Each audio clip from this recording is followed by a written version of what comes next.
It appears we are almost ready to depart. It's a pity we didn't have a bit more time to spend on spellcasting. I presume you've been practicing the spells we worked on. I have, Professor. Well, I'm quite sure I've never seen anyone take so quickly to a second-hand wand. You'll be a force to be reckoned with when you get your own. Thank you, Professor Fig. I appreciate you working with me before the term begins.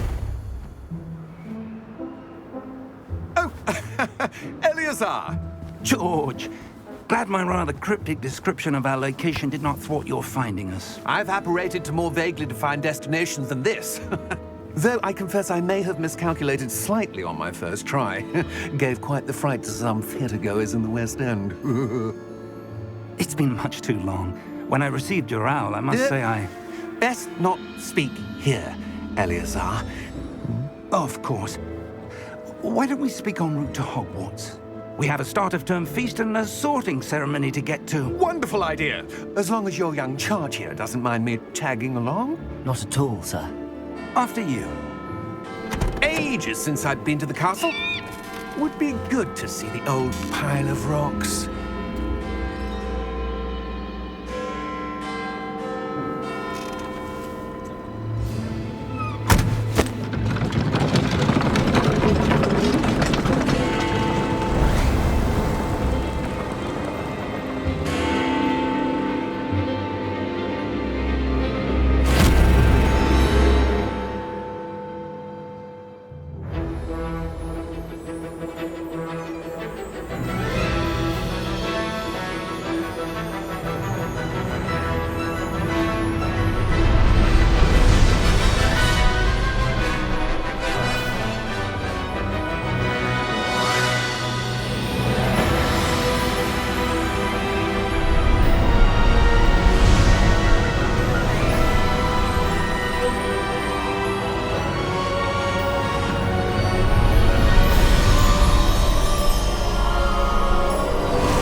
Before you left for Scotland. Just barely. And who is your traveling companion? A new student. New? Yes, sir. I'm starting school as a 5th year. How extraordinary. It is indeed. None of the faculty has ever heard of anyone being admitted to Hogwarts so late. Nor have I. Of course, as the other 5th years will have been honing their magical skills for 4 years now, the headmaster asked if I could get our new student up to speed a bit before the term begins. Well, you couldn't have asked for a better mentor. Professor Fig is not only an exceptional teacher, he's also a remarkably intuitive and gifted wizard. Mr. Osric is prone to flattery. I dare say it's one of the reasons he's risen so far at the Ministry. Have you seen this? I have. Opinions differ as to how great a threat Ranrock really is. Although I've yet to convince my colleagues at the Ministry, I believe he is a significant threat. And it was your wife, Eleazar, who alerted me to his activities months ago. Miriam? How? She wrote to me about Ranrock before she died, wondering what the Ministry knew about his activities. Before I could respond, I received this. It was the last thing she sent me, Eleazar. It came to me via her owl, but with no correspondence. I can only assume That she had to get rid of it quickly, to keep it safe. presumably from Ranrock. I cannot open it. Whatever magic protects this is powerful indeed. It looks like goblin metal. That symbol. What's that glow? I don't see a glow. Nor do I.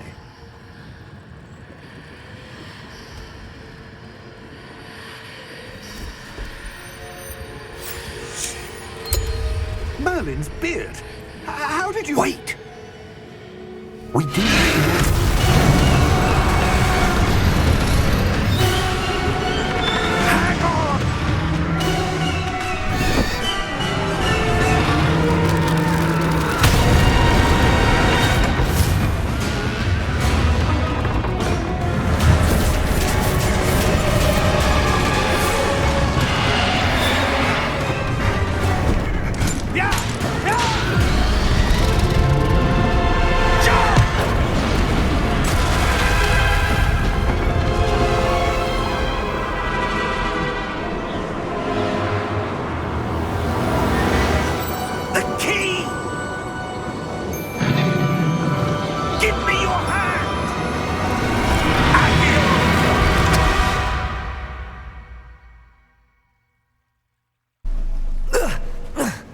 You're hurt. Perhaps a bit. Take this. It's Wiggenweld potion. That stuff will right you in a second.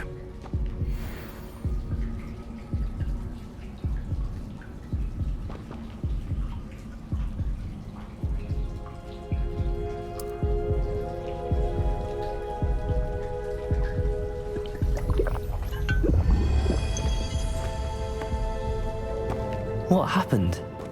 Poor George. I can't believe he... What the hell got into that damn thing? Attacking a carriage mid-air? A typical dragon would never... Professor? Sir, where are we? I'm not sure. But that key you discovered was clearly a port key. Port key? An item enchanted to bring whoever touches it to a specific place.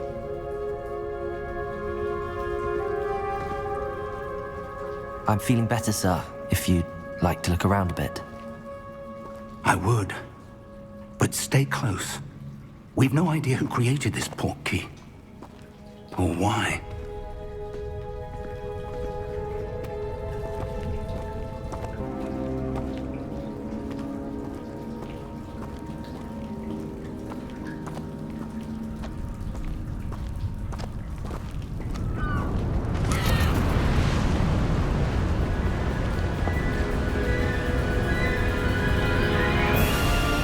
How far did that port key take us? Farther from London than the carriage traveled. We're somewhere in the Scottish Highlands. Sir, those ruins. Do you The think... port key was meant to lead us there? I do. This has not been the day either of us expected. But Miriam sent that port key to George for a reason. And I believe that she, and now George, died in pursuit of whatever it was meant to lead to. If you're sure you're all right and wouldn't mind indulging me, I'd like to have a look around. Absolutely, sir. Good. Let's see if we can find a path, however faded it may be.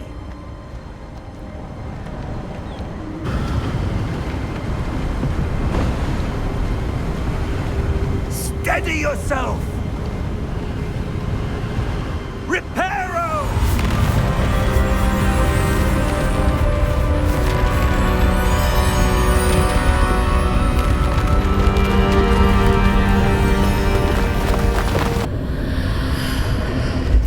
What in Merlin's name? Godric's heart. Where are we? I don't believe it. Hello?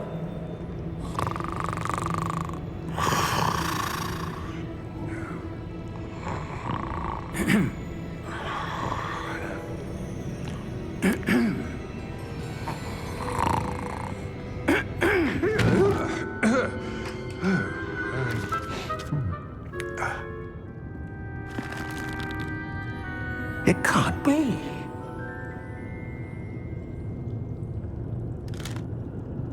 Just a moment. Ooh. Where are we here?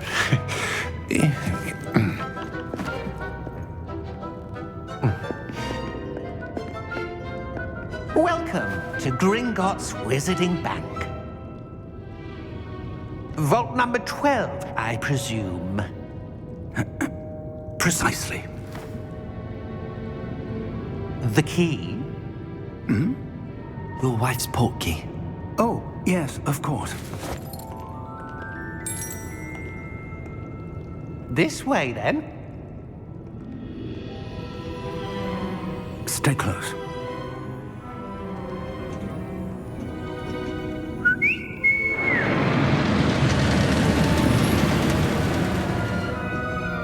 After you.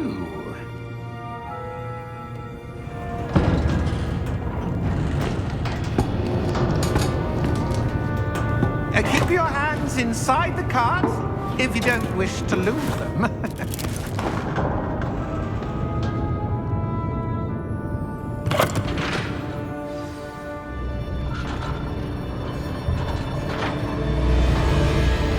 How many vaults are there in Gringotts? Hundreds. In fact, you'll see quite a few on our way to vault number 12. As we speak, we're just beneath the main lobby. The vaults you see now are the newest. Are private entrances to the bank common at Gringotts? They are most uncommon. Only one with great wealth or power, or both, could have arranged for such a service. You'll want to take a breath. A what? That waterfall washes away all enchantments. It's a security measure. Experienced the thief's downfall before, have you? Heard of it? These are the lower vaults that we're passing now. How deep are we going? Vault number 12 was commissioned shortly after Gringotts was founded over 4 centuries ago. It resides in the deepest part of the bank. Settle in. We've quite a distance to go.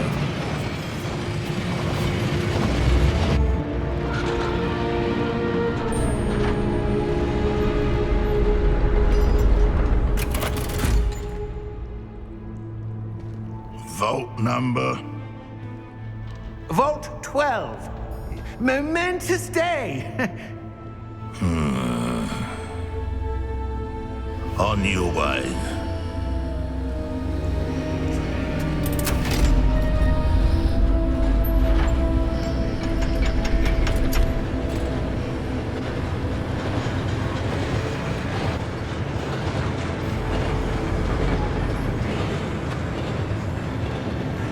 Professor, the armband that guard was wearing was glowing. Like the glow you saw on the portkey container? No, darker. I saw that same glow on the dragon's collar. Yeah, what was that? We were just wondering about that goblin back there. He watches over the oldest section of the bank. Rare anyone goes there anymore.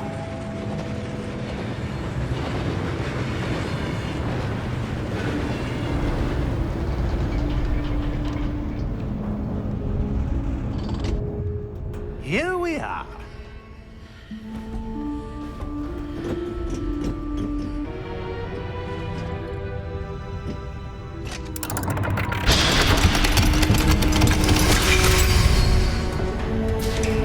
Vault 12. Thank you for your help.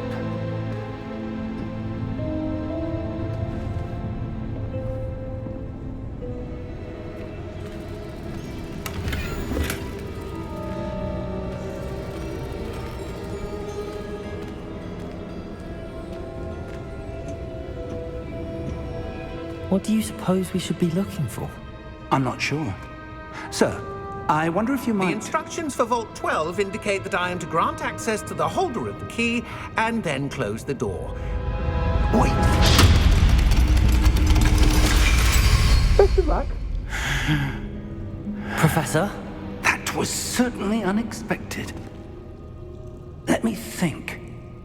There must be something here. Revelio, perhaps? Revelio? Yes, a revealing charm. No time like the present. Let's see what we're missing, shall we? Ready your wand and focus.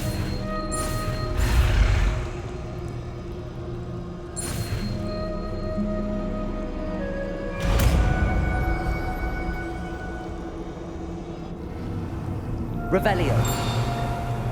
There! I saw something. Move a bit closer and try again. Lumos!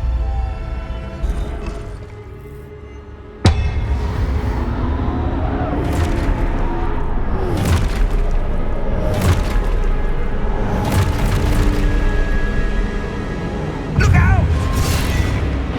Protego! Accio! Defecto! Levioso! Deposo!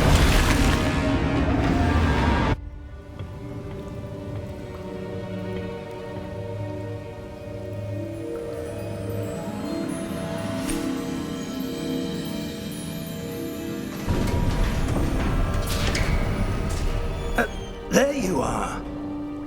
How did you... What is this place? I don't know. But I found this floating above that basin. That is no mere basin. That is a pensive, for viewing memories. I wonder...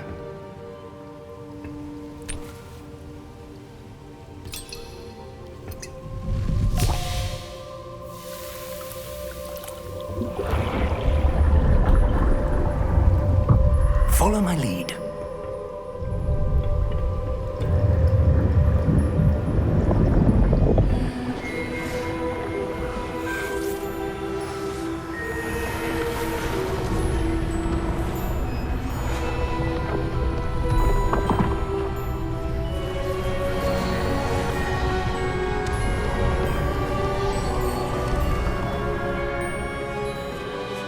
All is in place.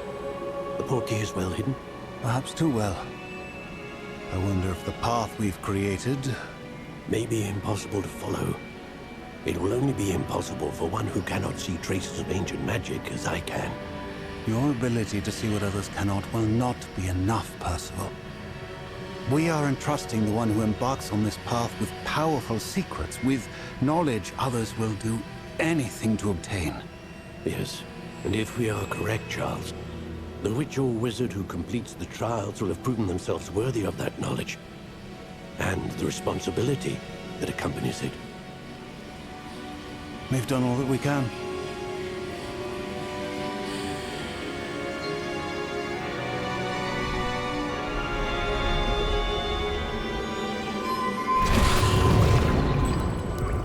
That's what you're seeing. The glow that surrounded them. Yes, sir. Astonishing. Can I see magic? Traces of an ancient magic, to be precise. The magic that Miriam had always believed existed, but could never. Miriam, and perhaps George, died in pursuit of knowledge that has been dormant for centuries. And you, it seems, are the key to understanding why. We were... It all looks rather different than it did a moment ago. Someone's coming. Who were they? I don't know. But, sir, you shouldn't be in here.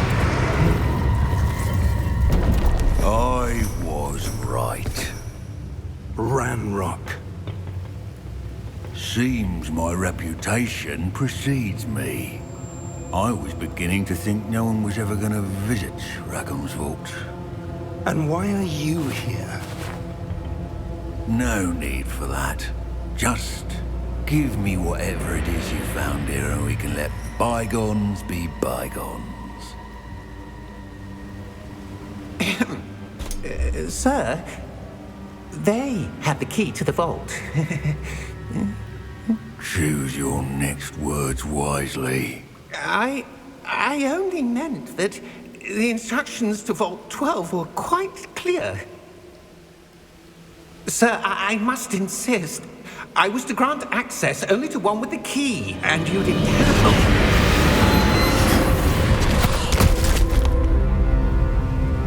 I have no patience for traitors. Now, where were we? I'm not giving you anything.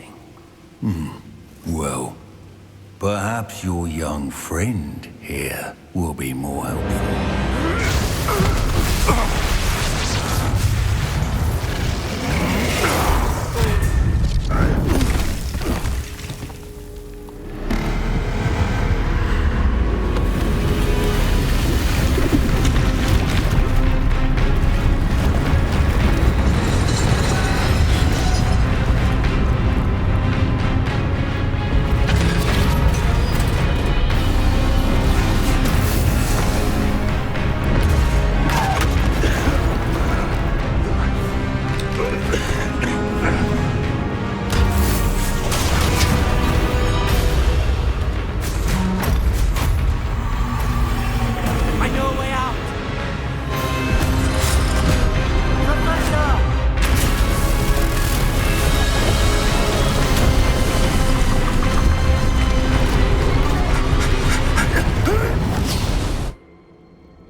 Are you all right? Fine, sir. I've never seen so powerful a goblin. He seemed wholly unaffected by my magic. Where are we? It can't be. It seems those who set up the pensive, the locket, and the path to both wanted someone with your ability to end up here. Come.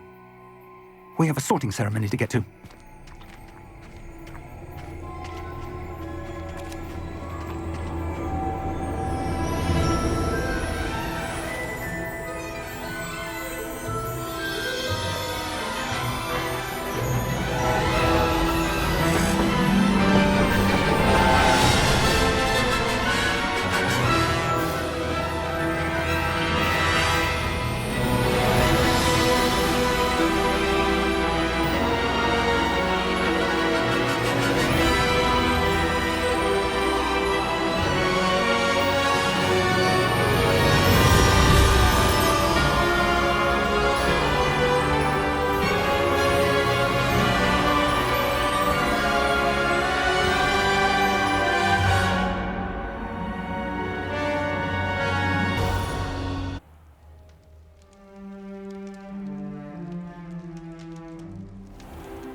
Oh, good.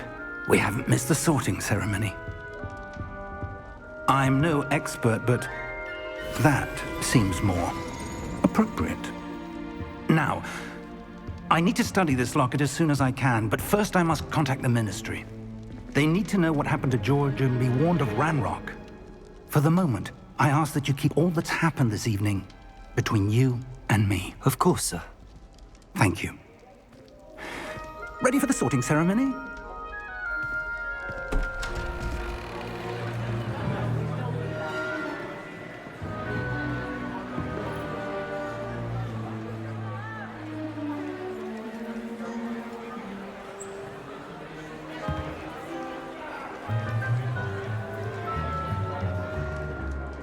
Phineas Nigellus Black. Prepare yourself to meet the headmaster. Fig, nice of you to join us. The sorting ceremony's over. There were complications. Complications? It seems the goblin problem has... Enough. Goblins. I've no time for rumors, Fig, and I'm rapidly losing whatever patience I had left. If you're lucky, we might still be able to get you sorted this evening. I'll be in touch.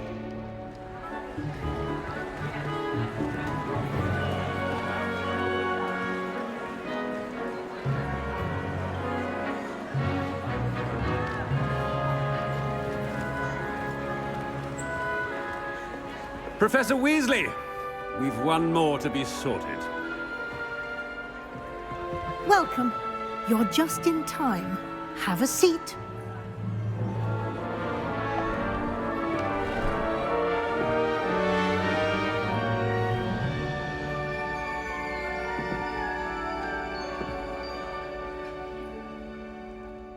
Ah, yes. A bit older than the others, aren't you?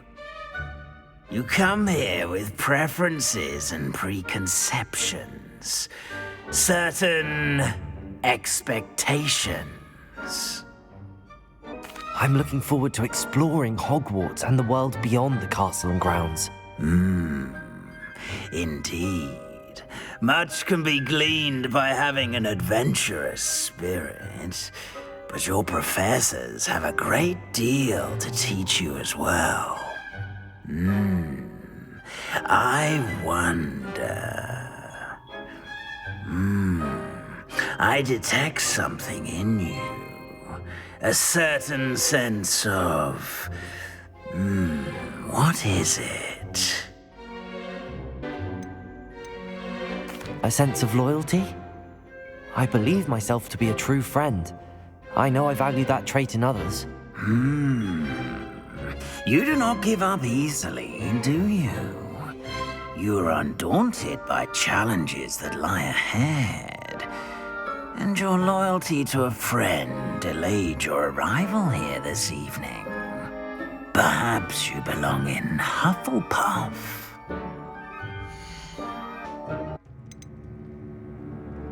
Possess a willingness to forge ahead alone when you must.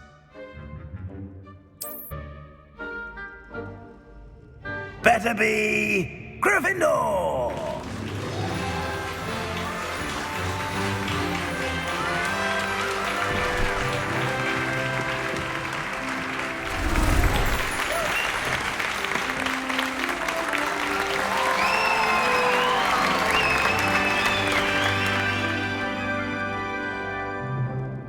Oh, and one more thing. Due to the unfortunate injury on the pitch in last spring's final, this year's Quidditch season has been cancelled. Enough! It's not as though I've banned flying altogether, but don't tempt me. You are here to focus on your academic futures. I'm sure you will have plenty to do before classes begin tomorrow. I said, I'm sure you all have plenty to do before classes begin tomorrow.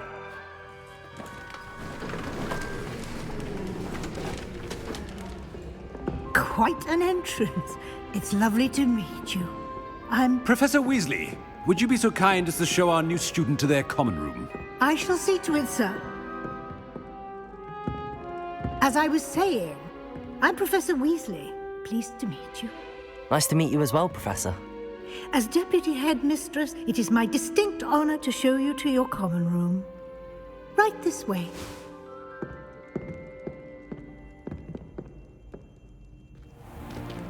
It's most uncommon for a student to begin as a fifth year. This should be quite an adventure. I'm looking forward to it. I remember the first time I entered the Gryffindor common room after being sorted. You were a Gryffindor? I am a Gryffindor. Never could remember the password when I was a girl, however. Password? Password? The password is Grata Domum. Grata Domum. You may enter.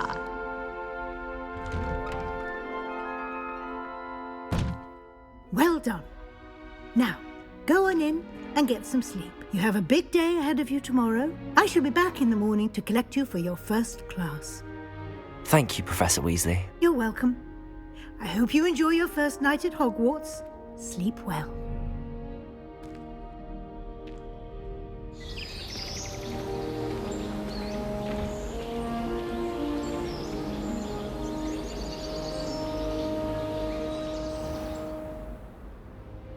Really strong. It's perfectly safe. Well, hello. Don't mind me. I find it helpful to change my point of view now and again. Put things in perspective. Once I made it to the top of Gryffindor Tower, from the outside, without a broom. Goodness. I'm Nellie, by the way. Nellie Ogspire. I've heard rumors about what happened to you on your way to Hogwarts. Is it true? About the dragon?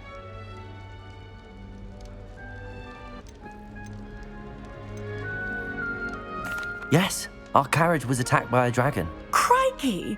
I can't believe it. How thrilling! And also terrifying. Anyway, you've certainly brought some much-needed excitement to Gryffindor. And Hogwarts, for that matter. I'm sure I'll be seeing you around, either in our common room or when you scale your next tower. You never know. Bye for now.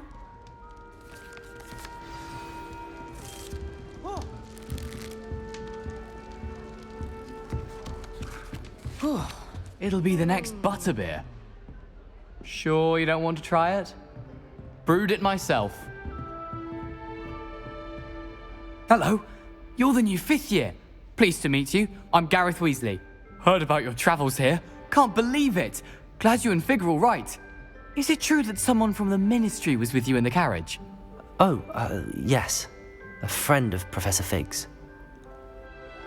Oh, didn't mean to pry. Nasty business, dragons. Again, very glad you're here. Thank you, Gareth. So am I. Are you related to Professor Weasley? I am. She's my aunt.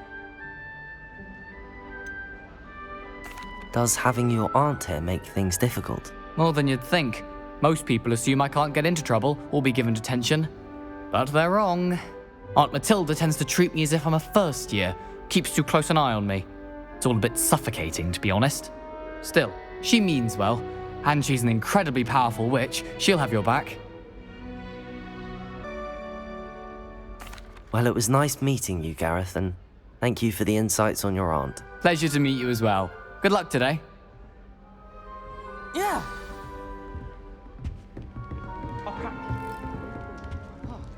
Oh, perhaps I should... I don't know what I'm doing wrong. It's not a complicated spell. I should be able to do it non-verbally. Why is this not working? Oh, hello there. Welcome to Gryffindor. I'm Cressida. Pleasure to meet you, Cressida. Splendidly theatrical arrival to the sorting ceremony last evening. Made it in by the skin of your teeth. Is it true that you're Professor Fig's protege? I'm not sure I'd say that, but I did study with him a little before we arrived. Blast! I was hoping he might have given you some advice on non-verbal casting. Is that what you were trying to do just there? Oh, yes. Having a spot of trouble. I've mastered the charm using its incantation, but this is proving a bit trickier.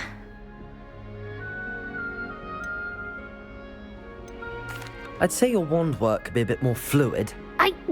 My wand work is fine, thank you. I can cast spells more complicated than this one without speaking. I'm just going to keep at it. Well, good luck with it. It was nice to meet you, Cressida. You as well. Enjoy your first day. New Gryffindor. Professor Weasley's waiting for you outside the common room. I think Madame Figau's brother.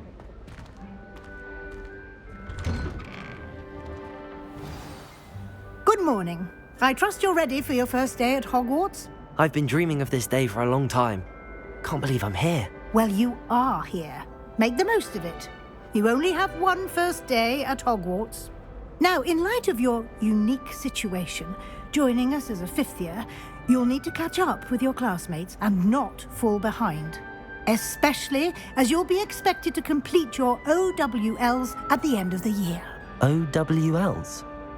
Owls? Yes, your ordinary wizarding level exams. They will determine what type of career you can have when you leave here. After much discussion with the headmaster and the Department of Magical Education at the Ministry, we've devised something extraordinary to ensure your success. Here you are.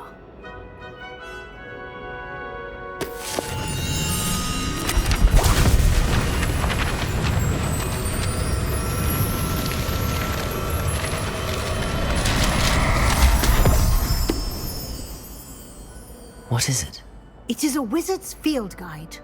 It will help you to keep track of what you are learning so that you master all that's expected of a fifth year.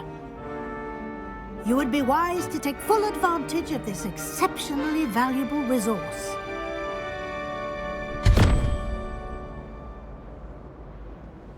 Thank you, Professor, but what do you mean it will keep track of what I'm learning? Perhaps seeing it in action will answer any questions you may have. Walk with me and we shall put it to the test. Be all for now. You'll be expected to attend both Charms and Defense Against the Dark Arts classes today. And I'd like to be sure you get to Hogsmeade as soon as possible to replace the supplies you lost on the way here. Thank you, Professor Weasley. A lot to absorb on your first day, and you have much to learn. Happily, your professors have agreed to create additional assignments for you outside of class. You'll be up to speed in no time. Judging by your adept use of Revelio earlier, I'd say Professor Fig succeeded in at least showing you the basics. He did, Professor. He's been terribly vague as to the events preceding your arrival, specifically about what happened after that awful dragon attack. My suspicion is that there's more to the story than a search for belongings and an extended trip up to the castle.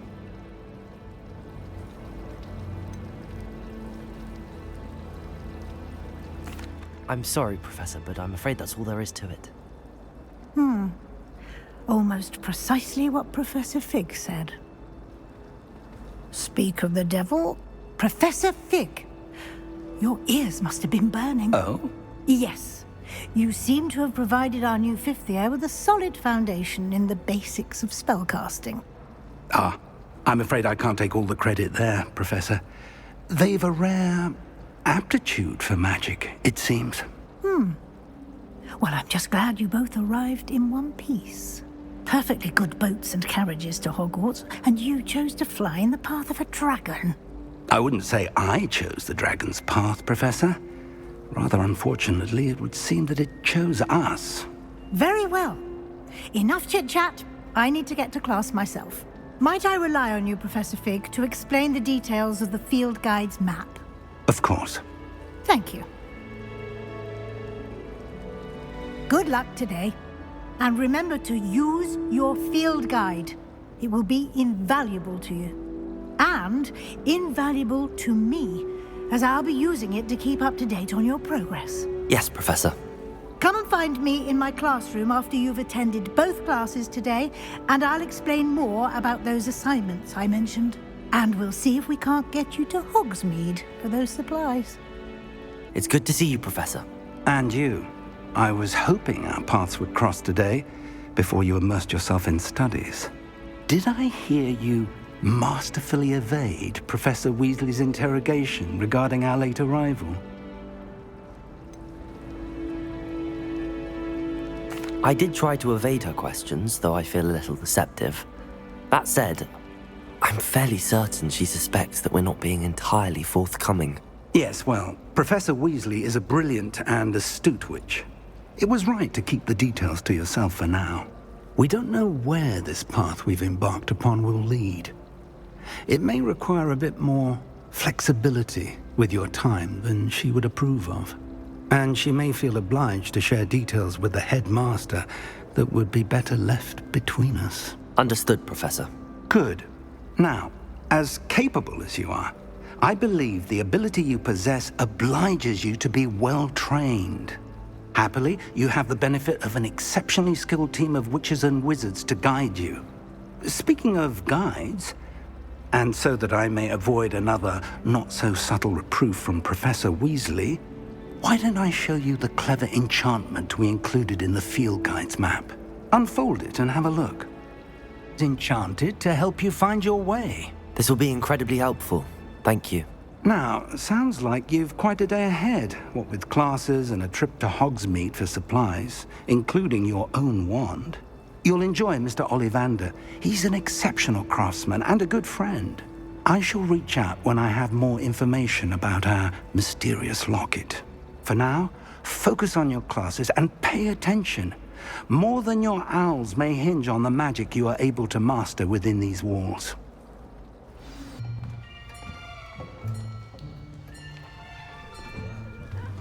Here.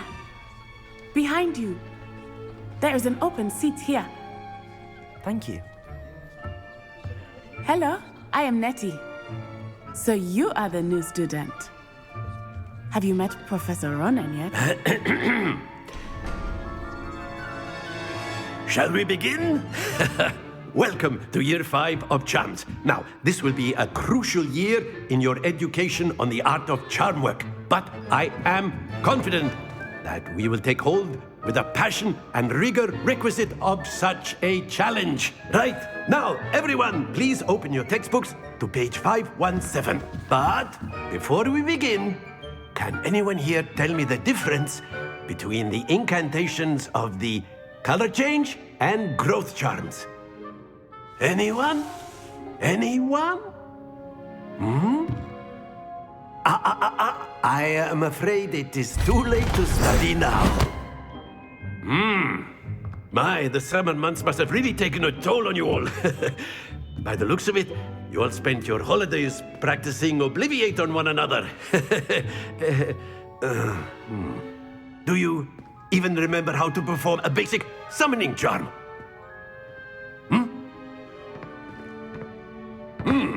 Well, it seems that we are in dire need of review.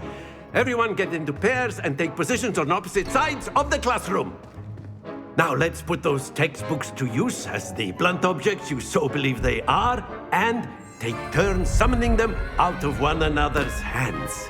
Only one book will be needed per partnership, Miss Dale. Thank you. Get into place now. Accio. That is not bad. You are a swift learner. I see a lot of potential, but remember, potential is nothing without practice. Keep at it. You might just rival Miss Onai here. Very good, everyone. That's enough of that. Well, as you all seem to have the basics down, and it is an exceptionally lovely day, I was thinking that we might have ourselves a little excursion outside for a spot of fresh air. After me. I've always found that fun goes hand in hand with mastery, as I'm sure the Quidditch players amongst us would agree. So, what better than a bit of sport to put our prowess with the summoning charm to the test, right?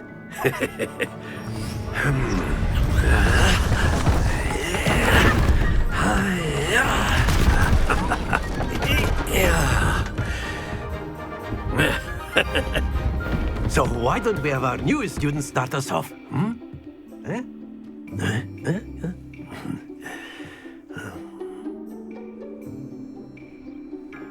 Very good. Points to Gryffindor. But there's certainly no sport in playing without some friendly competition. Miss Onai, would you care to give our new student a bit of a challenge? Come on up. Be the blue.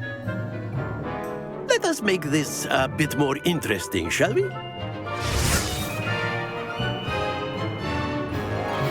This is dismissed. Gather your things on the way out. Good game back there. I must admit, I think I underestimated you. Took me weeks to become proficient with Accio. Took weeks for me to get anything right when I transferred here. It gets easier, I promise. Thank you, but I've been holding my own. I appreciate your confidence. I transferred here from Wagadu just before my 4th year. My mother received an offer to teach divination here. Before I knew it, we had left Uganda and were halfway around the world at a new school in a new country. It's nice to learn about another wizarding school.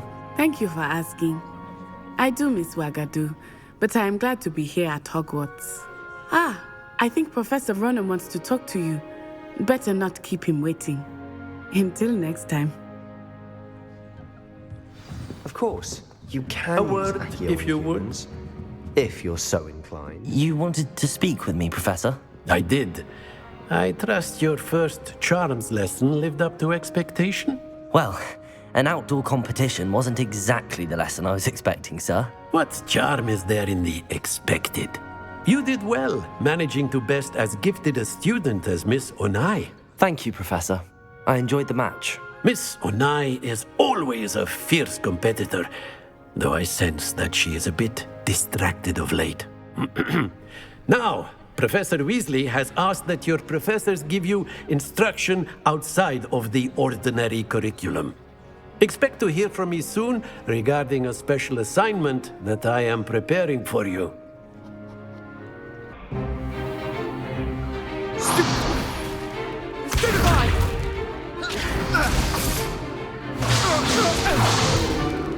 Is that all you've got?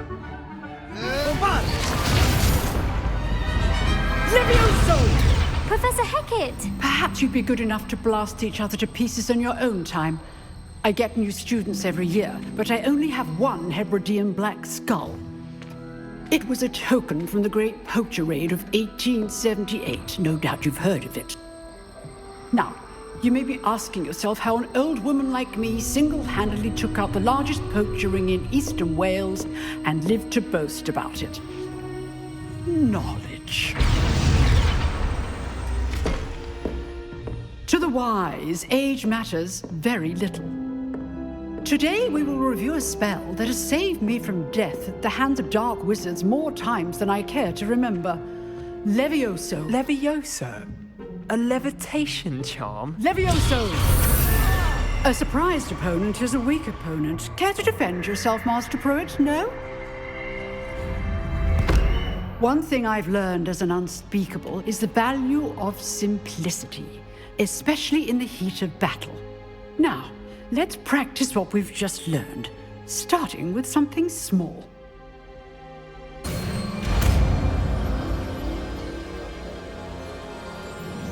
Levioso!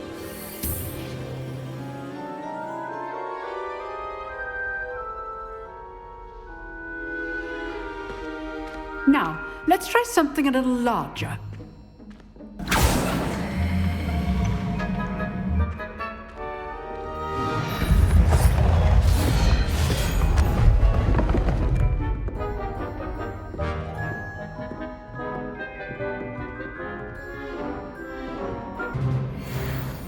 Very good, but the best way to practice is by dueling.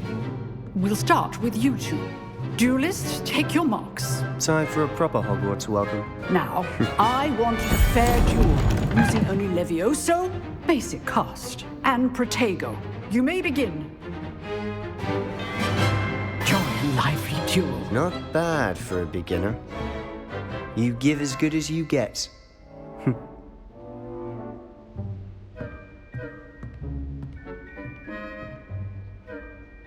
I put you on the spot, and you rose to the challenge. Points to Gryffindor. Thank you, Professor Hecat. Glad to have the opportunity to practice. If what I've seen today is any indication, we can expect great things from you. I demand excellence from my students. They are capable of achieving it, and they must achieve it. A classroom duel is one thing, but battling dark wizards, or as ever more likely, goblins, is a different kettle of Grindylows entirely. Understood, Professor. So, I'd advise you to keep practicing whenever you can. Perhaps Mr. Sallow will have some ideas for you. Again, well done today. I shall reach out soon with additional assignments. I enjoyed that. Well, that duel was quite something. Everyone will be talking about it. It was certainly good practice. Practice? It felt more like I was dueling an expert. Sebastian Sallow, by the way. Didn't expect a new student to be so deft with a wand. Then again, perhaps this wasn't your first duel. In fact, it was. Perhaps I have a knack for it. Be coy if you like, but I know better. Magic requires intention and talent. You know, you might be a perfect fit for a certain exclusive, unsanctioned dueling organization. Exclusive and unsanctioned? Count me in. Excellent. Knew I was right about you. If you want to get the most out of your time at Hogwarts, you're going to need to break the rules now and then. Whether it's joining a secret dueling club or sneaking into the restricted section of the library, you just have to be clever enough not to get caught. Thank you, Sebastian. I'll keep that in mind. Good. Pleasure chatting with you. I'm sure I'll see you soon. Perhaps somewhere unsanctioned? We'll see if your performance today was sheer luck or actual skill. Look for Luke and Brattleby near the clock tower entrance, if you're interested. What about the room, Professor? I was thinking the same thing, Deke. Perhaps you could help. Oh, excuse, Deke. Ah, there you are.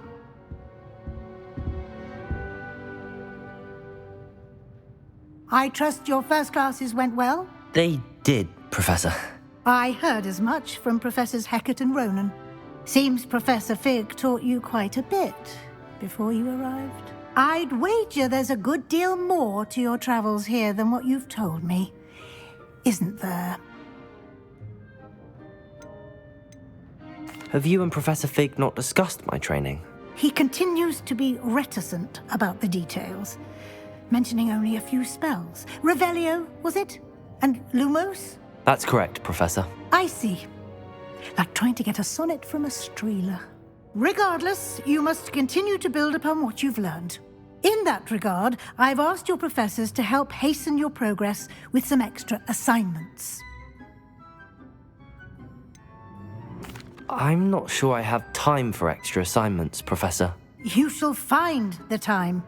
You'd be astonished to know just how much you don't know. In fact, Professor Ronan will meet you outside momentarily to assign your first one. Now, regarding the trip to Hogsmeade I mentioned earlier, we've arranged to replace the supplies lost on your way here, including seeds, potion recipes, and spellcrafts. Thank you, Professor. And Mr. Ollivander will connect you with the perfect wand. You've managed your classes well with a borrowed wand, but you'll find the magic you cast with your own wand to be far superior. I'm eager to get to Hogsmeade. Very well. I'd like you to make your first visit to the village with a classmate. Help you get your bearings. Perhaps Sebastian Sallow or Natsai Onai. I've noticed you spending time with them. I'd like to go with Sebastian. Glad to hear it. Mr. Sallow is a capable young wizard, and he knows the area. He'll keep you well clear of any of Victor Rookwood's undesirables en route. Rookwood? A rather unsavory local. Best to avoid him and his associates, including his right hand of sorts, Theophilus Harlow, if you can. Once you've finished Professor Ronan's assignment, your friend will meet you at the castle doors. No time to waste. The sooner you complete your work, the sooner you can enjoy a butterbeer at the Three Broomsticks. Have a new spell to teach me, Professor? Indeed I do, and an exceedingly useful one at that. The mending charm, Reparo. Fixes things right up, makes a broken object good as new in the blink of an eye. It seems as if that might come in handy. More frequently than one would imagine. As Professor Weasley mentioned, I am not the only one who will be teaching you spells outside of class in an effort to catch you up with your peers. A number of your professors have agreed to do so as well, but first, each shall ask that you complete a few preliminary tasks to hone your magic. I have arranged some for today. See them through and then report back to me. We will have you casting Reparo in no time. I'll start on the task. Preliminary task. I completed the assignments, Professor. Marvelous. You clearly know your way around basic charms. Let us give the old mending charm a try then, shall we? Remember to be deliberate in your enunciation and movements. I want to see some vigor. Now, wand at the ready. Yes, sir. Remember, your wand is a conduit of your magic.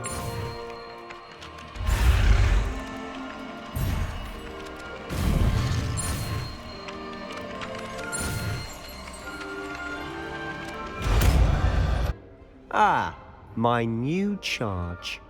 I'm told you're in dire need of supplies, and I'm to accompany you into Hogsmeade for them.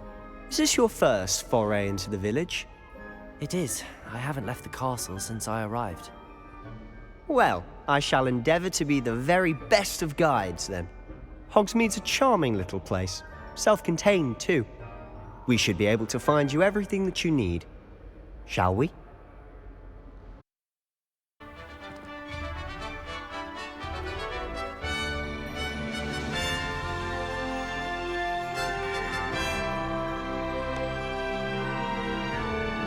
Like to do this. Weasley told me you had a list of things to get, a wand and some other bits. Yes. Dittany seeds, some spellcrafts, and some potion recipes. Perfect.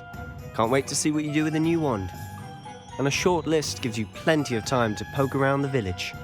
I just have to pop into a shop to find something for my sister. Let's meet up in the town circle when you're finished. I'll be right with... Ah, it's you. Just a moment, please. Hello, sir. I'm looking for... For a new wand, yes. It's about time. Yes, about time? Well, you're our new fifth-year student, are you not?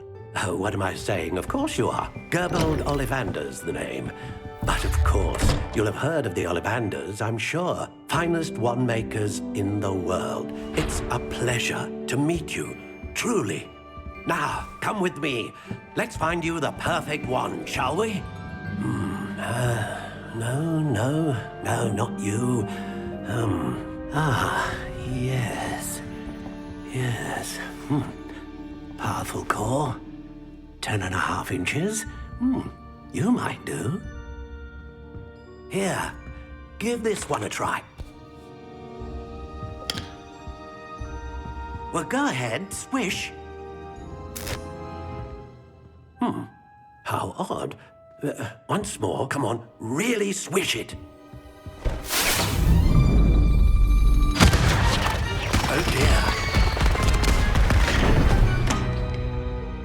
Well, this isn't a good match at all, is it? We'll find you something, not to worry. No, not you. Perhaps. Yes. A rare wood, 13 3/4 inches, dragon heartstring. Let's give this one a try.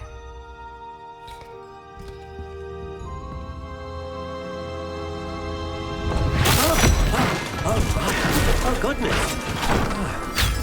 Looks like it's back to the shelf for you. This is proving to be trickier than I had anticipated. How perplexing. Where are you? Perhaps you? There you are.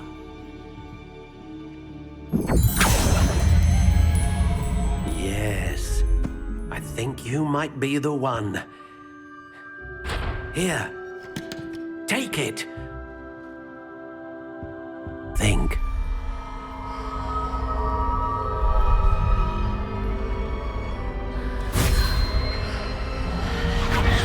Extraordinary. Another wand, another beginning of a bright and magical future.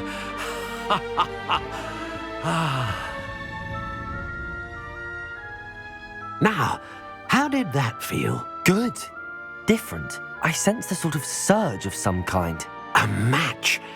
Your connection seemed particularly powerful.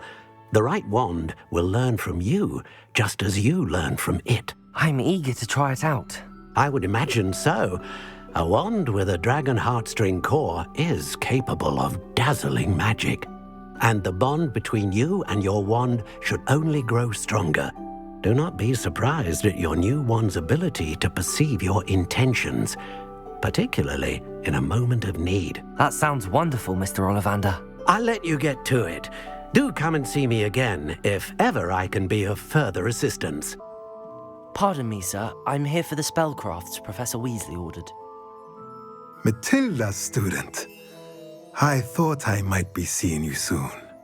I am the proprietor here, Thomas Brown. I take it you've had a conjuring lesson then? I'm afraid I haven't yet, sir. But you will soon enough. It is magic at its purest, creating something out of nothing. Of course, it is not without complexity, but that is where my spellcrafts come in. Stay the course, and you could soon impress even Professor Weasley. That's certainly something to aspire to, Mr. Brown. I look forward to that day. And I, too, seeing it. Spellcrafts are incredibly useful for conjuring unique items like custom pieces of furniture or decoration. But I shall let Professor Weasley do the teaching. For now, let's get the spellcrafts you need. A potting table and a potion station, yes? I believe so, sir. Good. Nothing like being able to grow your own ingredients and brew what you want, when you want. Let's have a look. Pardon me, sir. Oh, thank goodness. When I heard the bell, I thought you were Miss Lawang.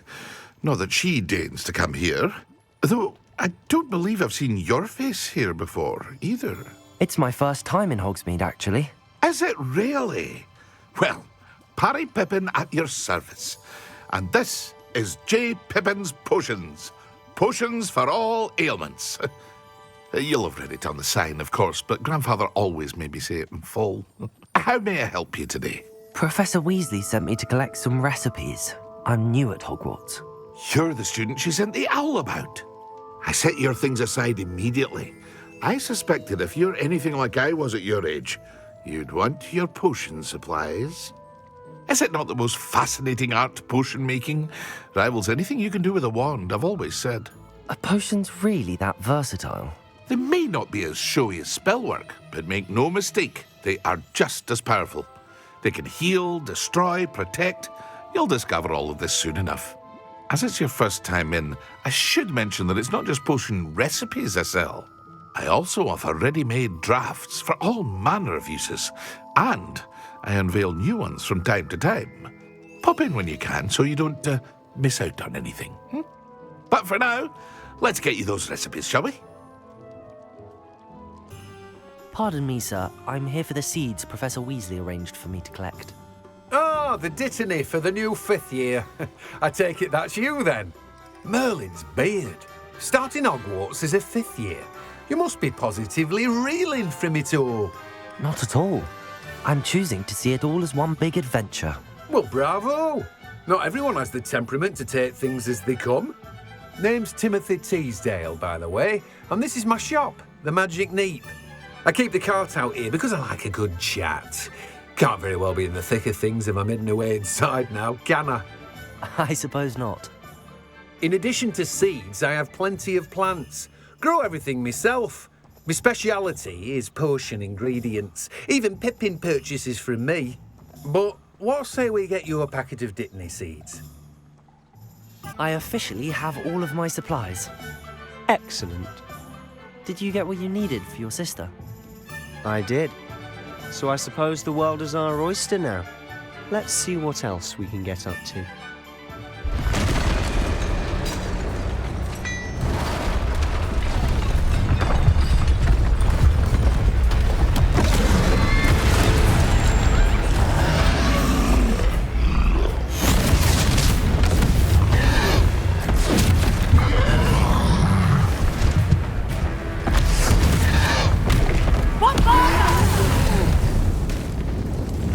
From the building! Away from the village!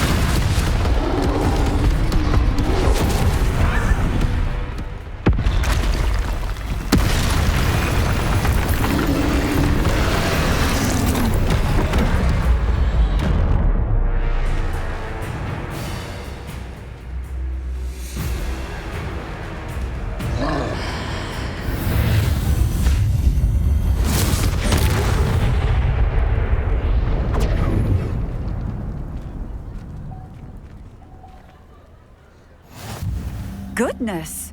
A second troll! Did you two take on a fully grown troll? By yourselves? I suppose so. It's all a bit of a blur, to be honest. Merlin's beard. Are you all right? We are, and we were glad to help. I'd say help is a bit of an understatement. Nerve like that.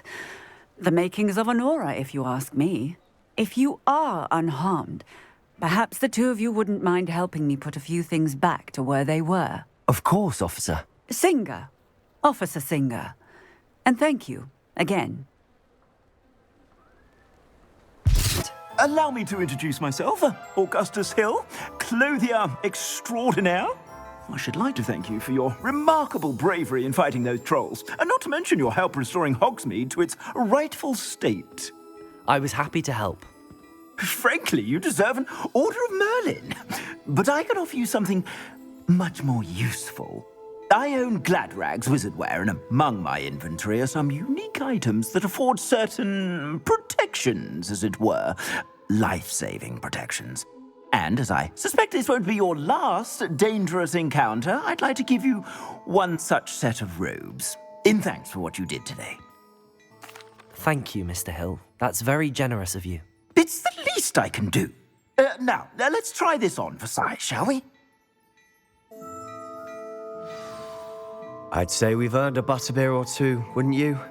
Might help me forget that I was almost pulverized by a troll. I'd say that I agree with you. Perfect. The 3 broomsticks is just this way.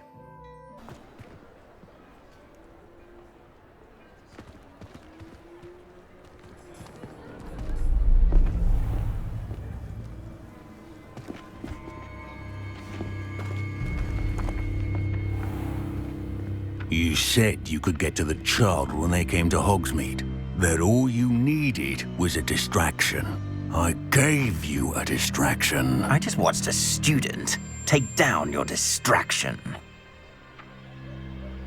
Who's this child? What are you not telling me? All you need to know is that if you cannot get to the child, then you have no value to me. Let's go.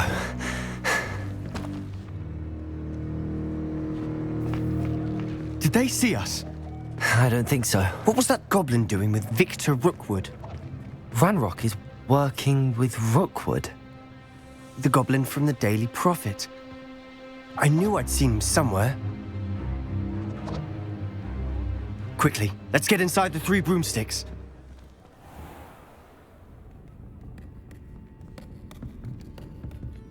It's a treat to see you, Lodgok. I shall let you know if I hear anything. Thank you, Sirona. You be well.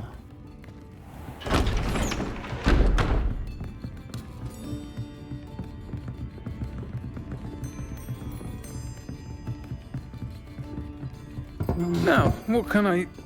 Oh, there's a face I haven't seen before. It's my first time here. Welcome. Butterbeer's on me. Heard about the attack. I shall be looking in on the other shopkeepers and residents shortly. Glad to see you two escaped injury. Thanks to this one. Single-handedly took down a troll. Is that right? Well done. Thanks for this. My pleasure. I will say, trolls in Hogsmeade. That's never happened before. Something's not right. The only brutes we usually have to deal with are... How timely. Was that Lodgok I saw leaving just now? Your clientele's not what it used to be, Sirona. Not to worry, Victor. Once the two of you leave, the caliber of my clientele will greatly improve. I wouldn't do that if I were you, Theophilus. Come now. No need for theatrics. I'm only here for this one anyway. My friend is enjoying a well-earned butterbeer. Only want a quick word. Perhaps you didn't hear me. I said, my friend is busy. One would think you all had enough bloodshed for one day. Come, Theophilus. The Three Broomsticks isn't what it used to be. Let's take our galleons elsewhere. Can't drink butterbeer forever.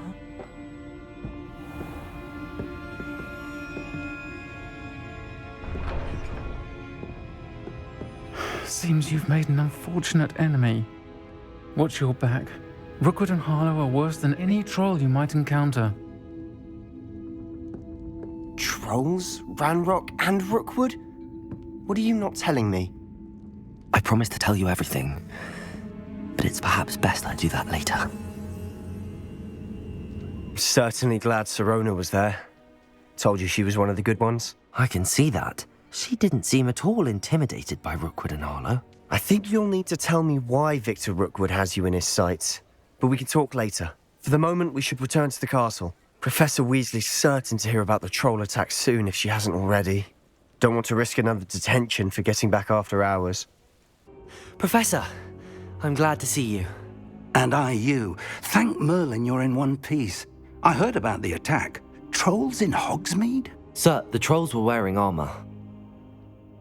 It had that dark glow like the dragon collar. Goblin silver! Ranrock used it to control the dragon. But how? And why send trolls too? They were there because of me. I overheard Ranrock talking with Victor Rookwood.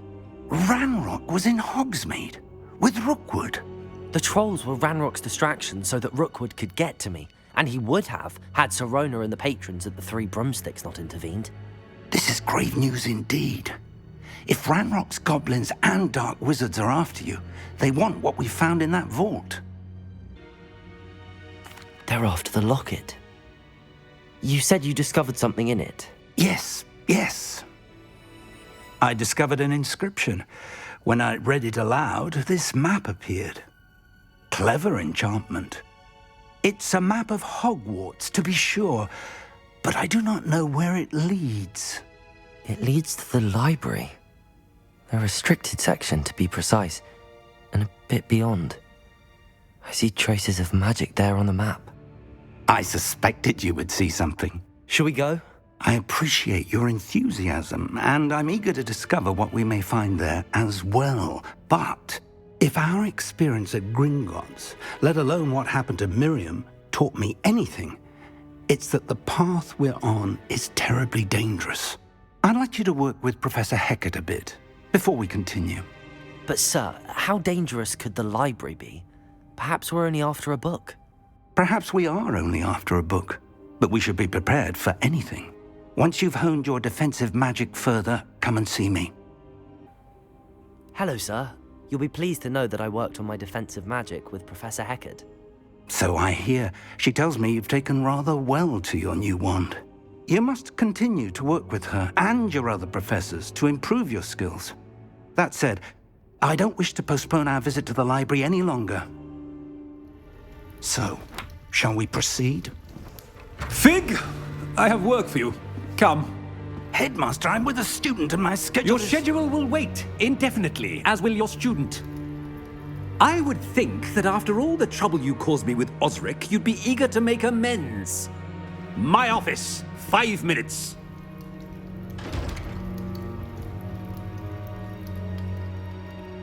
That man is exasperating. Unfortunately, our trip to the restricted section will have to wait a bit longer. But Professor... We have no choice. It would be unwise to provoke our illustrious headmaster further. I shall find you when I've completed whatever toils I must endure.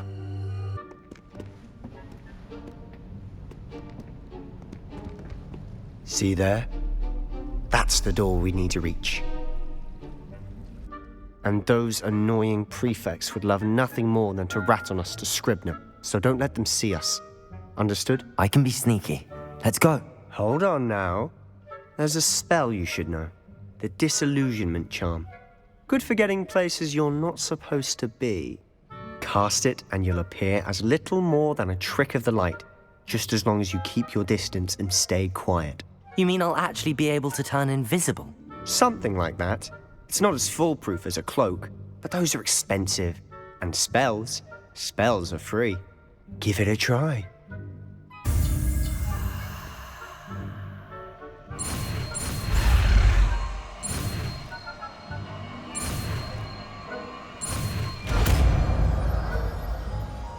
You told me the librarian would be gone by now. I said usually, but it'll still be all right. Do you see her desk behind me? The key is in the drawer of that desk. Now, here's what we're going to do. I'll create a distraction to draw her away. You focus on getting the key. I'll meet you outside of the restricted section. You distract, I get the key. Understood.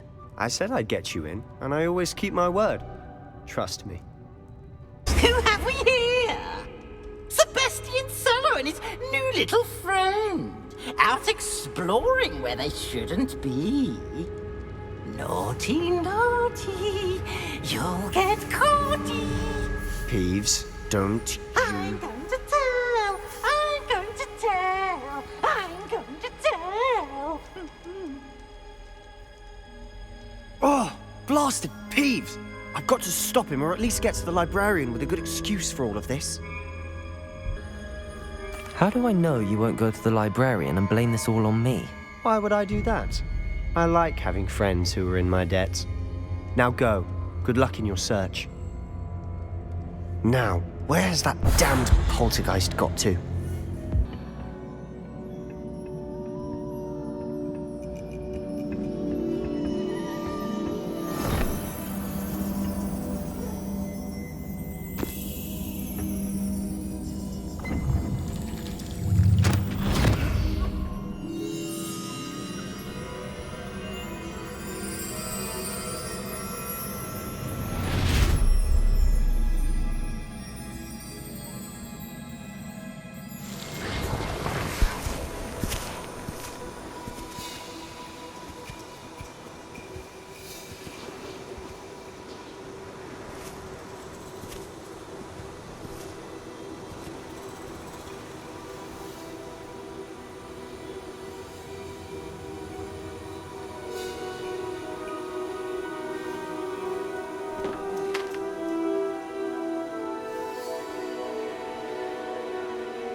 wanted to see me?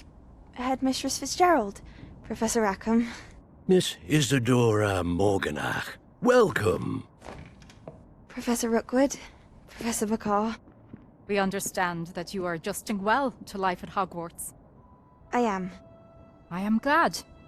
Especially in light of your unusual situation, starting as a 5th year.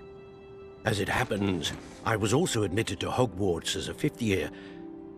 I've never heard of another like us.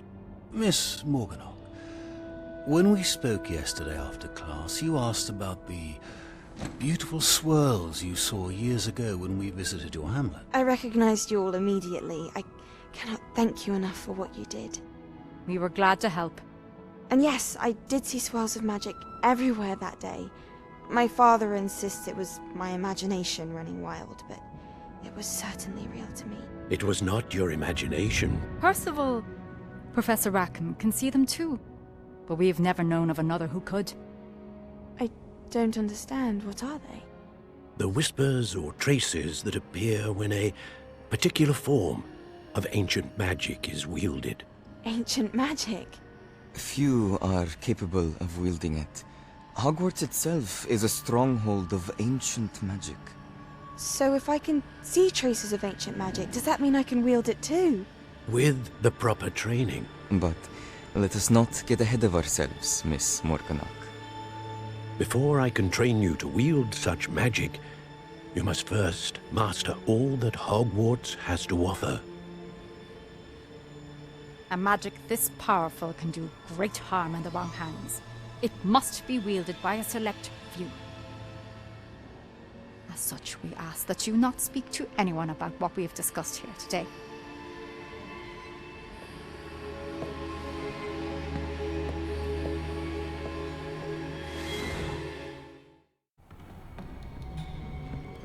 Sebastian.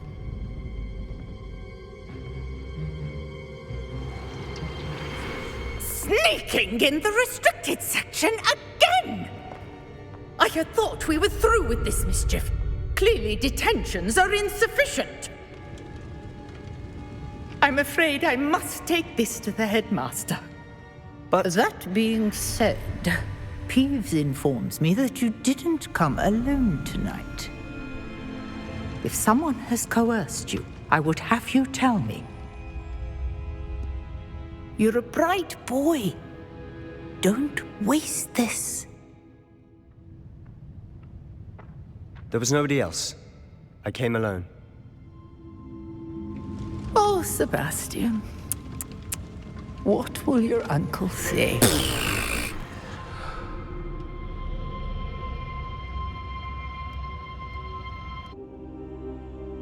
What? That's... Wait.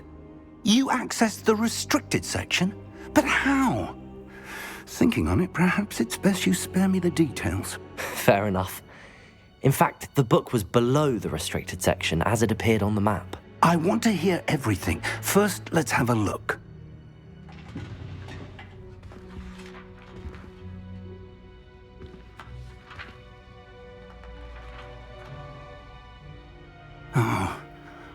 Oh dear. Some of these pages seem to be missing. It appears someone has got to the book before us. Still, I will need time to study what remains. Perhaps we can still salvage something useful, though it may take some time. I wonder why it was here, below Hogwarts. I think I know, sir. I saw 2 more memories where I found the book. Another pensive. Godric's heart. The man we saw before, Percival Rackham, was a professor here. The first memory showed him and 3 other professors using ancient magic to restore a hamlet from a drought. Miriam was right. And the second memory? They were talking to a student who started as a 5th year, like I did. She could see traces of magic too. Why those memories? Perhaps this book will explain. I'll have to take it with me to London. The headmaster has insisted that I speak directly to the minister about George's death. I understand. I'll see what I can learn about the missing pages while you're gone. Good.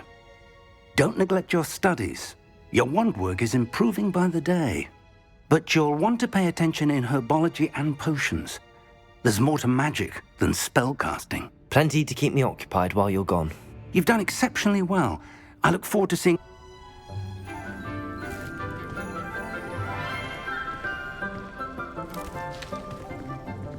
Good morning, Professor Garlick. How wonderful it is to see you again, Lenora dear. Oh, here. You'll need these for today's class. A little treat for your auntie. Ah, hello. Class, please welcome the newest rose in our garden. We do look forward to growing together. How thrilling it is to have everyone back together again. This year will be filled with enchantment and excitement, but the most important thing cultivated in herbology is knowledge. The prudent herbologist is no more afraid of the venomous tentacula than the bouncing bulb. Now then, today we will be acquainting ourselves with the mellifluous tuber known as the mandrake root. Accio. Let's see if we can't make our fibrous friends a bit more comfortable, shall we? First, let's protect our ears.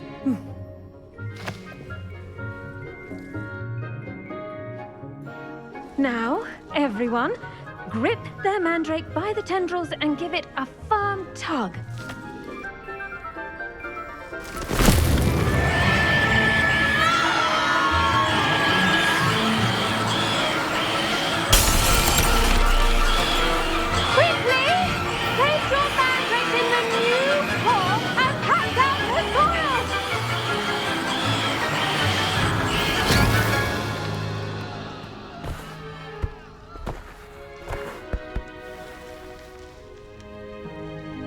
The soil should envelop the root like a warm, dirty blanket, putting the mandrake right at ease. Reparo! I'm very sorry about that. Yours was a bit mature, I'm afraid. All right then, off you go. Splendid work, everyone. Yes, Professor. Firstly, well done with your mandrake.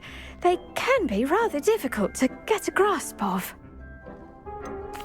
Actually, I enjoyed it. I couldn't help but catch your enthusiasm. How kind of you. It seems you're already taking to herbology like a mandrake to fresh soil. Now, as I mentioned, next we'll be planting dittany. Let us find you some seeds. I already have some, Professor.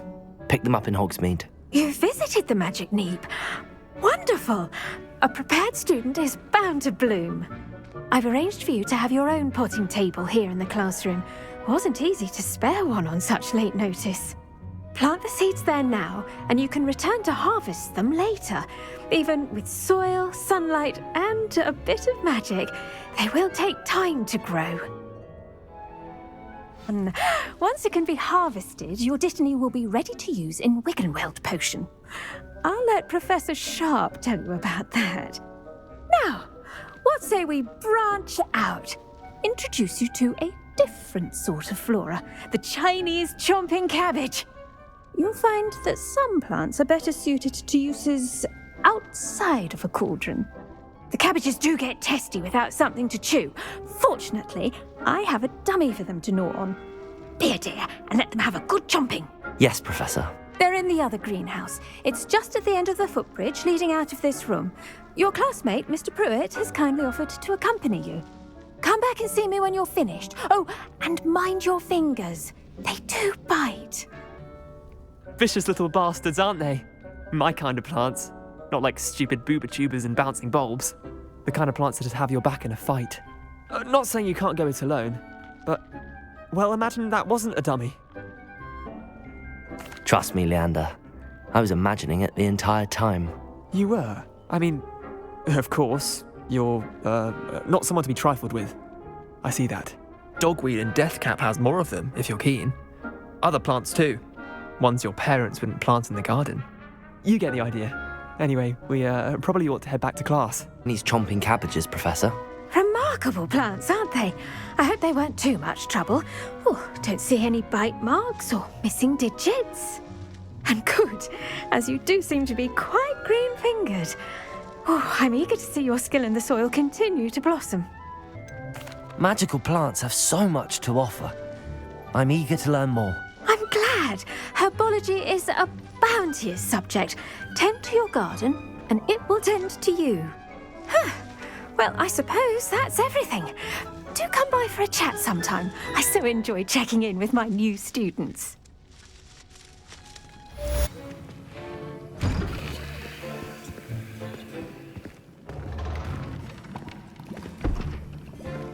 Potions is one of the most challenging and hazardous subjects taught at this school.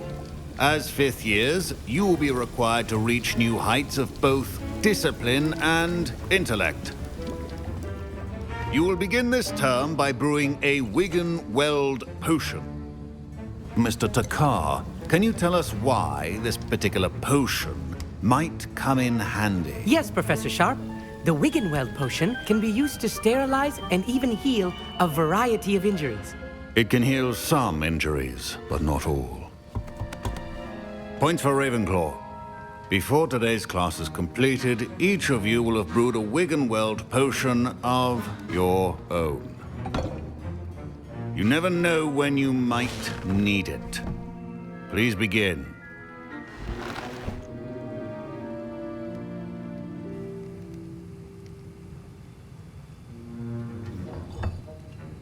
Use a strong, even motion when crushing your ingredients. Please be meticulous when adding powder to your potions. One errant sneeze could be disastrous.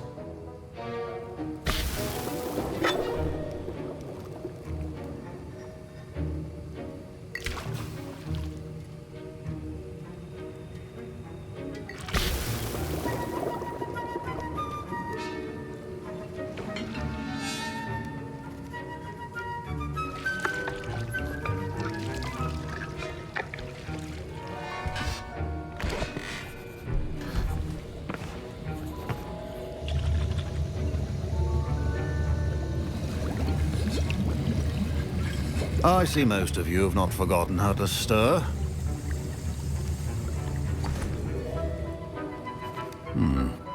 Not an easy potion to brew. Well done. And from what I hear of your recent exploits in Hogsmeade, you'd also do well to practice brewing the defensive Edurus potion. Professor Weasley had you acquire the recipe from J. Pippins, correct? Yes, sir. Good. For the moment, you can find the ingredients you need in my office. But in the future, you'll be expected to provide your own ingredients. Some can be harvested from the plants you grow in your herbology class, and rarer ones can be purchased. Others, however, may be harder to obtain, and will require you to be a bit more resourceful. Come and see me when you've finished brewing, and we'll see if it was skill or luck the first time around. Professor Sharp say that you have permission to go into his office. Yes, but why does that matter to you? Brilliant! And it matters because you can be a part of something truly creative. You remember me, don't you? Gareth Weasley. Ah, yes. We met in the common room. Listen, anyone with a troll-sized brain can brew an Edurus potion. I'm working on something that's certain to be spectacular.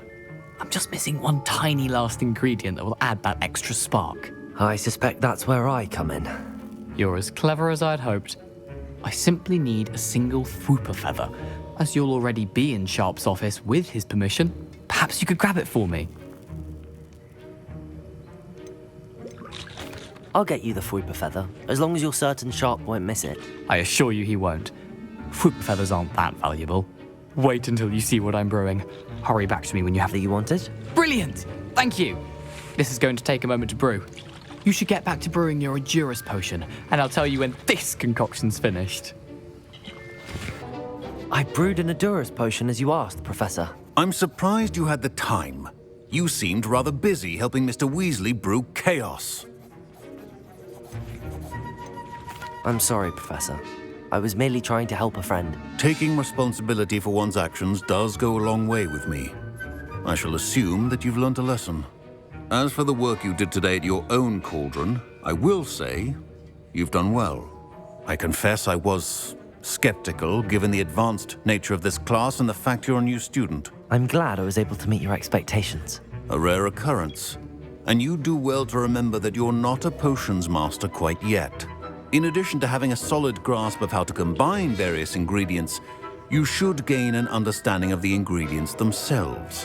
Pay particular attention in herbology. The plants you nurture there are often essential to the potions you brew here. Now, I recommend that you find a safe location in which to practice brewing.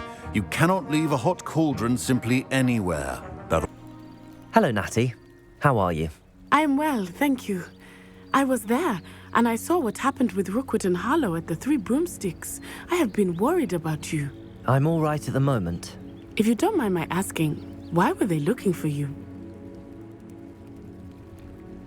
They want something that Professor Fig and I found at Gringotts. When were you at Gringotts? Just before we came to Hogwarts. In fact, it's why I was late to the sorting ceremony.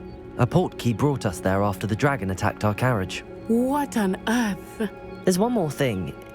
It's a bit odd, if I'm honest. Professor Fig says I have a rare connection to a powerful form of ancient magic. What does that mean? I'm still learning, but I can see traces of it, and I've cast magic I can't otherwise explain. I know that's a lot to absorb. It is. And I will have more questions. For now, it is safe to say that Rookwood and Harlow are a threat to both of us, to all of us, which is why I wanted to speak to you. Everyone has been talking about you defending Hogsmeade from that troll attack. And I shall never forget watching Sorona stand up to Rookwood and Harlow in the Three Broomsticks. Both of you have inspired me to take a stand of my own. What sort of stand? Men like Rookwood and Harlow are the reason my mother and I left Matabeleland. I am not going to sit by and watch them destroy my new home. Rookwood and Harlow are a dangerous pair on their own, and you should know that Rookwood is in league with Ranrock. I had heard they were seen in Hogsmeade together. All the more reason they must be stopped. Rumor has it that Theophilus Harlow runs Rookwood's day-to-day operations. Taking him down would cripple Rookwood's entire enterprise. That may be true, but shouldn't Officer Singer handle someone like Harlow? I spoke with her. She was polite, but perhaps understandably would not discuss details with a student. I overheard some of Rookwood's lot talking about a massive poaching operation that Harlow is planning. I was thinking that we could investigate a bit, try to get the evidence that Officer Singer needs. All right, but how? I am going to watch and listen, find out precisely what Harlow is up to. I shall reach out when I know more. In the meantime, remember, I am here if you need me. Thank you, Natty. I've no idea who it is you think I might have seen. I've been busy with my research. I do not have time to... Victor Rookwood don't give a doxy's nip back your time. Oi! Speak of the devil. Mr. Rookwood would like a word with you. A student? You can't be sick. Enough out of you. Leave her alone. Stupefy! Are you all right? I am, thanks in no small part to your excellent defensive skills. Care to tell me why two Ashwinders were ready to dispatch me to get to you? Ashwinders? Victor Rookwood's thieves and extortionists, his little cronies. They seemed quite keen on you. It's a long story, but thank you for your help. Well, you've avoided them for the moment. Priya warned me things were getting dangerous.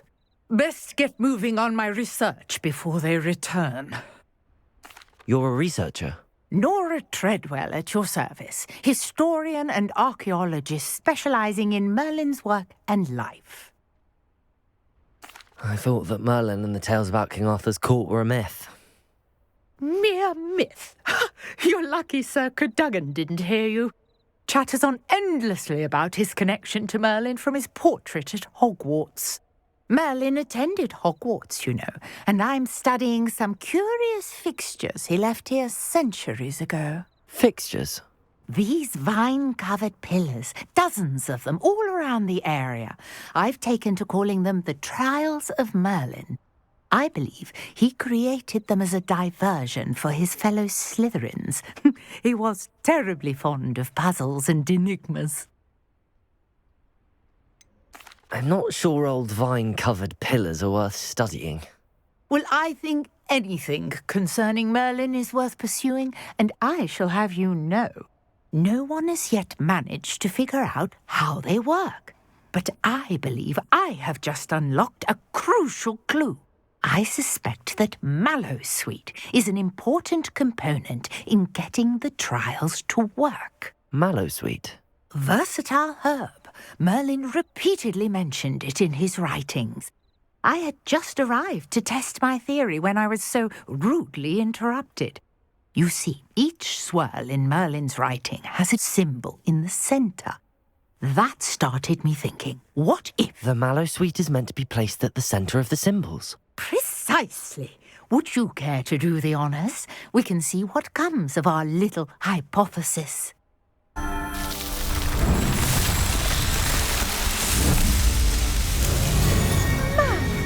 Yes, how beautiful!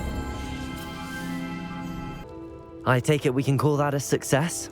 We can indeed. However, I now have even more questions. How does it work? I must review my notes. I may have missed something. Are all of the trials like this one? Oh, not precisely. Well, I think each has those telltale vines and the swirl on the ground. You should feel free to solve them as you come across them. I believe I have what I need to continue my research. My guess is that each will also require mallowsweet, which you can find in Hogsmeade should you need more. I really must be off. Such a pleasure to meet you. Sir? Yes, Sir Nicholas de Mimsy Porpington, at your service. Nice to meet you, Sir Nicholas. I know about the book you found and its missing pages. I may be able to help. Follow me, if you will. It's not too far. Oh, a student? What a treat! What can Finky get for you? A pumpkin pasty? Perhaps some Welsh rabbit? Sounds lovely, but what I really need is this rotten roast beef. Ah, Nick sent you, didn't he? Please help yourself. Finky supposes Nick's tired of loitering about simply to experience the faintest memory of the taste of food. Do you and the other house elves conjure the food served in the Great Hall? Goodness, no. Not even house elves can conjure food out of thin air. Food is one of the 5 principal exceptions to Gamp's law of elemental transfiguration. We can, however, multiply it, transform it, and, of course, prepare it. Then we send it straight up to the Great Hall. It was nice to meet you. Thank you for the beef. Happy to help, and to meet you as well. Please give Nick Finky's regards. Ah, you're back. No trouble, I take it? Not at all. Finky sends her regards, along with the rotten roast beef. Ah, glad to hear it. Kind elf, Finky. Now, let's get that beef to Sir Patrick Delaney Podmore, and you'll be one step closer to finding those pages. This is all rather cryptic, Sir Nicholas. What's going on? Terribly sorry, I'm getting ahead of myself. Sir Patrick organises the Headless Hunt, a group of headless ghosts who gather for various, headless activities. Headless activities? Yes, you'll see. Anyway, I don't know how, but a member of that hunt, Richard Jackdaw, had the pages when he was alive. My plan is to take the rotten roast beef to Sir Patrick so that he'll allow me, us, to engage with the hunt and speak to Jackdaw. Shall we? Very well. I'd like to meet Sir Patrick myself and see this headless hunt. Ah, wonderful. You won't regret it.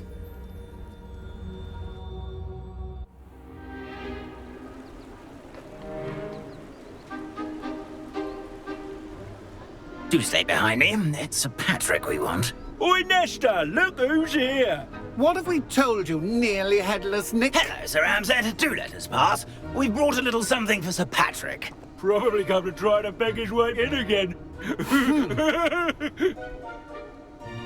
Do they always talk to you like that? Ah, all in good fun. Once Sir Patrick lets me join the Headless Hunt, I'll be right there with them. This offering is sure to win him over. Don't forget why I'm here, sir. Rest assured, you'll have your information from young Jackdaw in no time. Wherever he may be.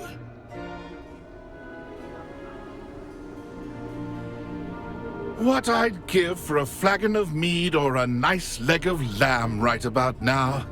Then this party would be complete. How about the next best thing, Sir Patrick? Ah, Sir Nicholas. And a student. Who let you in? We brought you a gift. This is all very suspicious. What do you really want? As if I need to ask. It's Richard Jackdaw. Where can we find him? May we speak to him? Jackdaw, eh? Why, here he is now. What a shame. Without his head. I bet you've always wondered what that's like, eh, Nick? Sir, you jest. It's bound to be around here somewhere. Probably being used in a game. If you find it, I give you my permission to speak with him, my young mortal. It's the least I can do for you for bringing this putrescent gift home. Sir, there's another matter I wish to discuss with you, if I may. Tut, Sir Nicholas. How many times do I have to tell you? Our entry requirements are quite clear. But, sir, we aren't the Headless except for a little bit of tendon hunt, after all. Now, please, follow me, and I shall help you find your way out. Farewell, my young friend. Perhaps your luck with these chaps will be better than mine. Hello again. Can you help me? Ah, Sir Nicholas's young friend. Has he abandoned you? Not at all. I need to speak to Richard Jackdaw. Sir Patrick said his head might be around here somewhere. Indeed it might be. It is a bit unorthodox to include a mortal, but if you do wish to speak with him... Oh, why not? You can speak with Jackdaw if you can find his head amongst these pumpkins. Not just once, but 5 times. Good old Dumfrey will move the head to a different spot each time you find it. Those are the rules. What say you? If that's what I need to do to speak to Jackdaw, I'll do it. Marvellous! Of course, a mortal holding a wand has an advantage over us ghosts. You can simply blast away to your heart's content. Remember, the game's not over until you find him 5 times. Not too bad for a mortal. Now, say what you need to say to old Jackdaw here, You've earned it. Nicely done. But what's going on? You're not a member of the Headless Hunt. No, I'm not. Sir Nicholas said you might know the location of some pages I'm looking for. Merlin's beard. I know precisely the ones you mean. I pinched them from Peeves. How could I forget? The map on those pages led me to my demise. I was not ready for what awaited me in that cave. The pages are likely still mouldering away with my, remains. Quite a final adventure, I must confess. The pages are why you lost your head, and I must visit a cave and search for your corpse. Yes. You'd think a decapitated ghost would get used to the word corpse. Say, here's an idea. Why don't you meet me at the edge of the Forbidden Forest, and I'll show you where to go? I need those pages, so I suppose I'd better meet you. Thank you. Not to worry. I'll just need to be reunited with my body first. But Dumfrey can handle that. See you at the forest's edge. We meet again, Richard Jackdaw. I suppose I shouldn't be surprised to see you. Just like a Gryffindor to brave the Forbidden Forest in pursuit of adventure. Well said. Now where do we go from here? Follow me. I shall lead you as far as I can, but I fear I may remain a tad reluctant to revisit the scene of my demise. Keep your eyes open for a bird bath. When you find it, say Intramuros. I think it's Latin. Or Greek. As you can imagine, I never paid much attention in school. Shall we?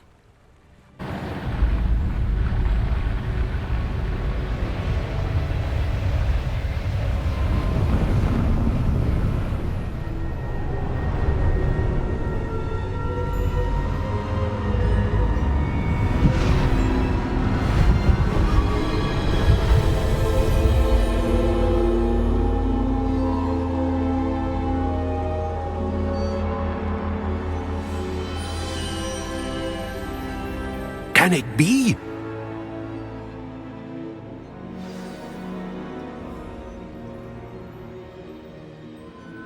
Revelio.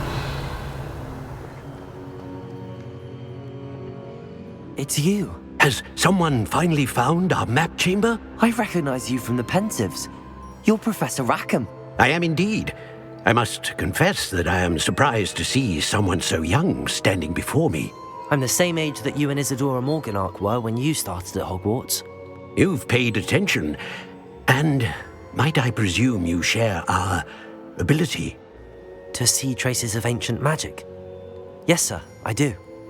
As you have likely realized by now, our ability gives us a unique relationship with all forms of magic.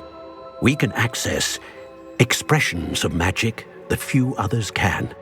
Opportunities will arise that allow you to sharpen this rare talent. Do not squander them. I won't, Professor. Thank you. We have much to discuss. But first, a map found in a certain book led you here. Place the book on the pedestal. I don't have the book with me, sir. That is unfortunate. I'm afraid we must pause our conversation until you return with the book. Very well. I'll retrieve the book right away. Good. We shall speak again once the book is in place. Mr. Clopton, your attention, please. Sorry, Madam Kagawa. Everyone, please welcome a new student to our flying class. Welcome. Hello. The goal of today is to remind all of you how to maneuver on a broomstick safely, as broom flight is, first and foremost, a means of transportation. This, I fear, some of you have forgotten. Diving, rolling, and loop-the-loops will not be taught or in fact tolerated in this class. We'll leave that to professional Quidditch players, like the Toyohashi Tengu. Not a fan, I take it? Now, let's see how well everyone kept up with their practice over the summer holidays.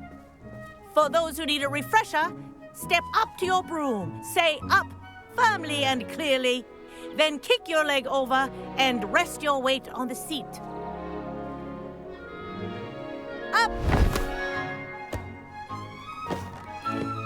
Thank you. Now, your turn. Up! Up! Up, you stupid ratty school broom! Up!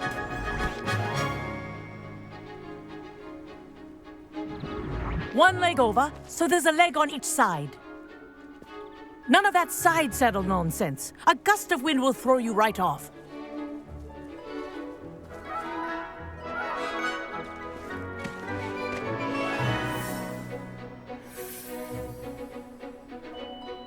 And if you hear my whistle while you're in flight, ground yourself at once.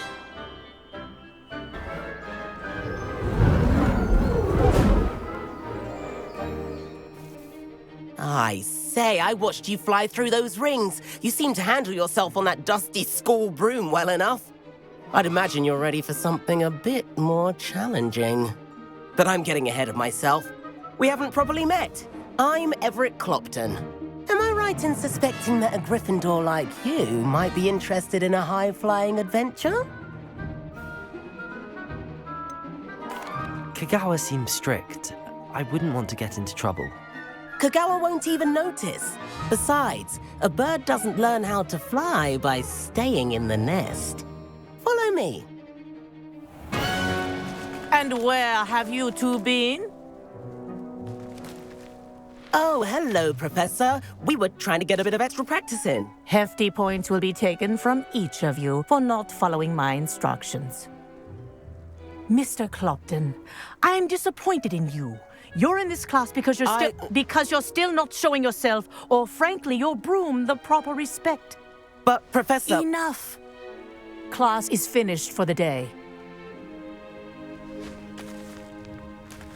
As for you, you do well to use better judgment in the future. Chin up. That was some rather good flying.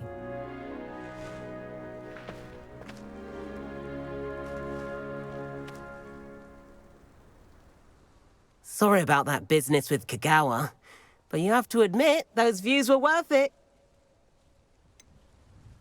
Perhaps, but we did get in trouble, and Kagawa could hold it against us.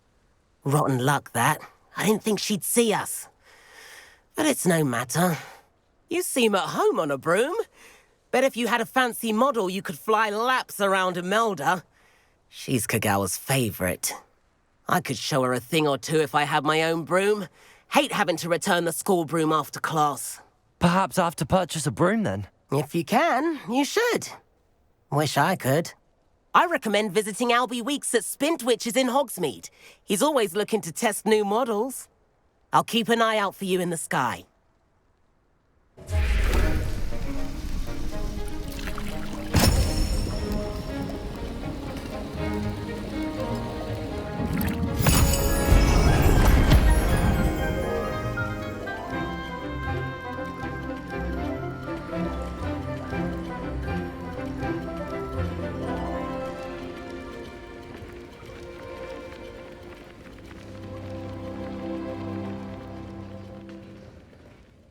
Sebastian, it's been a while. It has. Glad you received my owl. I have something to show you. First, let me thank you for what you did in the library. Of course. Scribner tried to give me detention, but I have ways out of these things. Well, you took the fall for me, and that counts for something. Did you find what you were looking for? I did, but something was missing. I'm not sure here is the best place to discuss it. Understood. We can talk more in a moment, in the Undercroft. Not even the professors know about this place. I think I've seen Ominous in potions. Or was it herbology? I've noticed that he uses his wand to navigate the castle. He does. No idea how, though. Ominous was born blind, and no spell could reverse it. His wand seems almost sentient. Not surprising, I suppose. Ollivander always says, the wand chooses the wizard. Is that how he found this place? No, someone in his family knew about it. The Gaunts are full of secrets. I've never heard anyone else speak of it, and I've certainly never seen anyone else here. Again, mention this to no one, especially Ominous. He has no love lost for his family or their secrets, but this place is special to him. Understood. But why does Ominous have no love lost for his family? His father's family are direct descendants of Salazar Slytherin, one of the 4 founders of Hogwarts. Obsessed with blood status, most of them. Ominous cannot abide them, as he'll be the first to tell you. Anyway, the Undercroft has been a perfect place to sneak off to, away from prying eyes, and even practice otherwise forbidden spells. Really? Like what? Like the Blasting Curse. Professors say it's not an appropriate spell to teach students. It sounds like a dangerous spell. You sound like Ominous. He frowns upon using forbidden spells. Although he did enjoy learning this one. A spell like Confringo is only truly dangerous in untrained hands. Such spells should be properly taught, not banned. To be fair, I'm admittedly partial to more fiery forms of magic.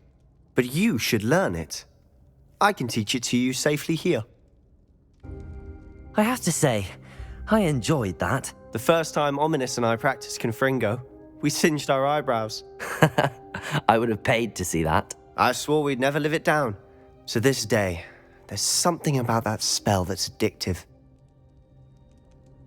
This is exactly the type of magic I've been hoping to learn. There's more where that came from.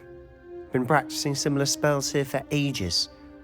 Although, I didn't tell Anne and Ominous about every one.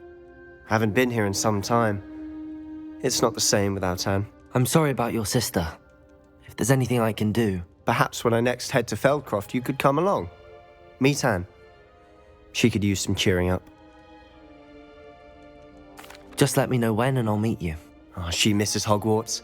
She's been stuck at home with our guardian, Uncle Solomon. Unfortunately, you'll have to meet him too. Well, meeting a new student will be precisely what she needs. I shall look forward to it. Cheers. By the way, what was it you couldn't discuss out in the hall earlier? I'm not sure where to start. You said something was missing from what you found in the library. I assume it's to do with what you told me. About the Portkey and Gringotts and Ranrock. Nothing gets past you. And yes, it is. As I'm sure you suspect, there is a bit more to all of this. You must promise to keep this between us. I trusted you with knowledge of the secret Undercroft. You can trust me. All right. I can see traces of ancient magic. Ancient magic? I don't know what I was expecting you to say, but it wasn't that. What does that even mean? Honestly, I'm not entirely certain. All I know is that I can see whispers of an old magic that hardly anyone else can. Fig and I think that Ranrock has somehow found a way to harness that magic's power. Are you telling me that goblins may be wielding some sort of wizard magic? That's what we're trying to find out. And this ability of yours, does it allow you to wield this magic too? I don't know. Well, when you do know, tell me. I've been studying archaic forms of magic for ages. Perhaps we can help each other. In the meantime, with both Rookwood and Ranrock after you, I suspect a bit more time practicing the blasting curse is in order. Spend as much time here as you'd like. And remember, keep this place between us. You there. I can hear you. Oh, hello. Ominous, isn't it? I believe we have potions together. And herbology? I recognize that voice. Heard you talking to Gareth Weasley in potions class. You're the new 5th year. Did you just come from the Undercroft? How did you get in there? That room's called the Undercroft. Ah, well, I was exploring and then suddenly found myself in a strange passageway. Don't lie to me. No one stumbles upon that room. Sebastian told you, didn't he? You breathe a word about this place to anyone, and not even your precious Professor Fig will be able to help you. My father is friends with the headmaster. I am not afraid to exploit that connection if I need to. Trust me, Ominous. I won't say a word. And Sebastian is a good friend. You shouldn't immediately assume the worst of him. I don't need you to tell me about my oldest friend. Thank you very much. Ominous, I just meant... I know what you meant. Sebastian gets himself in enough trouble. He doesn't need your help. Professor Weasley?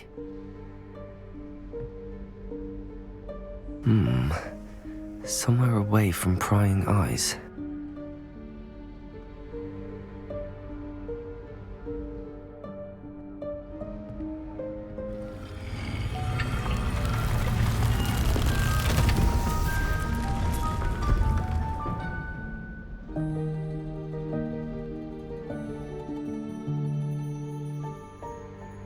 Forgive me, the headmaster stopped me and I... Merlin's beard. I see you've wasted no time. Well done. Shall we? After you, Professor.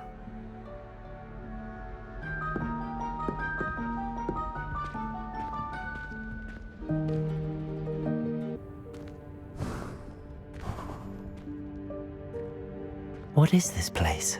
This is the Room of Requirement. It only appears when one is in real need of it. This presents the perfect opportunity to teach you Evanesco, the vanishing spell. You can cast Evanesco to vanish certain objects, such as these chairs and other things here in the room. I suggest you practice the wand movements first, then you can clear the chairs away.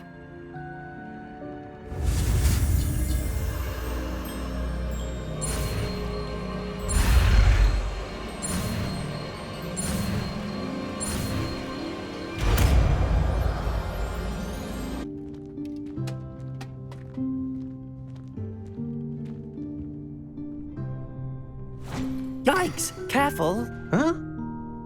Oh, there you are. Wait right there. Deke will come to you. Hello. Ah, Deke, we've been looking for you. Apologies, Professor Weasley. Deke was looking through some of what's appeared in the room since Deke was last here. Is this the student? Indeed it is.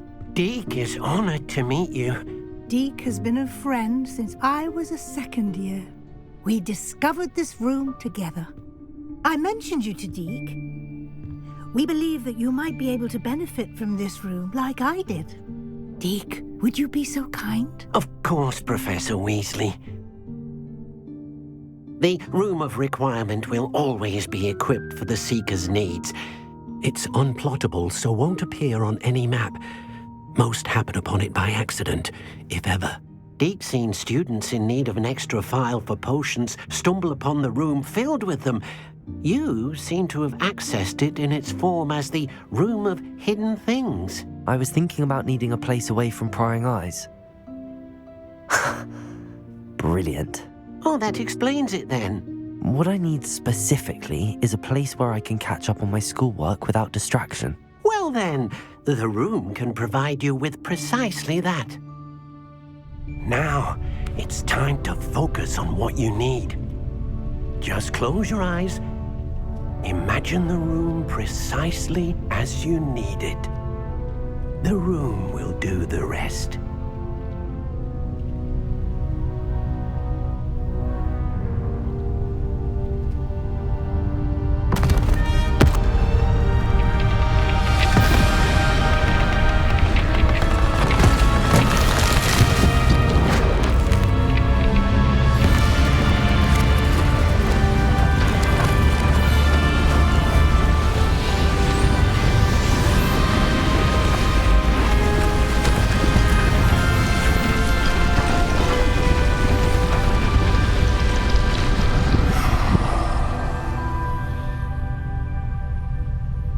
You've given yourself quite a canvas to work with. I imagine the desk of description will come in handy. It will. I hope you'll take advantage of it. Now, I'll give you a brief lesson in conjuring. The room might not provide everything you need on its own. Conjuring? Yes, the magic of creating or conjuring objects. I'll teach you.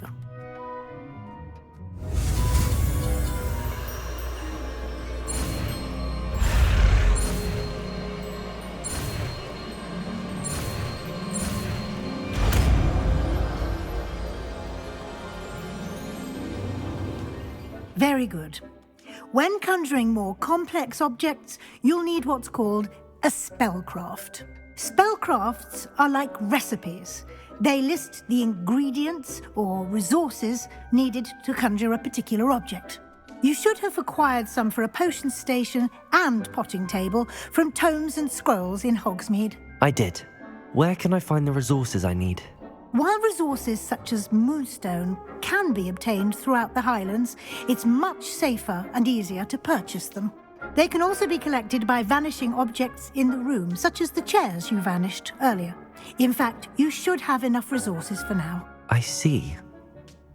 Can I regain resources by vanishing something I've already conjured? You can indeed. Quite perceptive. Why don't you give it a try? Go ahead and conjure the potion station and potting table.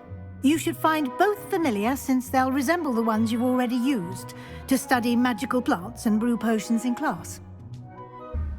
Deke will be here to answer any questions you may have. Do not underestimate his insights. I will be sure to speak with Deke if I need anything. Thank you. Good luck. I shall linger a bit longer in case you'd like to learn another transfiguration spell for use in the room. Finally. Minister Spavin talks more than he listens. Ranted on and on about rogue dragons. Wouldn't listen to a word about goblins. Speaking of which... Listen, Professor. So much happened while you were away. Nearly Headless Nick asked me to get some rotten roast beef from the kitchens. Rotten roast beef? Yes, I thought it was odd too. But then we took the roast beef to Sir Podmore of the Headless Hunt, and... You met the Headless Hunt? That must have been interesting, to say the... Yes. And then I had to find Richard Jackdaw's head in the pumpkins so that he'd tell me about how he died. Who on earth is Richard Jackdaw? He was a student here long ago. Anyway, he told me about a secret cavern. I went there, and right next to Jackdaw's skeleton, I found the missing pages. You found the pages? I did. And because Jackdaw had followed the map they contained, when I found the pages, I found the location on the map. Believe it or not, it's a room below Hogwarts. Why am I not surprised? Shall we? I was hoping you'd say that. Oh, and we'll need to bring the book. To think it was beneath us all this time.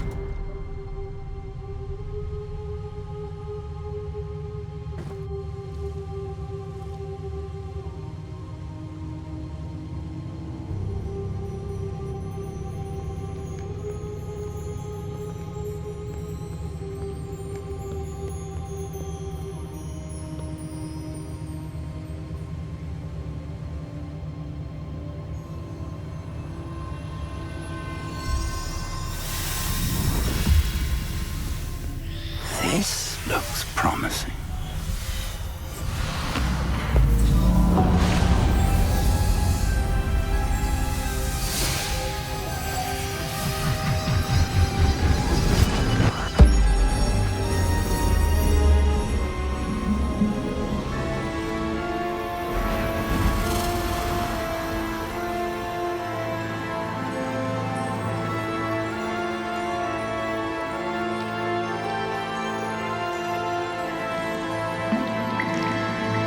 A map.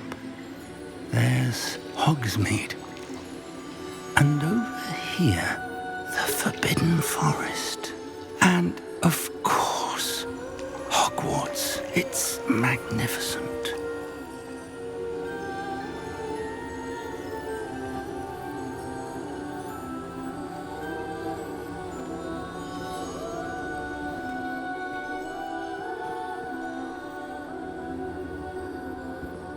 If only you were here to see this.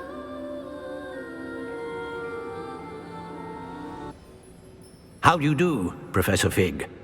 And you, my young friend, see now why you needed to return with the book? I do. I also see why you refer to this room as the map chamber. That you have come this far tells me that you possess extraordinary magical ability, the potential and power of which will unlock should you prove yourself worthy. The location of each of 4 trials will, in time, appear on the map. Trials that will test you and give you access to invaluable knowledge. Trials that you must complete on your own. Do you recall the pensive memory you viewed in my vault in Gringotts? You and your friend Charles spoke of the Portkey, and of trials you'd created for one who could see traces of ancient magic. Precisely. Charles is another of the Keepers, a designation we gave ourselves centuries ago, in light of the knowledge that we have been bound to keep hidden. Until, perhaps, now. So, the passage from your ruins to Gringotts, everything in the vault, the restricted section, finding this room, none of these was a trial. They were an important part of the journey, but they were not trials themselves. The fact that you have come this far, however, bodes well. The trials were designed to ensure that the power and knowledge we have kept secret for so long does not fall into the wrong hands. They will test your abilities, both innate and learned. But of equal importance, everything you witness as you complete the trials will inform what you choose to do with all that we share. You will need patience. The trials have much to teach you. It will take time. I'm afraid we don't have the luxury of time. We have waited this long, Professor Fig. Surely a few more. Respectfully, sir, while I do not know the secret you keep, I do know that our young friend here has seen traces of a powerful dark magic being wielded by goblin kind. And we encountered an uncommonly powerful goblin wielding such magic as we prepared to leave your vault at Gringotts. We may already be too late. This is grave news indeed. Young friend, do you trust Professor Fig? I do. Then, in the light of your considerable skill and all you have already accomplished, we shall begin. You will find the location of the first trial marked on the map below you. Whilst Professor Fig may assist you in locating the trials, they may be completed only by one with our ability. Shall we have a look?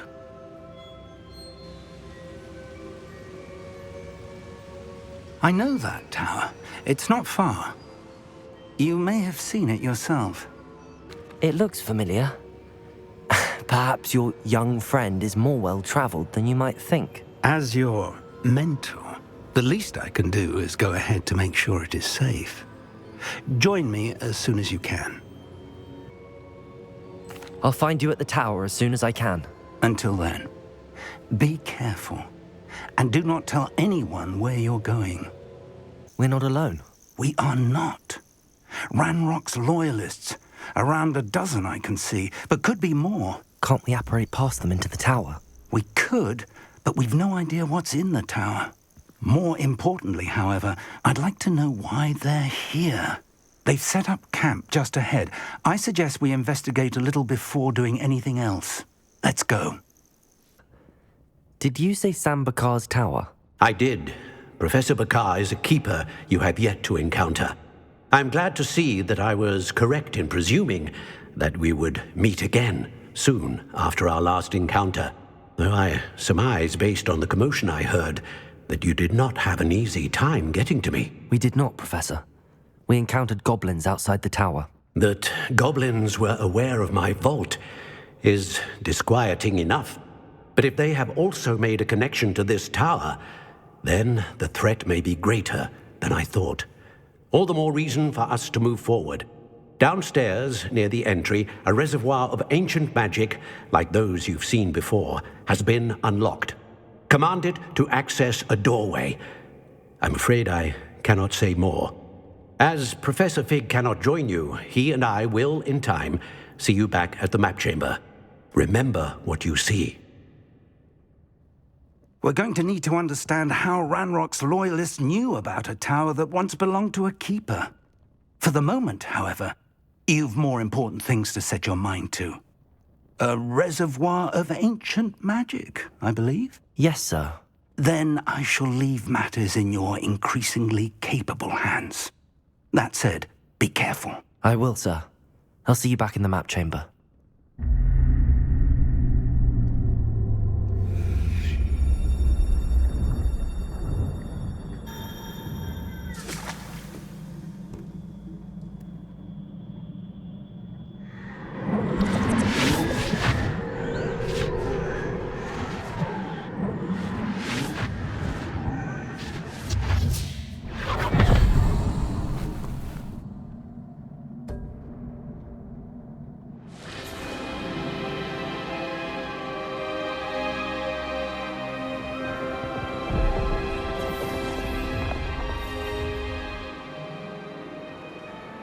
Your ability to transfigure the world around you is remarkable.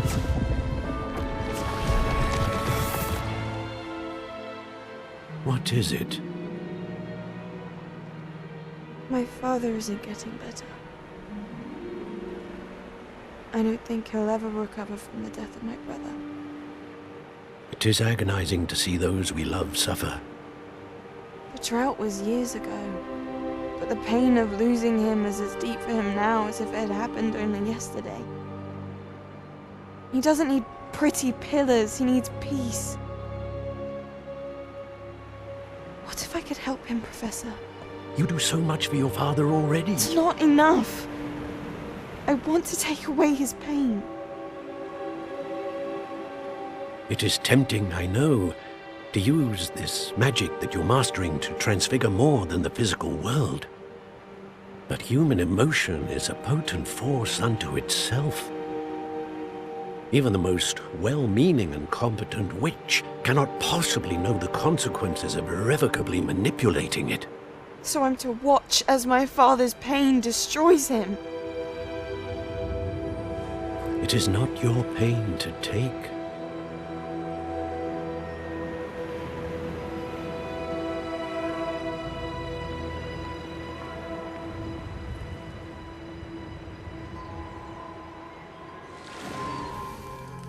Every year, a student sees something sillier than I could ever imagine in their tea leaves. Oh, Miss Morganach, welcome back to Hogwarts, Professor. That's going to take some getting used to. Professor Rickwood? I was so pleased to hear that you'd accepted the position of Defense Against the Dark Arts, Professor. Sit, Isadora. Tell us about your travels. I was actually hoping that you and the others might join me at my home this evening. There's much I'd like to share with you. That would be delightful. We shall let the others know. Very well. I shall see you then.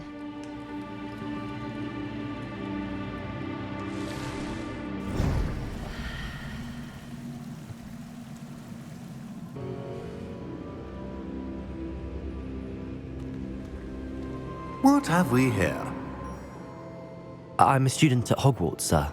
And this is Professor Fig. Professor Charles Rookwood at your service. Has someone completed the first trial? I have, Professor Rookwood. We saw you in the Pensive in Gringotts with Professor Rackham. Indeed. So, you found the portkey to access Professor Rackham's vault, and you deciphered the map within the locket you found floating above that Pensive. I did. I found something that I can't identify floating above the last Pensive. Ah, yes. You will find a similar artifact in each trial. You must take care to keep them safe. You will need them to complete the journey we have set forth for you. Once you have them all, we will tell you what to do with them. Very well. Are you able to tell me anything about the next trial? Before you proceed, I would like to speak with Charles regarding the urgent situation involving the goblins. The goblins? The student has seen traces of a powerful dark magic being wielded by goblin kind. They and their mentor, Professor Fig, not only encountered goblins lurking outside of Sanbakar's tower, they also encountered a powerful goblin in my vault at Gringotts. I'm afraid it would be wise to halt the trials until we know more. We shall defer to you in this matter, of course. Now then... Wait, Professor. The name Rookwood. Do you think... that there's a connection to Victor? Perhaps, but we can't be sure of its significance, if any. For now, tell me what you saw in the Pensive. Before the witch from the last Pensive, Isadora, became a Hogwarts professor, she argued with Professor Rackham about using magic to remove pain. Hopefully the next Pensive provides more context. For now, we should learn what Ranrock knows. I will be honest, I've no idea where to start. Actually, I might know of someone. I saw Sirona at the Three Broomsticks speaking to a goblin once. They seemed friendly. Well, it's worth a try. See what you can find out. Of course, don't forget... my studies. Yes, sir. Professor? Have you encountered swirling traces of magic in the world? Aside from those along our path? Not that I recall. What are they? Evidence of the Keeper's efforts to manipulate the power of ancient magic during our time. If I am correct, and I usually am, you should be able to use them to inform and enhance your own magic. Thank you, sir. I will look out for them.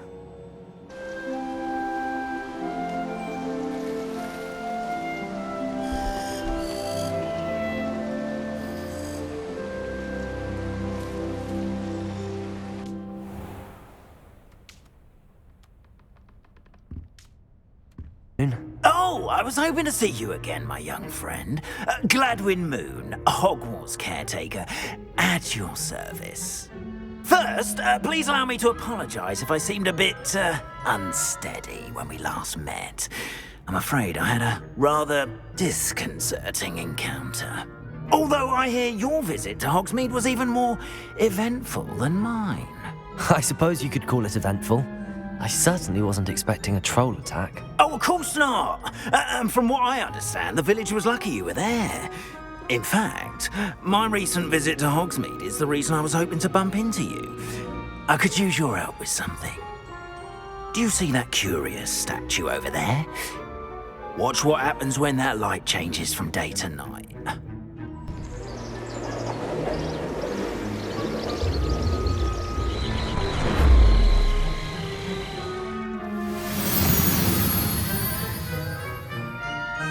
simply, first, your daring do against those trolls in Hogsmeade has gained you a reputation for fearlessness.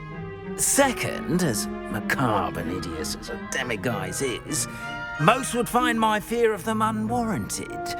You, however, have seen how they affect me. I'm at my wit's end, young friend. I simply can't bring myself to go near them. In fact, I know of 2 statues right here in the faculty tower. Perhaps you could start simply by removing them, so I can go about my evening duties. I'd be glad to help you, Mr. Moon. Oh, I knew I could count on you. First, you know how to cast a disillusionment charm, correct? You'll want to do that before wandering the tower at night. Next, you'll notice that the door is locked. However will you get in? Alahomora, that's how. But what about curfew? Curfew? Oh, tosh. I sense you're a bit like me when I was your age. Oh, the school was my oyster. And I took advantage of it. Oh, everyone loved me for it. Oh, those were the days. Now, you'll find one statue in the prefect's bathroom and the other in the hospital wing. Good luck. Oh, and thank you. Hello, Mr. Moon. I have the moons you asked me to collect. Oh, goodness! You're as fearless as I'd hoped. An excellent start. If we can collect more, it may shed some light on who's behind all this. Of course, I first suspected Peeves. He drove the previous caretaker, Rancorous Carp, to an early retirement with his intolerable buffoonery. But that does not explain the boggart in Hogsmeade, does it? No. I am determined, with your help, to discover the identity of my tormentor. It's definitely intriguing. I'd like to help you solve this mystery. You, my friend, are a gentle person and a scholar, and I have something to offer in exchange for your assistance. Now, remember, the moons are only retrievable at night. Thus, I encourage you to use a disillusionment when necessary. Understood. Welcome, everyone. I see you've already met some of the many beasts we study in this class. Though be advised, none of these creatures should be taken lightly. They are all in their own way dangerous, especially if one does not know how to handle them properly. Now, it seems many of you are out of practice. Let's take some time to review the basics of how to care for a beast, shall we? Miss Sweeting, would you please assist our new student with the lesson today? Yes, Professor Howen. Hello, I'm Poppy Sweeting.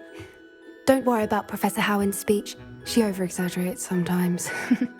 All the beasts in class are perfectly safe. Oh! Miss Sweeting, pay attention, please.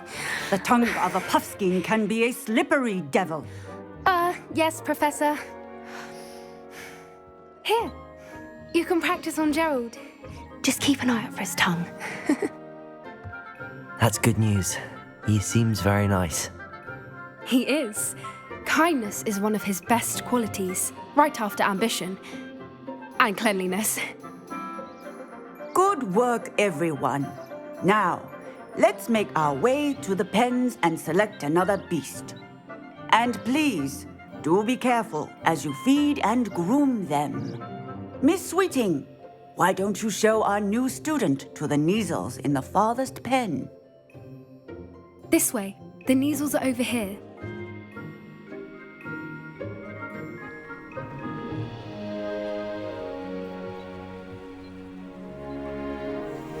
Oh, couple of Neasel whiskers ought to get me a few canuts at least. Enough to buy something from Honeydukes.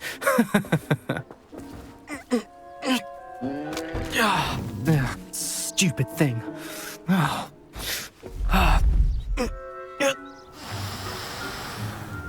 What in Merlin's name are you doing? Tuss, peculiar Poppy. Worried about a worthless little rodent. Her name is Persephone! Her name is Persephone! That's really not funny.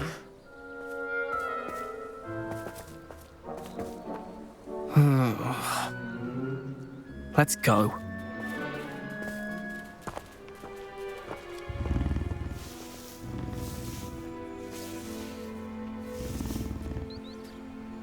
you wanted to speak with me?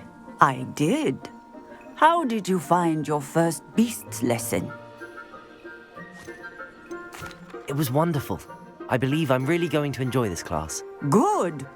You seem to understand that when beasts are properly controlled, they can play a vital role in our lives.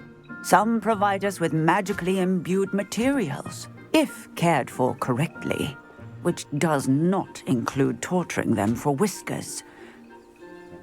Well done, by the way. Probably best to let me handle it next time. Yes, Professor.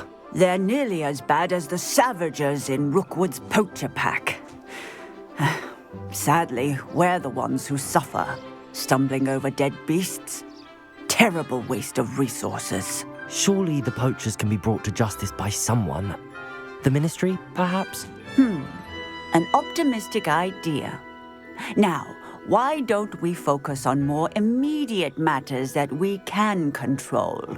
Professor Weasley has asked that I prepare some assignments designed to help you catch up to the other fifth years. Be on the lookout for my owl. Meanwhile, I also encourage you to study as many beasts as you can on your own time. You need something, Poppy. Thank you again for saying something to those brutes so that I didn't have to. You were an augury at noon in the desert. I certainly hope that's a good thing. It's something my gran and I say. It means that something or someone is a welcome surprise. At least, that's what we decided it meant. I couldn't stand there and watch them harm the poor thing. We're of a similar mind. Actually, in light of that, there's someone I'd like you to meet. In the forest. You've intrigued me. Very well. Lead the way. I'd hoped I would.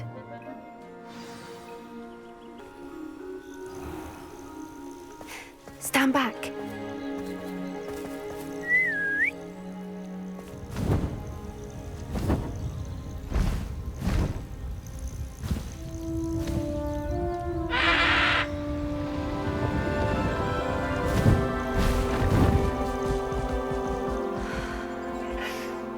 Please meet Highwing.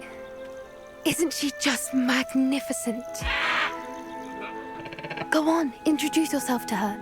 But be careful. You must always show hippogriffs the proper courtesy before you approach them.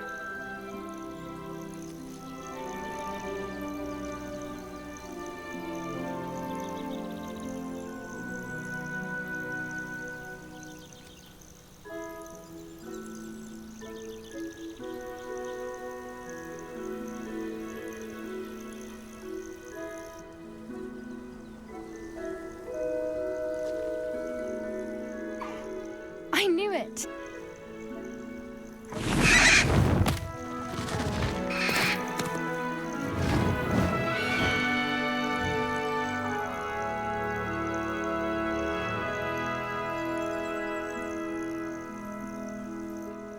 So, what did you think of Highwing?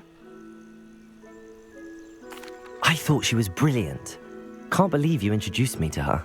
I suspected you two might get along. Are you the reason students have been seeing hippogriffs flying above the Forbidden Forest? Perhaps. Did you know that once you earn a hippogriff's trust, they'll always be there for you? I've seen it firsthand with her. How exactly did you and Highwing cross paths? It's a longer story, but I rescued her from poachers a few years back.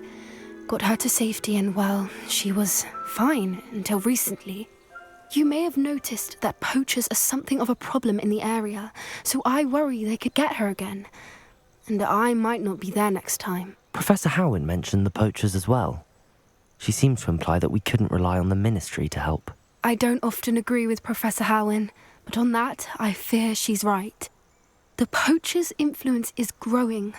I see them every day in the village, lingering, talking to people. They're up to something. I'm just not sure what. You may be reading into it. Talking to people isn't a crime. It's hard to explain, but something about it just feels wrong. I think I'm going to look into it, find out what's going on, what they're doing. I think that's a fine idea. Information is power. And the more I know, the better I can keep Highwing safe. You seem undeterred. Will you let me know what you find out? Oh, very well. I will. I should be going, but we'll speak again soon, I hope.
I wanted to thank you again for your help with Rookwood and Harlow the day of the troll attack.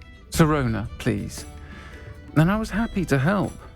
Oh, those two are nothing but trouble. Glad you and your friend were here when they found you. I am too. You were speaking to a goblin here that day. Yes, Lodgok. He's a friend. I was surprised that you seemed friendly with the goblin. I've known him for years. We met when I was waiting tables here as a student, well before I bought the place. He was cordial enough, but we weren't friends then. His mistrust of wizard kind ran deep. But you're friends now? We are. Hadn't seen him in years when he came in a few months ago. But he recognized me instantly, which is more than I can say for some of my own classmates. Took them a second to realize I was actually a witch, not a wizard. Not all goblins are like Ranrock and his loyalists. Lodgok is as worried as the rest of us about what's been going on. In that case, I'd like to talk with him, about Ranrock in particular. Where might I find him?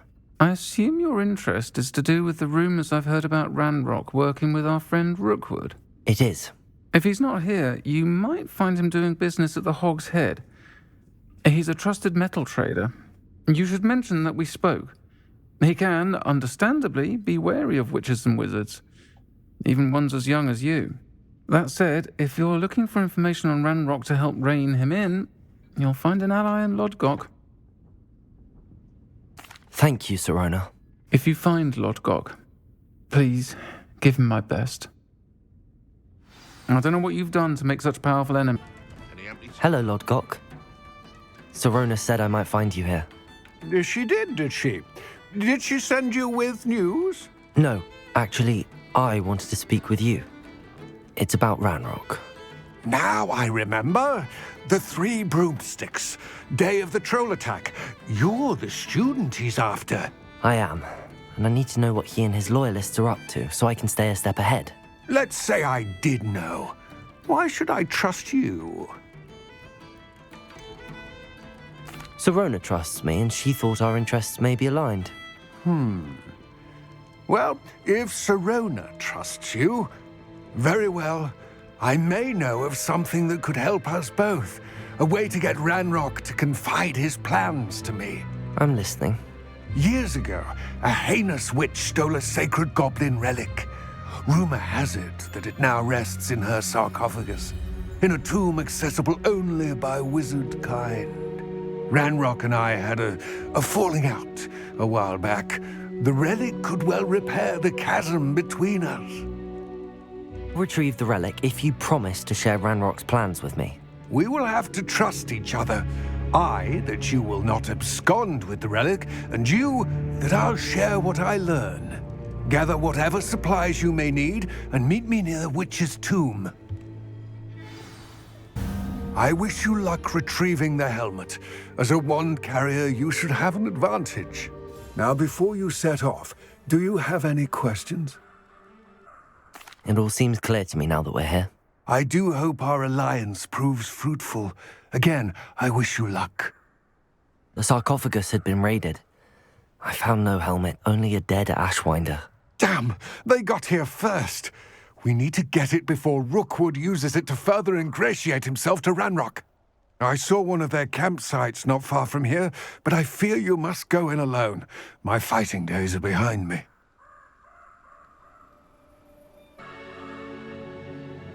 I'll head there now. Good. There's no time to lose. Get to that helmet before Rookwood does, or we will lose our chance at any leverage, no matter how small, with Ranrock. What should we do about the helmet thieves? I'm afraid there's no choice but to stop them. Go to their camp and deal with them at once.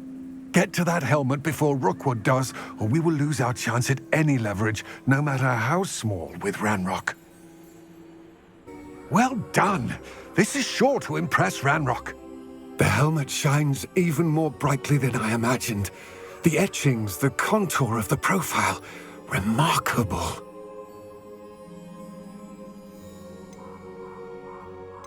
It looks stunning, Lodgok. I see why you wanted it back. You did the thieves a service by recovering it. I know many a goblin who would have killed for it. Ah, then I am glad to be rid of it myself. Thank you. This should earn Ranrock's trust. I will take it to him immediately. It may distract him from his search. His search? It is merely an inkling. You have impressed me greatly, friend. I am glad that I trusted you. Enjoying the view? Keeping an eye on things. Feldcroft isn't what it used to be. No one has felt safe here since Ranrock's loyalists took a peculiar interest in that castle over there. Rookwood Castle. My uncle Solomon is a former Auror and refuses to look into it, even after Anne was cursed by one of them. Possibly with a wand, no less. I heard a goblin refer to wizard kind as wand carriers. Are goblins forbidden from carrying wands? Precisely. That's why I'm on the hunt for answers. If I'm to cure her, I need to understand what happened to her.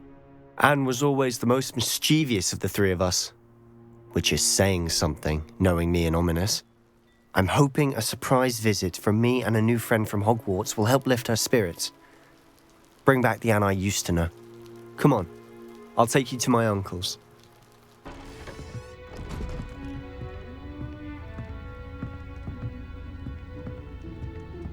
Aha! Sebastian, where did you... Is that what I think it is? We've been over this, boy. Hey. Shrivelfigs cannot reverse a curse. Nothing can. The sooner you accept that reality, the better. But we haven't tried everything. There is no cure! When will you accept that? Never.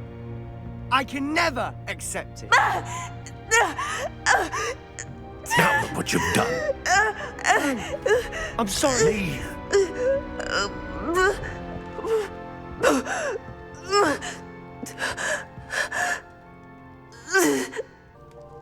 Are you all right, Anne? I didn't mean to intrude. You didn't, truly. And I'm all right. The pain from this curse comes in bouts, and often suddenly.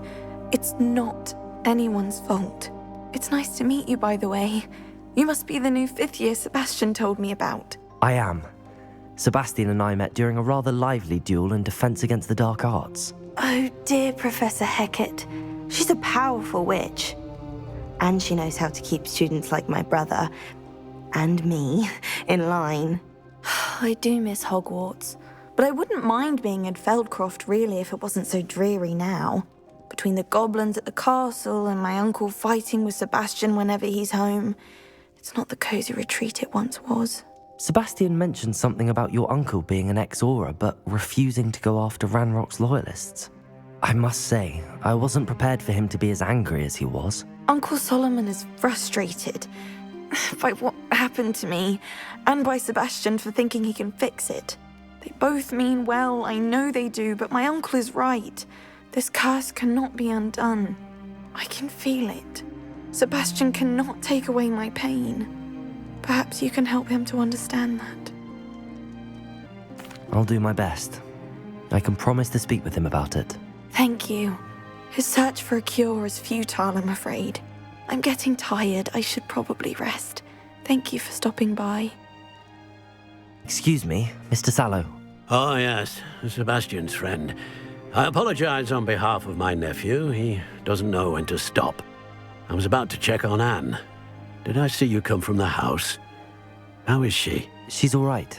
She said she was going to rest. Nothing can be done for her. It could be that you've not yet discovered the cure. Ah, you sound like Sebastian, thinking you know better than the healers at St. Mungo's. Perhaps the healers don't know everything, sir. Sebastian is single-mindedly focused on finding a way to help his sister.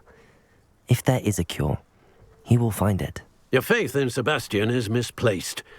Some sort of dark magic cursed Anne, and the goblins aren't likely to explain themselves anytime soon.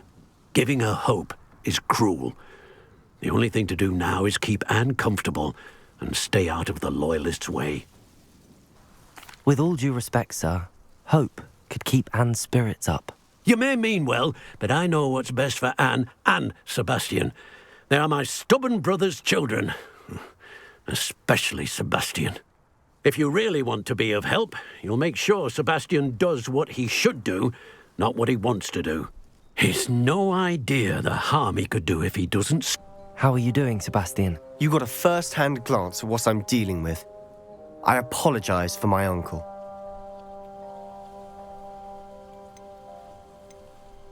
I'll admit, I wasn't expecting him to be so angry. He's always angry. He's been angry since my parents died. After Anne was hurt, he only grew worse. It's as though he blames me somehow, always calling me my father's son, as if that's an insult. I'm the one trying to help her. He's simply given up. Both Anne and your uncle seem genuinely convinced that nothing more can be done for her. I refuse to believe that. Anne's pain is more than physical. It has changed her entirely. I miss my sister. And I'm going to get her back. Come with me. I need to show you where it happened. Loyalists deserved what they got. Couldn't agree more. This is where it happened. We smelled smoke in the middle of the night. When we looked outside, flames were shooting from the estate. Before my uncle and I could stop her, Anne rushed out, racing towards the fire, worried someone would be hurt. She came face to face with a horde of goblins, frantically trying to stamp out the flames. Suddenly, an icy voice drifted out from somewhere in the smoke. Children should be seen and not heard. A blinding blast followed. They didn't even give her a chance to run. It seems an awfully violent response to a child wandering by. What were they trying to hide? My thoughts exactly. It may be grasping at billywhigs, but I keep thinking that there might be something here that could lead me to whoever cursed Anne. Might be the only way to learn what type of magic harmed her, which could help me find a cure. Perhaps you're right. The Loyalists are everywhere, but they do seem to be spending a lot of time here, and it's likely they're hiding something. And at Rookwood Castle. Shall we have a look around? Sebastian, this house did belong to a Hogwarts professor, hundreds of years ago. Who? What do you... I found a pensive that day in the restricted section with a memory that showed this house. There was a little girl and a drought. The keepers have shown me other memories as well. The girl became a Hogwarts professor. Her name was Isadora Morganach. She was one of the keepers. The keepers? Like in Quidditch? And you found a pensive in the library? I'm not following you. I realise it's a lot to take in. I'm not even sure I understand it all yet. And no, not like Quidditch. They call themselves keepers because they're protecting some type of knowledge. It has to do with the vault at Gringotts. Let me see if I've got this straight. You have Ranrock and Rookwood after you because of something you found at Gringotts where you ended up via a portkey. You can see traces of an ancient magic that you think Ranrock is trying to harness. And now you've been witnessing memories left by keepers. Oh, and this house belonged to a Hogwarts professor who was one of these non-Quidditch keepers hundreds of years ago. If I didn't know you, I'd think you were pulling my leg. It is all a bit much, isn't it, when you put it like that? The point is, we both have good reason to search this house. You for answers about what happened to Anne, and me for answers about the keepers. I know it sounds strange, but... Honestly, nothing you say sounds strange to me anymore. Fair enough. I can see the Undercroft through this stone wall, as though it's a window. This has happened before. I'm listening. I think it's to do with my ability to see traces of ancient magic. But you said you didn't really understand it, and that you couldn't wield it. That's true, and I'm still not sure what it all means. What I do know is that my ability allows me to travel through these windows I see. Wait. We can get straight to the Undercroft from here. Ominous will be floored. We can. But perhaps best not to tell anyone else about this for now. Even Ominous. Understood. Well then, invisible, secret, ancient magic passageway? Here we come.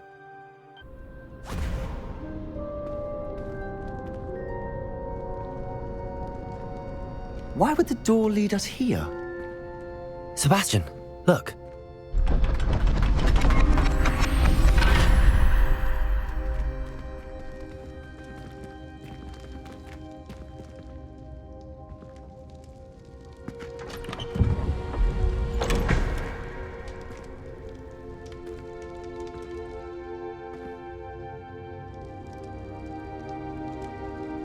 A rune symbol.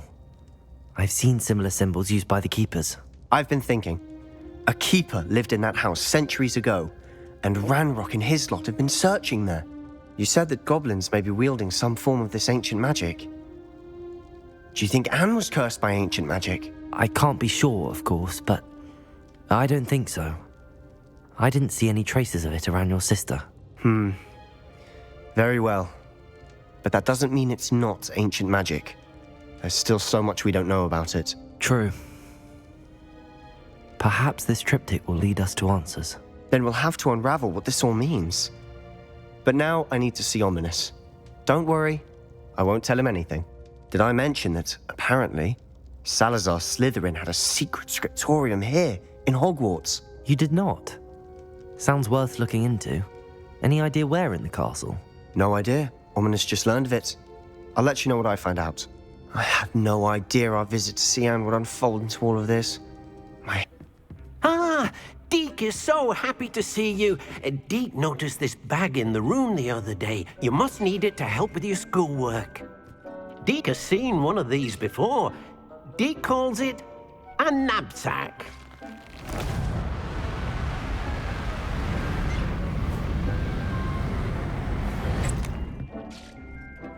Perfect for gathering and transporting beasts. Pleasant little breeze. I have been thinking about something Professor Howin said in Beasts class, that I should study as many beasts as I can on my own time. She also mentioned that poachers have been active in the area. So, perhaps the beasts will be safer with us than out on their own. Precisely what Deke was thinking. You see, the room knew exactly what you needed, and luckily, Deke can show you how to best use the knapsack and where. Come along, then. I'm ready to learn how to use the knapsack. Perfect! Deke loves an outing.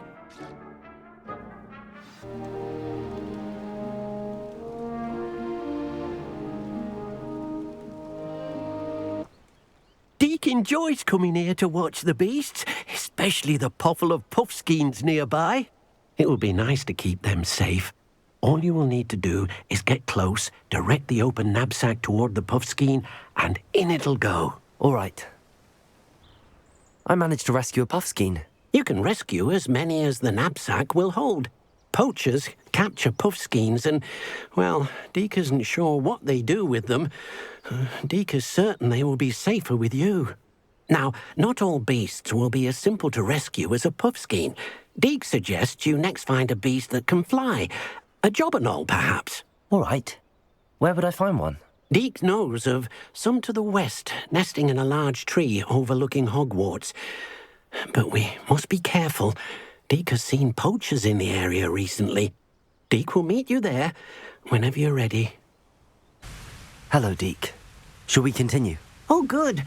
Deke was worried about you, what with all the poachers in the area. Perhaps we should work quickly. The jobberknolls are just here, in this large tree. If it's helpful, Deke has seen Levioso used to slow flying beasts.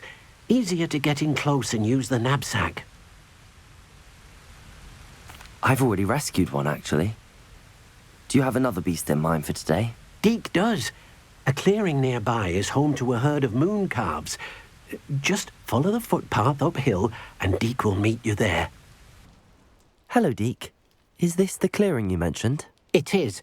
Moon calves gather near the large tree with the spiral pattern in front, but only under the light of the moon. So, unfortunately, unless you have a way to hasten time, you might sometimes have to wait until nightfall to see them. Actually, I've already rescued one. Wonderful. Then Deke supposes you're finished here. You'll be able to rescue many more beasts, but for now, let's bring the ones you've gathered back to the room. Very well. Deke will meet you back in the room whenever you're ready. There you are. Now, we need to show the beast you rescued their new home. But, not enough room to let them out here. Imagine all those beasts running amok. That wouldn't do at all. Perhaps if you focus on what your beasts need, the room will provide.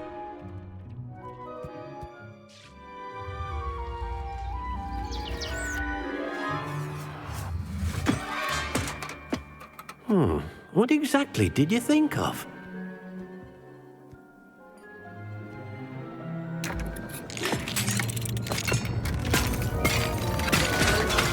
Heavens! You've done it! But what is it? Deke isn't sure. Only one way to find out. Meet you inside when you're ready. It seems to be a place for your beasts to live, a vivarium of some sort. Oh, your beasts will be quite comfortable here. They'll live healthy, safe lives. Perhaps you want to release them, let them see their new home. Oh.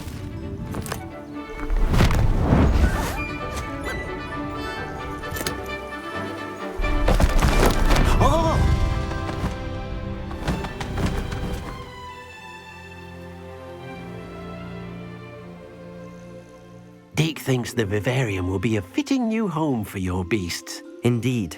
I only hope we'll have enough space for all of them. Deke hopes so too. But if you do run out of room, Madam Peck at Brood and Peck in Hogsmeade will help to find safe homes for them. Any beasts that the room can't hold? Yes, she's well known for helping to care for beasts in need, and she'll give you a fair price for them. Speaking of care, beasts that are well fed and groomed will provide you with valuable magical materials, such as puffskein hair, for example. If you gather some magical materials from your beasts, Deke can show you how to use them. Very well. I shall let you know when I have some. I've collected some magical materials, Deke. Now Deke can show you how to use them. First, you'll need to use this spellcraft to conjure an enchanted loom. An enchanted loom? Exactly.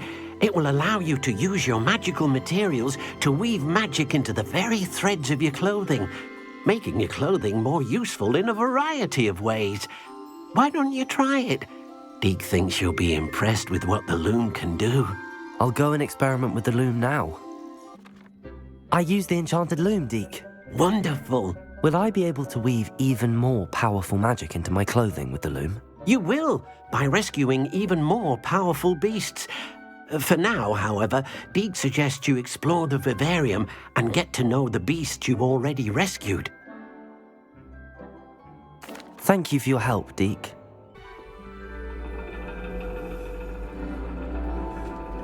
And your reading is The Dragon. That's exciting, I suppose. Perhaps you're due for an adventure.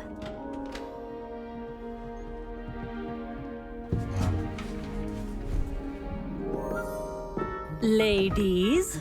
Professor Shah. Astronomy is not divination. You won't find the mysteries of the cosmos charted out on your palms or at the bottom of your teacups. Alas, the heavens remain hazy to the starry-eyed. Now, if you were to devote yourselves to persistent and painstaking observation, you just might catch a glimpse. With that in mind, please take your telescopes. Tonight we will be on the observation deck.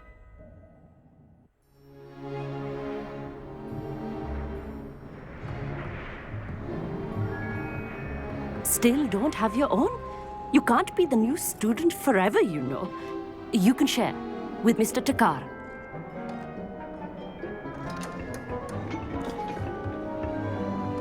Here, I can adjust that for you. No, bring it into focus on your own.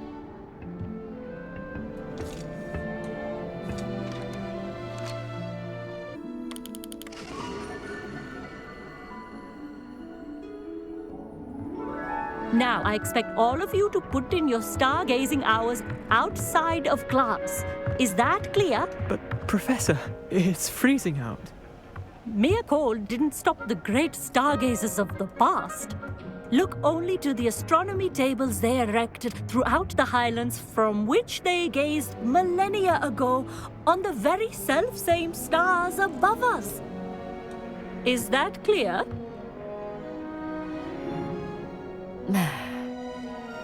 Dismissed.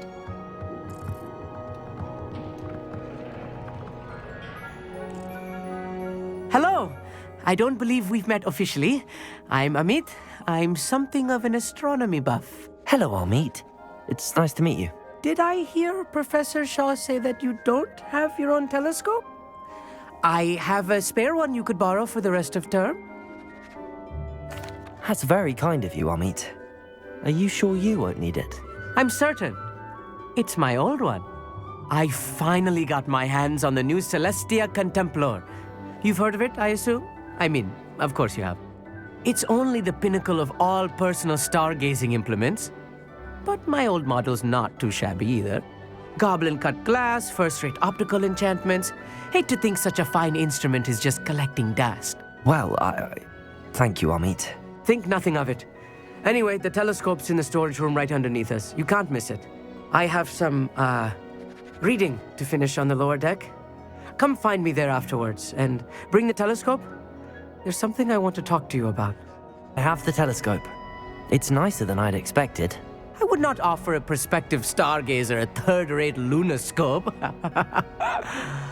But there is, something else. Yes, what is it? You remember those astronomy tables Shaw was going on about? It just so happens I've been reading up on them a little myself. And it seems there may be one right here at Hogwarts. I believe we could use it to find hidden constellations. I had a feeling there would be a catch to that telescope. No. I certainly wasn't trying to bribe you or anything. But, are you in? No one from the Gobstones Club will go with me. Said they'd rather get spit at by a stone than... Well, they are cowards. Let us get moving while the stars are still out. I'll show you how to use that telescope once we get there. I promise. No need to convince me. Let's get going. Brilliant. You won't regret it. Shall we?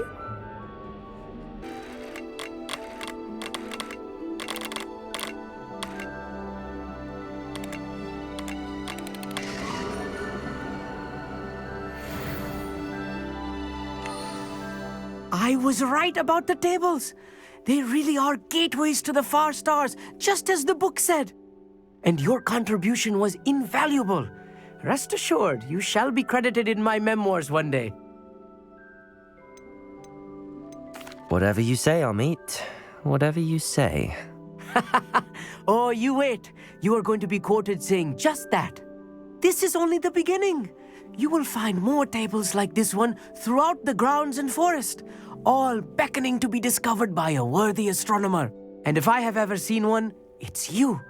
Oh, and about my old telescope, don't bother returning it. You should keep it. That's quite generous. Thank you. You are welcome. It has goblin-cut glass and a gobbledygook inscription. I'm practically fluent in gobbledygook, you know. It's all in the throat, really, gobbledygook, you know, and how you pronounce your R's. Anyway, glad our adventure was a success. I will see you soon.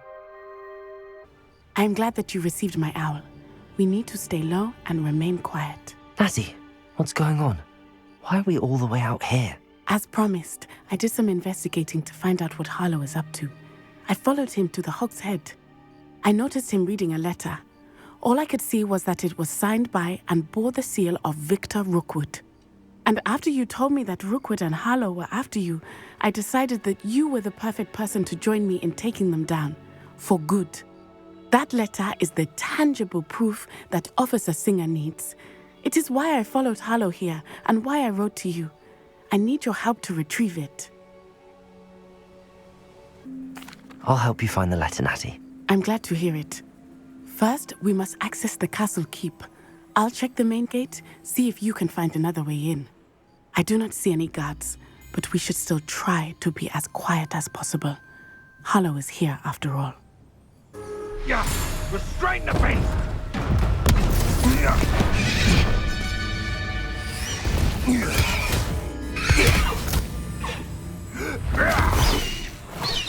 Highwing!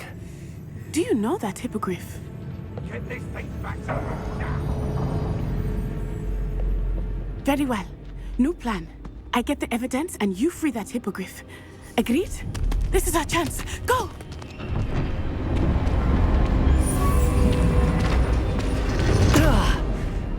Blast it! There's gotta be another way to get up to the roof.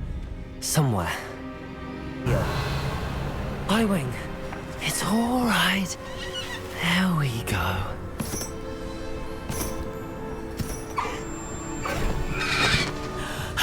There you are.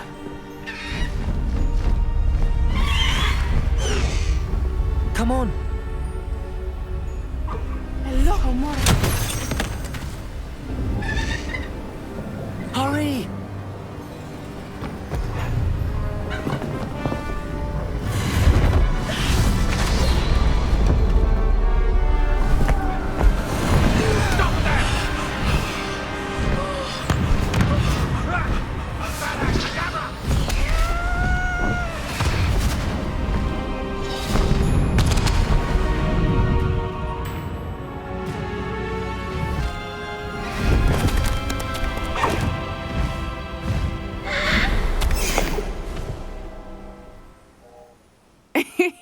How exciting. It was exhilarating, wasn't it?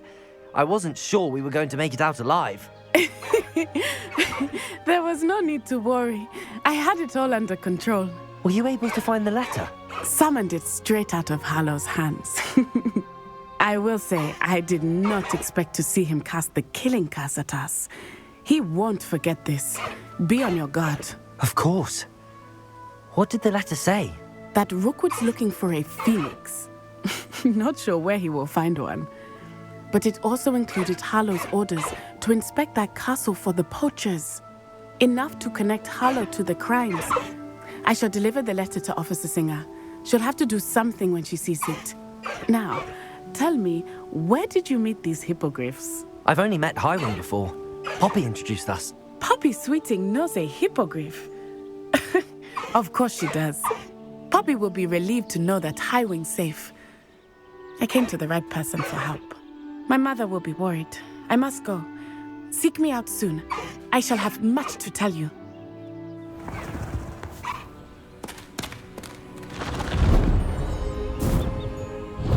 Wow. I was able to speak with Lodgok, the goblin I mentioned before. What did you learn? He and Ranrock were close once, but they had a falling out. You believe he can be trusted? I believe he's trustworthy, yes. He seemed sincere, and Serona Ryan trusts him. Very well. Supposing he can be trusted, will he help us get to Ranrock? I retrieved a stolen helm he hopes to return to Ranrock in order to regain his confidence. You have been busy.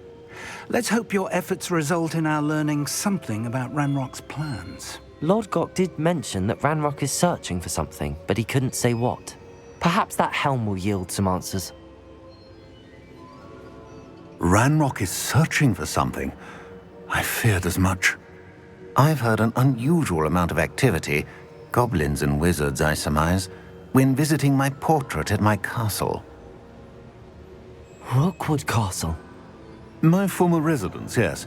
That castle is also the location of your next trial. I'm sorry to tell you that Victor Rookwood, evidently your descendant, is a dark wizard in league with Ranrock. My descendant? A dark wizard? I'm afraid we've no time to waste. Despite the obstacles that clearly await you, you must get to Rookwood Castle immediately. Not only is it the location of the next trial, it is home to a source of power that would be devastating in the wrong hands. I do wish we had the luxury of time. However, I do not doubt your abilities. Find my portrait there as soon as you can. Very well, sir. I'm on my way. Best of luck. What's going on here? Professor Rookwood was right. The place is crawling with Victor Rookwood's lot and Ranrock's loyalists. They're working together, all right, but it is not a friendly alliance. I'm sure you'll agree that we need to find a way in other than the front gate. Let's go. If I'd known your plan was to dig up half the country... I wouldn't have to dig if you could simply manage to bring me the child. We wouldn't need the child if you hadn't sent a dragon to retrieve the container I spent months and countless ministry favors tracking. You let them board the carriage. My options were limited once I knew it would be inconveniently beyond my reach at that infernal school. Have you not acquired enough power here? I allowed you to tunnel under my family home. Allowed me? You are here only because you are descended from a keeper and may at some point inadvertently become valuable. We had an agreement. I will share with you the power that I discovered if you locate the stores of magic that are yet to be found. So, unless you want another demonstration of my power, a power that you one day hope to wield, bring me the child.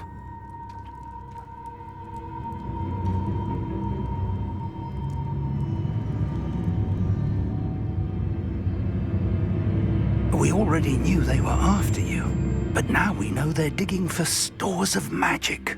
And Ranrock knows about the Keepers. Yes, I caught that too. Professor Rookwood said that you'd understand more once you complete the next trial. Let's get into that castle. Professor Rookwood, the goblins and dark wizards who've overrun your castle are digging for stores of magic and have broken open some sort of container. No! Things are more dire than I could have imagined. If, as you told Percival, a goblin in his vault was wielding a powerful magic, then they have somehow learned. It cannot be! And sir, they know you were a keeper. Ranrock used the term. This makes no sense. How did... We shall discuss this later. Right now, you must complete the next trial. Sir, surely I've proven myself. In light of what's happened, perhaps you should tell me everything now. The power you stand to wield must first be fully understood. The trials will ensure that. Power without knowledge is dangerous indeed. In the wrong hands, we will simply have to outwit Ranrock and my unfortunate namesake. Very well, Professor. Tell me where I need to go. I shall reveal the path. Professor Fig must leave you now.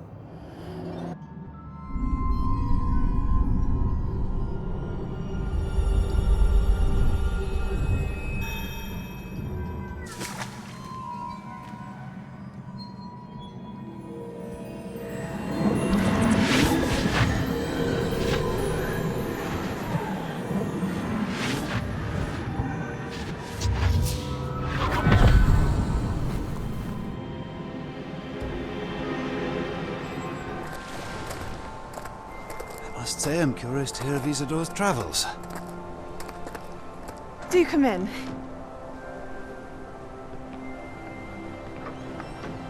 Please, have a seat. Isadora, we are all most intrigued to hear. We're ready. I've something to show you. Father, these are my colleagues from Hogwarts. Father hasn't spoken since my brother died. On my travels, I confirmed that which I've always believed. That we have the power to take away pain.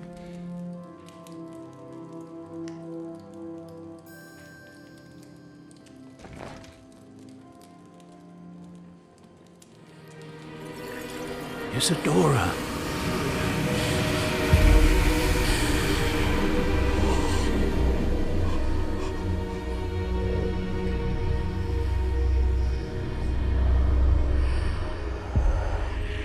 What have you done? I took his pain.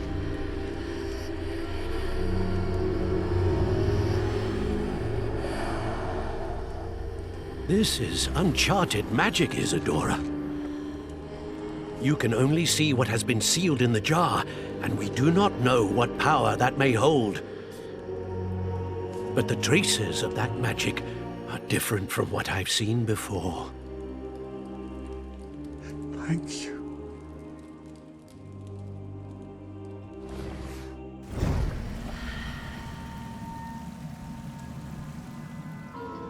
It is good to see you again. Professor Rookwood told me about what happened at Rookwood Castle. In light of the dire circumstances in which we find ourselves, it is most fortunate that someone so competent is following this path. Thank you, Professor. I shall keep the second artifact safe as you've advised. Good. Are you ready to move on? I'm ready for whatever comes next.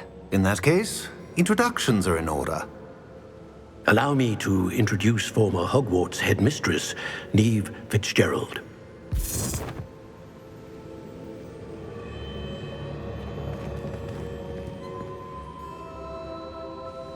How do you do? I must say that I was not entirely surprised to learn that a student had been completing the trials. I've always believed Hogwarts students capable of anything they set their minds to. Thank you, Professor. It's a pleasure to meet you as well. I am certain that you are more than capable of completing my trial. However, I must first, how shall I say, prepare the location of your next trial. We trust your judgment, Professor Fitzgerald. You should know better than anyone how to manage the inconvenience of, well... A vainglorious and exasperating headmaster? Indeed I should. I shall confirm that everything is in order immediately. Of course. Professor Fitzgerald needs some time to clear the way forward. Until then, you should continue to hone your magic. If you learn more about Ranrock and Victor Rookwood's activities in the meantime, please let us know. Very well, Professor. I know. Continue to hone my magic. You do learn quickly.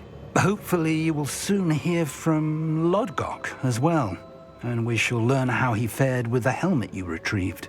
Well done today, as always. We shall speak again soon.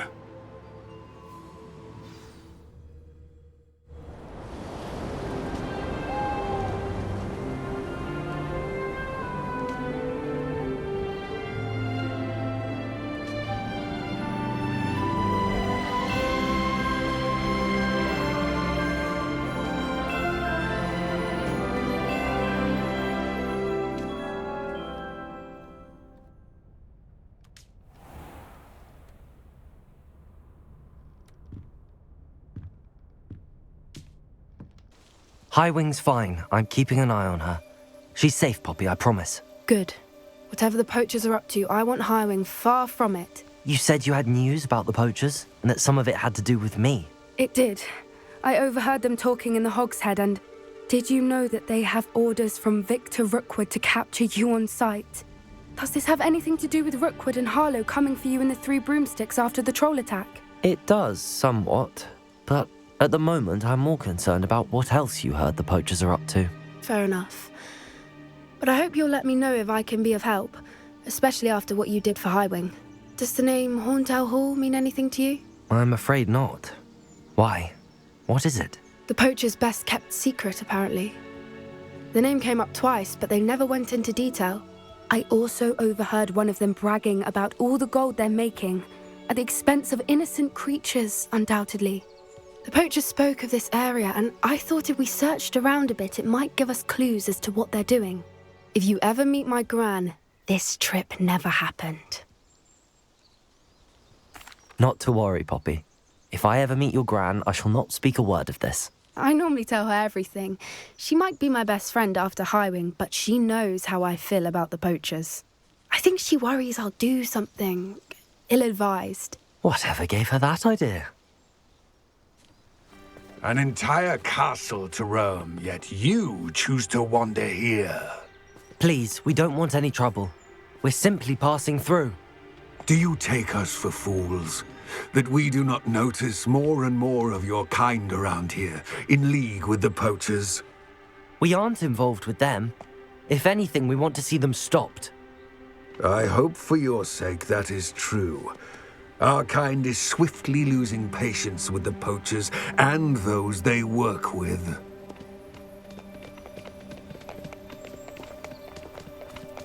Poachers were here. All sorts of evidence. But I found something else. It's goblin-made. I found goblin armor. Let's keep searching, but carefully. Merlin only knows what's going on here. What in Merlin's name? Are those dragons?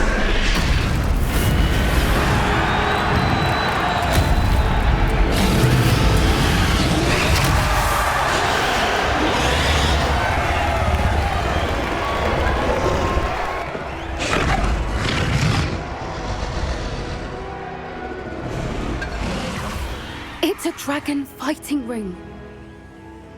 This is Hauntel Hall.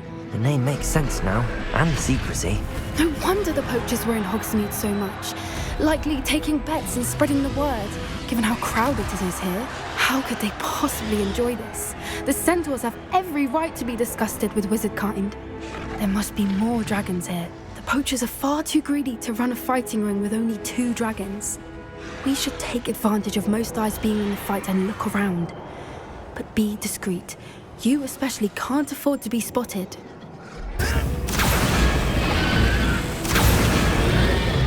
They must have only just captured her. She's putting up quite the fight.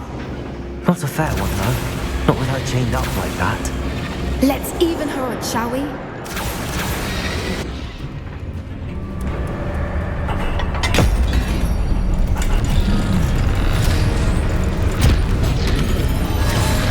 This may have been a bad idea. I suppose we'll find out.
This way!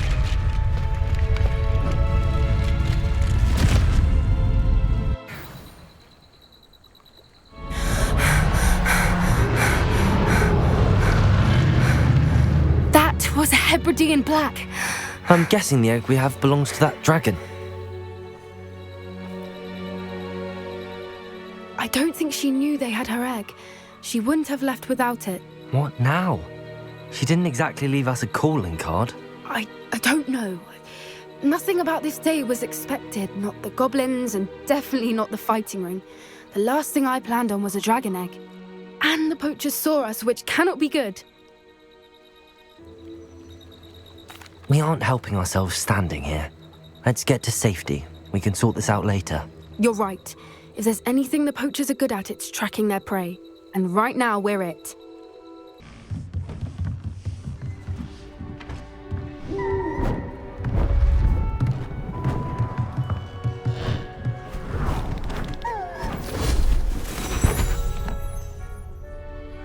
settle down. Settle down. Transfiguration, as you may be weary of hearing me say, is an exact science that can take a lifetime to master. But we needn't be daunted. Almost anything can be transformed if you can just perceive the potential within it. As I see in all of you, tremendous witches and wizards, every one of you. Or it could just be my eyesight. Now, you all know what to do.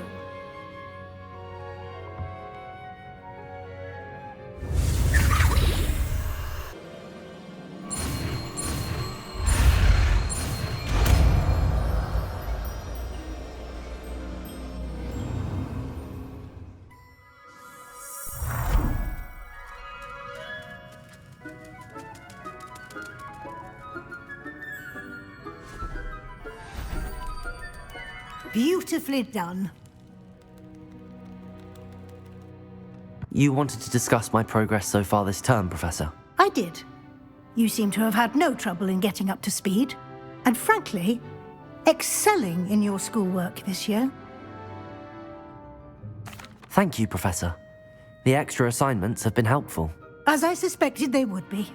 Now, it seems you've been making good use of the opportunities presented by your field guide. Of course, the guide isn't the only measure of success. I've heard that you can brew an impressive Edurus potion. Hopefully, you won't need it anytime soon, but it is a valuable potion to have when it is needed. Thank you, Professor. I will say I'm especially impressed with all you've accomplished in light of the rumors of your extracurricular activities. Was your visit to the kitchens and the Hogsmeade graveyard with Nick to bribe a ghost for information connected in any way to Professor Fig? Professor Fig has encouraged me to explore when I can in an effort to complete my field guide. I see. I admire your penchant for learning, but do remember that your classwork and field guide are designed to educate you thoroughly. It'll be the end of the year in no time, and you'll want to be well prepared for your OWLs. I'll provide a final assessment at that time to ensure that you're ready for your exams. Until then, well done. I came as soon as I could. I'd been so preoccupied by all that happened with Ominis and the catacomb, not to mention my uncle's reaction, that I'd almost forgotten what it was that struck me about that triptych. This is the view painted on the canvas that was left on it. That's incredible. You know this area well. And while I was waiting for you, I scouted around and discovered an abandoned mine nearby, surrounded by Ranrock's loyalists. Do you think there's a connection to the triptych? I've no idea, but perhaps they're searching it, the way they did Rookwood Castle and Isidora's Manor. How do we want to handle this? We need to see what they're doing. I say we take them head on. Let's bury some enemies. Very well. And I still have that rune symbol we found on the triptych. If there is a connection, I suspect we'll see that symbol again. If the triptych led us here to find this bit of canvas, we can probably assume that Isidora Morganark was here. She seems to have been everywhere. But if she was using the Undercroft and the cellar beneath her manor in Feldcroft, why would she create this space? And why hide it behind cryptic rune symbols and ancient magic that no one but you could see? Isidora and Percival Rackham, another of the keepers, could see traces of ancient magic too. Rackham? I haven't heard his name before. Here's are some of the memories I've seen.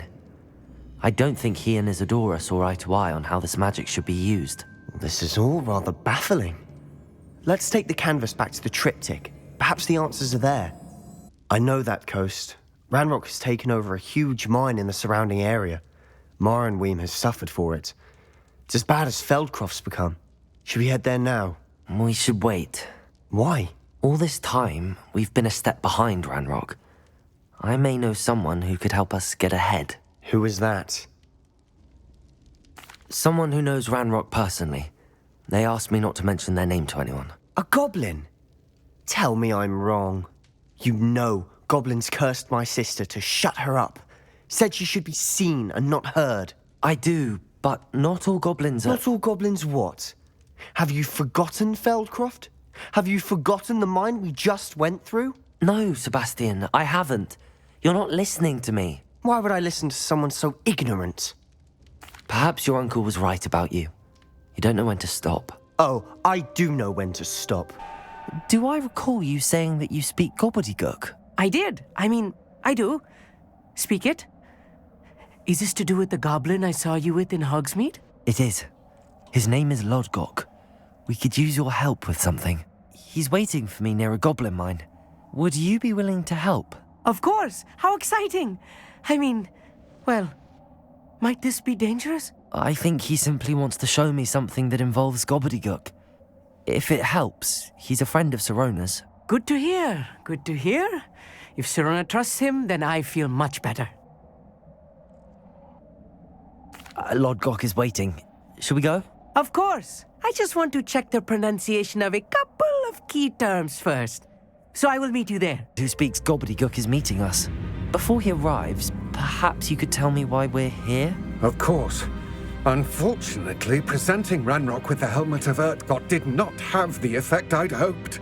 Because he knew the details surrounding its plunder, he presumed I'd had help from a witch or wizard in retrieving it. How else did he expect Goblinkind to get the helmet back? Seems he has no interest in making amends with you. I'm afraid we do not have the luxury of rational expectation when it comes to Ranrock. Damn Bragbor and his blasted journals. Bragbor? An ancestor of Ranrock's, renowned metalworker. If we are to work together, I suppose I must tell you more. Not long ago, Ranrock sent me to collect a recently unearthed set of Bragbor's journals. They described repositories that Bragbor had been commissioned to build for a group of witches and wizards. What do you mean, repositories? Large, magically fortified receptacles crafted from goblin metal. Ranrock recruited others to help me locate the repositories. We were to search anywhere that was connected to 5 names mentioned in the journals: Rackham, Fitzgerald, Bakar, Morganach, and Rookwood. Rookwood Castle? That is where we began our search. Why does Ranrock care so much about these repositories? He cares about what they contain. For centuries, wizards have refused to share their magical knowledge with goblins. Your kind will not even let us carry wands.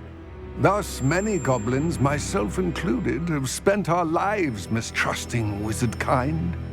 Ranrock was convinced that the repositories contained a magical power that wizards wanted to keep for themselves. He is determined to take it for goblin kind. But Here comes my friend Amit. Probably best to continue our conversation later. Greetings, Lord Gok. It is an honor, sir. You speak gobbledygook. Oh, Bacalio. Enough. Please do not tell me that was meant to be gobbledygook. Yes. Perhaps my pronunciation was a bit off. I imagine certain dialects differ. Pronunciation is not the issue. I barely recognize that as language. I trust you can read gobbledygook better than you can speak it? I can, Sir Lodgok. Just Lodgok. Thankfully, we only need someone who can decipher written plans, since I cannot join you in the mine. What written plans? And why can't you come with us? We need some idea of what Ranrock knows or is plotting. I suspect a careless loyalist may have left plans behind. And I'm unable to join you because I cannot risk anyone reporting my presence to Ranrock.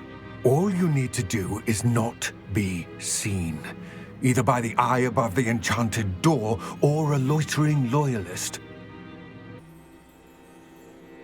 Amit and I can do this. I will await your return. That wasn't so bad, was it? It was. It really was. I'm afraid I've had enough adventure for one day. For a lifetime, perhaps. Thank you, Amit. I couldn't have done it without you. Now, if you don't mind, I'd like to have a word with Lodgok. Understood? I'll leave you to it. Your goblin secrets are safe with me, but I get to write the book about this escapade someday. They're building enormous drills. We found their plans. Ranrock must be searching for the repositories. I fear you are correct. Other than Rookwood Castle, however, I do not know where else he plans to search. I I've been wondering about something else you said before we entered the mine. Yes? If you share Ranrock's views, then why are you helping me? I expected Rookwood Castle to be deserted when I arrived to begin my search. So was surprised to find a witch there who had set up a sort of improvised research site. She was studying something so intently that she almost didn't notice me. When she looked up, I thought she would react with fear or disdain. But instead she did something that I will never forget. Without a moment's hesitation, she smiled and asked me to sit with her. She told me that she was a researcher and showed me a small, oddly shaped container with a strange symbol on it. She was certain it was made of goblin metal, but was unable to open it. She wanted to work together. Miriam. Yes. But how did you... Professor Fig's wife. He told me of her research, and I know of the container. Ah. The reverence with which she talked of goblins and their intelligence and skill, it caught me entirely off guard. I'd never been treated with such respect by a witch or wizard. So, to my surprise, I let her study the container if she would allow me to search the castle on my own. We parted ways, with her promising to share what she'd learned. More of Ranrock's recruits arrived, and we began to dig, eventually locating the first repository. Ranrock was thrilled with our discovery, but furious when I told him about Miriam. Berated me for trusting a witch, and I heard she had been killed.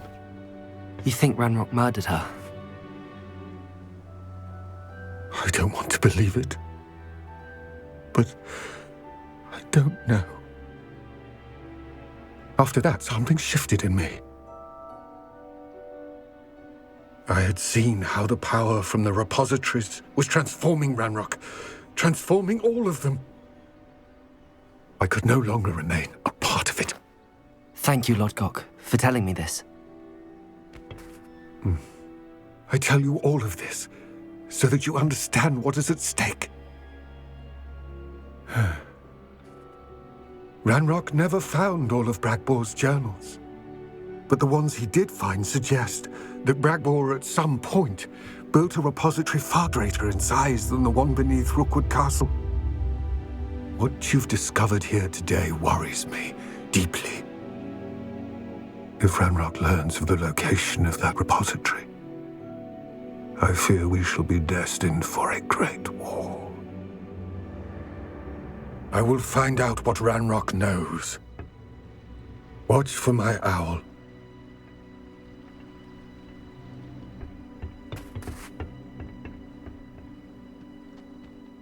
Hello, Professor. I have news. The goblins are looking for something. Another repository. They've built drills to help with their search. Most troubling. Are these repositories like the broken container I found at Rookwood Castle? They are. I fear we have no time to lose. Have a look at the map. Fortunately, the next trial is fairly nearby. It's Hogwarts. As you know, I was headmistress in my time.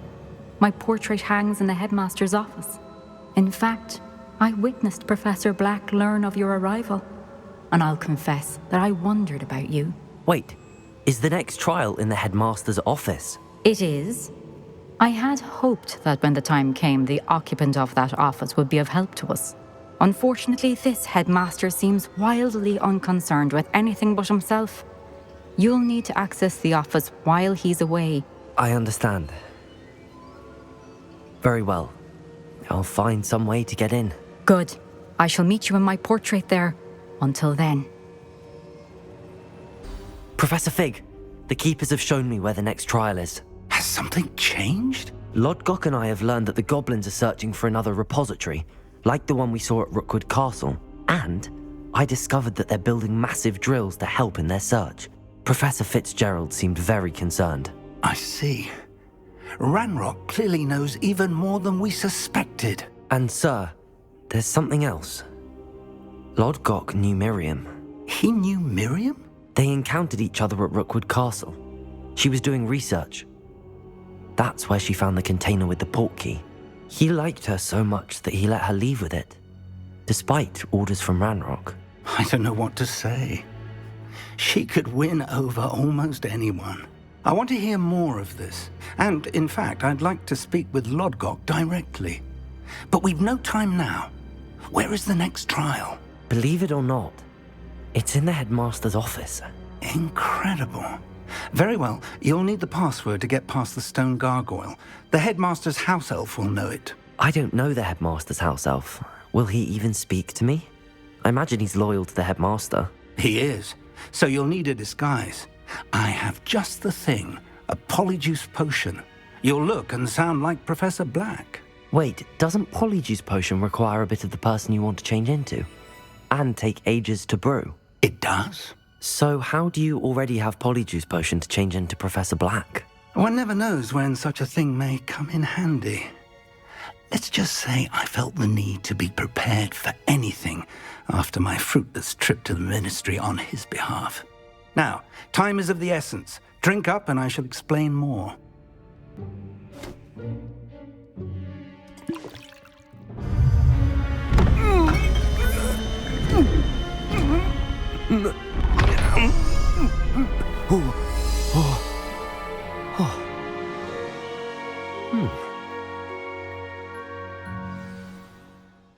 How do you feel? Incredible. I won't forget that taste anytime soon. How do I sound? Convincing. I've taken the liberty of transfiguring your robes. As we discussed, you'll need the password from Scrope, who could be anywhere in the castle. You might look for Professor Kagawa. She's taken to badgering the poor elf about Quidditch in the hopes that he can convince Black to change his mind. Thus far, unsuccessfully. I see. But what if Professor Black sees me? Leave him to me. I shall tell him where to meet a liaison from the Ministry in Hogsmeade. That should give you plenty of time. Thank you, Professor. I suppose we'll meet again in the map chamber. It's rather strange to hear gratitude coming from Professor Black. I'll see you there. Professor, I was hoping to catch you. Places to be, Professor Sharp, places to be. Of course, sir. Only, you'd asked me about a particular potion, and I did? I did, yes. Well, spit it out, Sharp. I don't have all day. Probably best not to discuss it here, sir. Really? Why can't we talk about potions here? Seems fine to me. Very well. I've brewed the cure for boils you wanted. I can drop it by your office when it's convenient. Of course, yes. No need for all the cloak and dagger. Simply have a student deliver it. A student? Very well, sir, if you insist. I do. And thank you, Sharp. I just hope you've brewed enough for all my boils. Professor Black, again, it is not too late to reconsider your decision regarding Quidditch. We could still have trials and a somewhat shortened season. It would be better than none at all. But the injury, Madam Kagawa. Professor, more than one student has taken a bludger to the head on our pitch. I dare say it knocked some sense into them. And they're fine now. The fact that it happened to be a pureblood, well, that's no reason to... What nonsense! That you would trivialize the health of a student over a silly game. A silly game? You are quite impossible sometimes. Sir, I've a good mind to write to the Department of Magical Games and Sports at the Ministry about you. I should think you'd have better things to do with your time. Now, where's my elf? Good day, Professor. And I spotted Scrope in the Great Hall. Seems to be avoiding me. I wonder why. Good day, Madam Kagawa. Hello, Hello, Professor Black. Ah, Professor Weasley. How delightful to see you. Sir? Since I have you here, I wonder if I might, speak with you about Professor Fig. Oh, very well. I've decided to give him a bit more, leeway with his time. Leeway, Professor? Are you sure that's wise? I confess I do worry for his students. He's rarely here as it is. Ah, well, yes. He's handling some official ministry business for me. I see. But, sir, if I may, I am wary of how much time the new fifth year seems to be spending away from the castle, supposedly on Professor Fig's behalf. I've heard unsettling rumors of their escapades. Everything from sneaking into the Forbidden Forest to confronting Ranrock's loyalists and Rookwood's lot. What? Goodness. You cannot believe everything you hear, Professor. No, you cannot. I mean, I shall keep an eye on Fig. You simply keep doing the wonderful job that you're doing. Simply wonderful. Thank you. But I'm happy to look into... Good. That'll be all, Weasley. I mean, Professor Weasley. Good day. Scrope! Oh, greetings, Master. Remind me of the password to my office. Oh, but Master made Scrope swear never to tell anyone, even Master himself. How dare you question me? I've a mind to give you a matching set of ears. Yes, sir. Of course, sir. Scrope begs forgiveness. It is the Black family motto, Master. Right. Of course. Master does remember it. It's pure bloods forever, isn't it? Close, Master. Scrope thinks Master is indeed testing Scrope.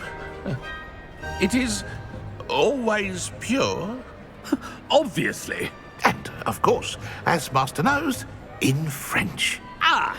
Yes, of course. I order you to pronounce it for me. Oh, but Master knows that Scrope's French is most pitiful. Very well. Toujours pur. Thank you. Never speak of this conversation with me or anyone else. Of course, sir. Scrope shall try his best to keep out of Master's way. It's good to see you. All thanks to Professor Fig's quick thinking. Now what? Approach the pedestal in the antechamber and read the book that appears. What can I expect to find in the book? A story. I cannot say more. You may recognize some elements of it, as I was inspired by a tale with which many wizarding children are familiar. I suspect there will be more to this than reading a book. Your suspicions are correct. We shall speak when you are finished.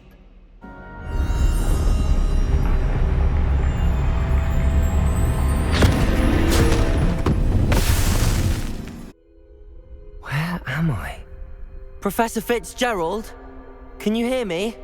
I am here. In this place, you may call me Neve. You shall be witness to a fable. Pay attention. Things are not always as they seem. Avoid each of them at all costs.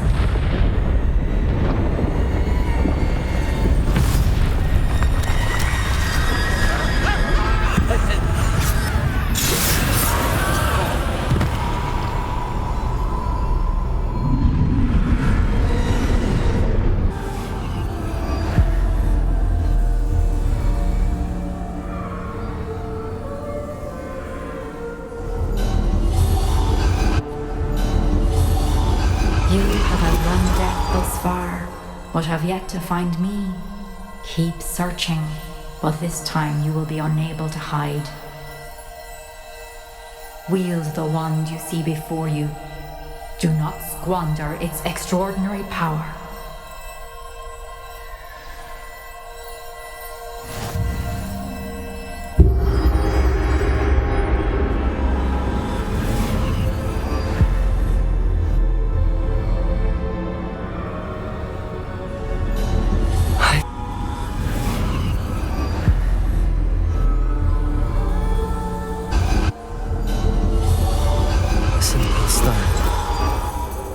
be for me.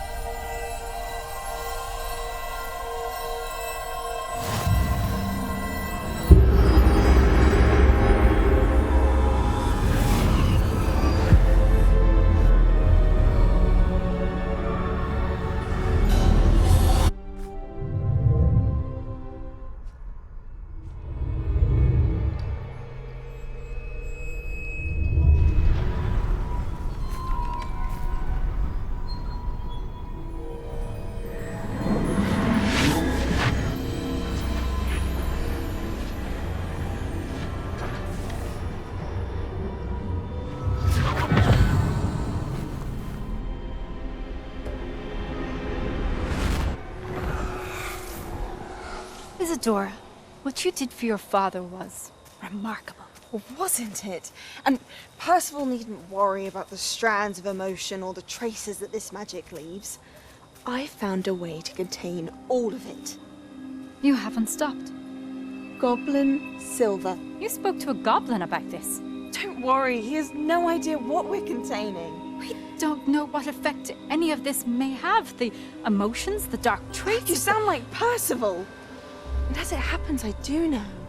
It is a source of strength, of focus. Somehow it enhances my ability to wield magic. I don't follow, Isadora. I think we can harness it. Power like this is not to be toyed with. In the wrong You hands, saw what I did for my father. Oh, Neve, imagine the good we could do. Everyone is in some kind of pain.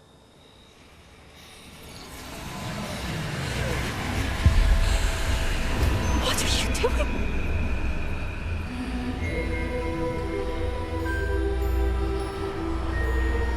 Breathe it in. Can you feel it? Oh, Isadora. This must stop. All of it. You've kept this power to yourselves for so long because you fear it. I choose to embrace it.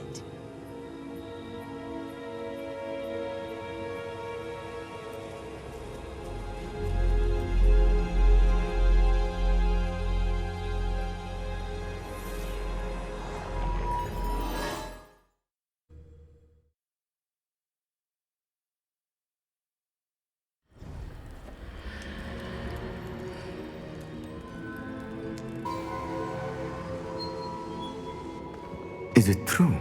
Has someone completed the first 3 trials? It is, and I have. But you are so... Young? I know. You must be Professor Bakar. I am. Pleased to meet you. The pensive memory I just witnessed, was Isadora inhaling painful emotions? She was. I found it disturbing. But how did she gain power from it? How did she harness it? It was disturbing. Although I wonder that you are asking about her power. I hesitate to reveal the location of my pensive to someone who, perhaps, has yet to understand the responsibility of power. I can assure you, Professor, I do. In fact, what you don't yet know is that a dangerous goblin called Ranrock has accessed the repository at Rookwood Castle. He has learned to harness the contents of it as a source of immense power. He plans to use that power against wizardkind. We have no time to waste. I see. Nonetheless, the knowledge you shall gain after you witness my memories is too valuable to share without further consideration. I shall require time to confer with the other keepers.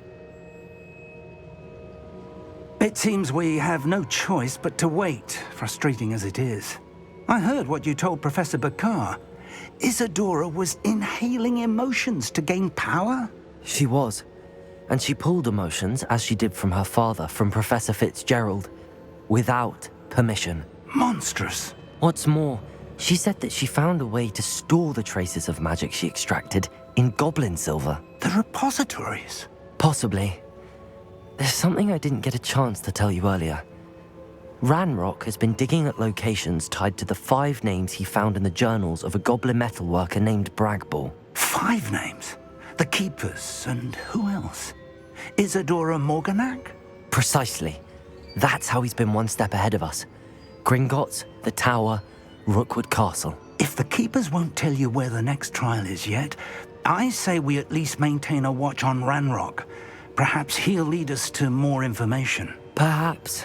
I hope to hear from Lodgok soon. I haven't heard anything since I learned of the drills. Oh, and as you've probably guessed by now, your polyjuice plan worked like a charm. I knew it would. I may have done too good a job distracting Black. I had no idea he can't hold his fire whiskey. Raoul, thank you. I'm glad you came. I spotted droves of Ranrock's loyalists coming up from the coast. Overheard one of them say they're headed to another cavern, like the one we found. How are they still one step ahead of us? They can't know about the triptych. I don't know. I did see another memory. This time, it was a keeper named Neve Fitzgerald. She was unnerved by Isadora's use of ancient magic. But I still can't be sure how any of it connects to Ranrock. These keepers are playing games with you. You need to press them for more information. It doesn't work like that. To access each of these memories, I have to complete a trial. It's not as easy as you think. They're showing me the memories in a particular order. Either they don't trust you, or you don't care enough about Anne to ask the difficult questions. I do care about Anne, but I'm tired of explaining myself. Perhaps we should part ways. That's not what I meant. We're just not getting answers. I need answers. For Anne. I know. Now, shall we see why the triptych led us here? You thinking? I was thinking about dead goblins. You could have got us killed. But I didn't. Bastian, wait. For what? Why are you suddenly so cautious? Listen to me. I know you're angry and frustrated, but charging ahead now could undo all the progress we've made. Lodgok said... Oh, your goblin friend? Stop it. That's enough. Not all goblins are like Ranrock. I am not the enemy. We want the same thing. To find answers. I thought we wanted the same thing. We do. Listen to me. Lodgok has insights into Ranrock that we don't. He told me that Ranrock somehow knows about the Keepers and is searching anywhere connected to each of them. That's why they always seem to be one step ahead. I know what I'm doing. You need to trust me, or I don't see that we can continue together. Fine. I'm sorry. I'm letting my emotions get the better of me. And I have been for a while. I do trust you. And I don't think I can help Anne without you. Good.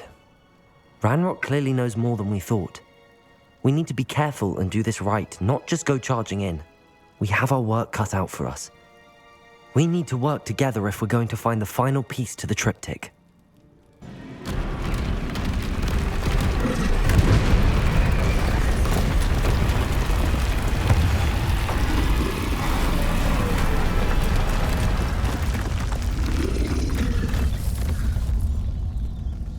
Isadora should not have had to keep all this secret. I know from the memories I've seen that the Keepers and Isadora didn't see eye to eye on the use of ancient magic. But I don't understand why she seems to have gone to such great lengths to tell her story without their knowledge. I wish you could see one of her memories. So do I.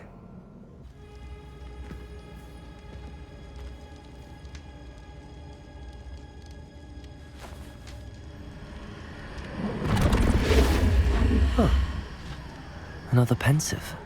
This is what we've been chasing.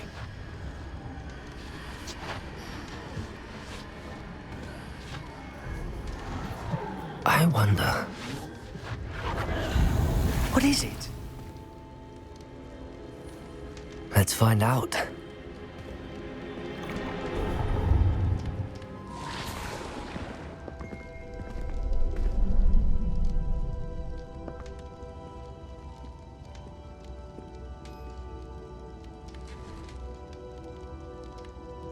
I cannot bring my brother back, Father. But I can give you peace.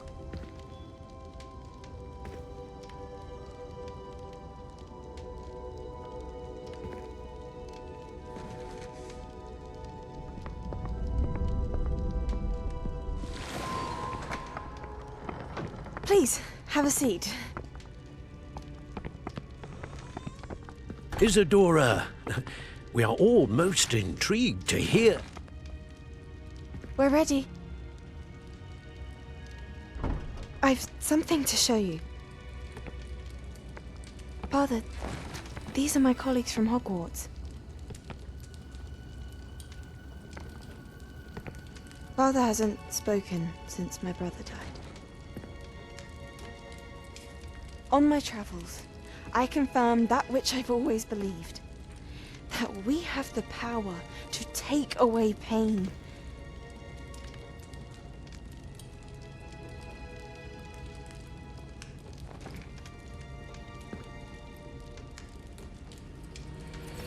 Isadora.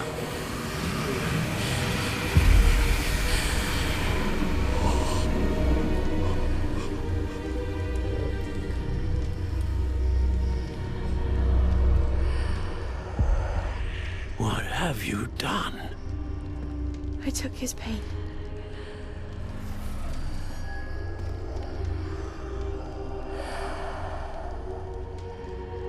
Thank you.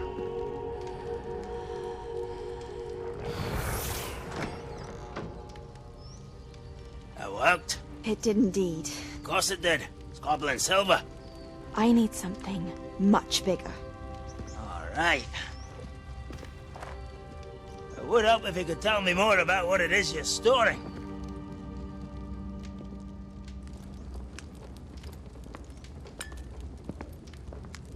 Magic. Left over from a spell I devised to remove pain, but if used correctly, its power can be used to do even more good. Why would you want to store such magic away? I only need to keep it safe until I can convince my colleagues of its worth. Magic like this unnerves some.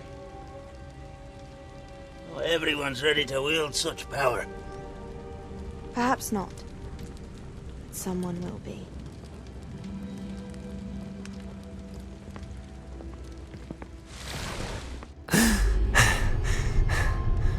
She took away the pain. I knew it. I knew there was a way to help Anne. Something isn't right, Sebastian. What do you mean? You saw what she did. No, not the memories, the portrait. I think the reason Isadora hasn't appeared is because she can't. I don't follow. We have seen that view before. The abandoned home in Feldcroft, the destroyed painting. It was her. So someone destroyed a bit of enchanted canvas, but we found the memory. Yes, you're right. We saw what she wanted us to see. We saw what she could do, what you can do. But I don't know how to do what Isadora did. Well, then you shall learn. The Keepers can teach you. I'm not sure that they would. The Keepers believe that removing someone's ability to feel pain, it's a highly complicated, unpredictable form of magic. One that should be wielded with great care. If at all. If at all? You've overcome all of their challenges. You've more than proven yourself. You can wield it. You have the ability.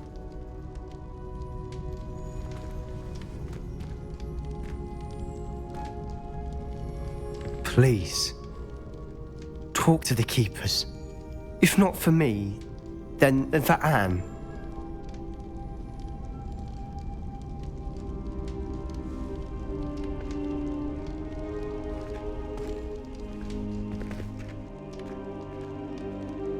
Just like Gringotts. But I'm in the driver's seat this time. Something seems wrong. How deep will this take me? Ranrock's gonna be pleased with our progress. Who was on that car? Yeah, with its part, will ya? That has to be the end up ahead. Another drill is complete. The wizarding world will crumble.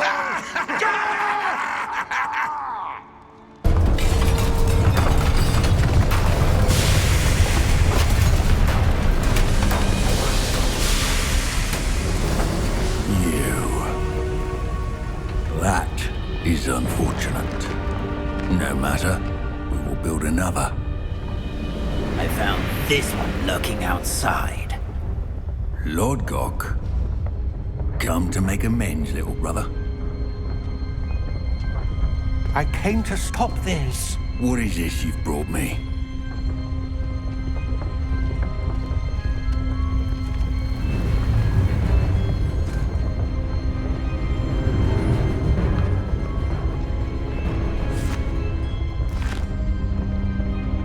It cannot be. All this time, you knew. You knew where it was! No!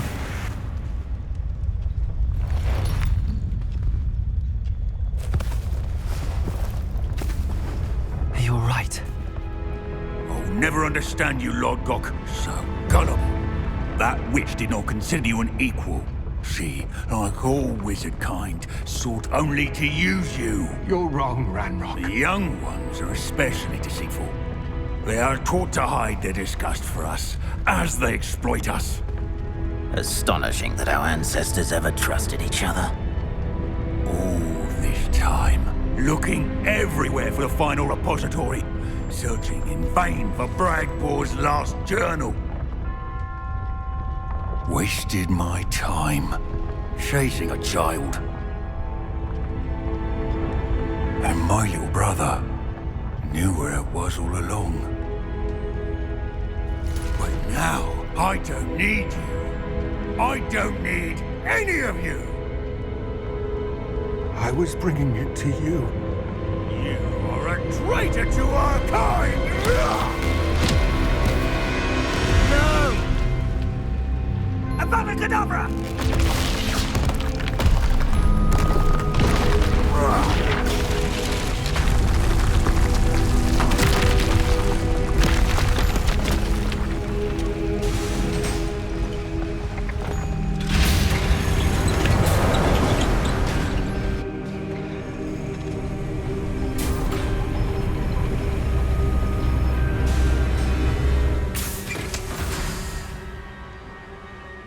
Poor Lord Gok. Dead by his brother's hand. No wonder he tried. Wow. Ranrock has the last of Bragbor's journals. He killed Lord Gok to get it. He knows where the last repository is. Godric's heart. Lord Gok and Ranrock were brothers. Lord Gok was bringing the journal to me. Ranrock is a monster. We need to know where the final repository is. Surely this changes things. Ranrock has Bragbor's journals and knows where the final repository is. We obliviated Bragbor. He kept journals?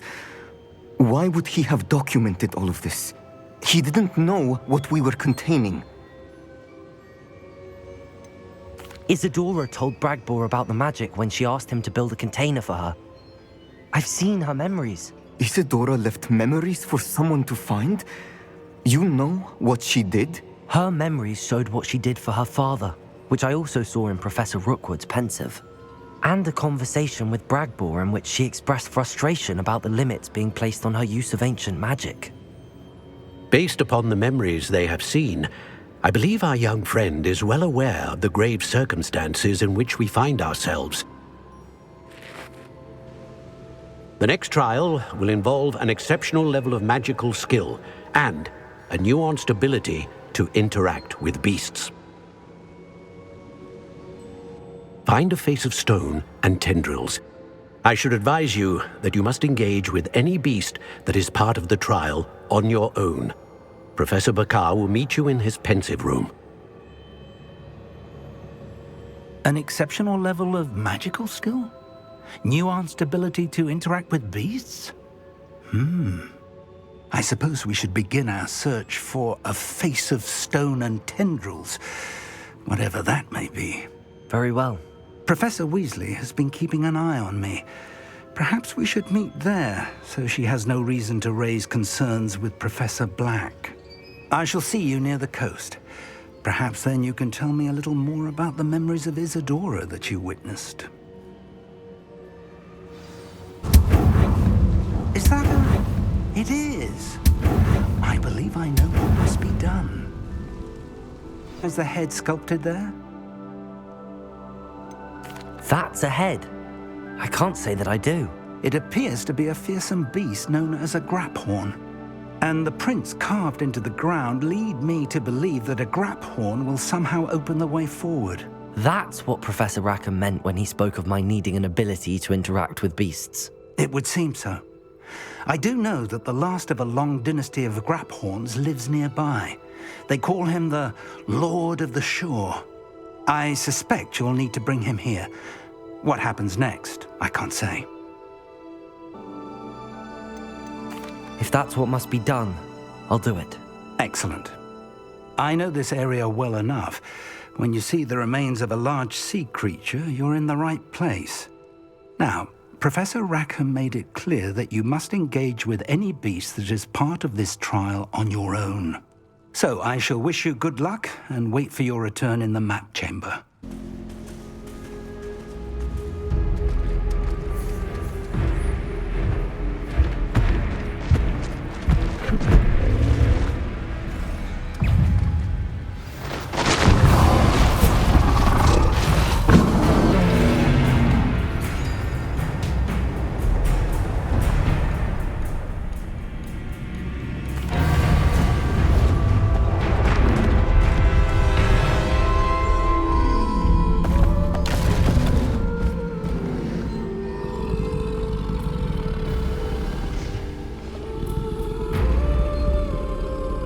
I need your help, friend.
Perhaps Professor Rackham was right to have had faith in you.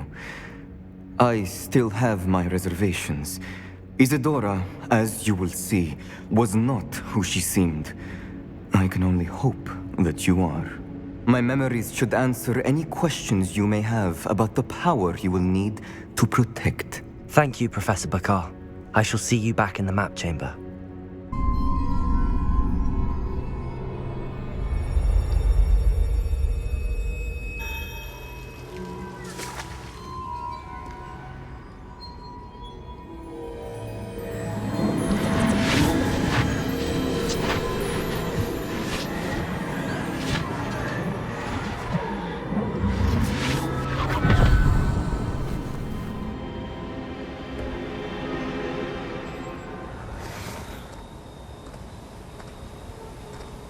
Hello? Isadora? Isadora?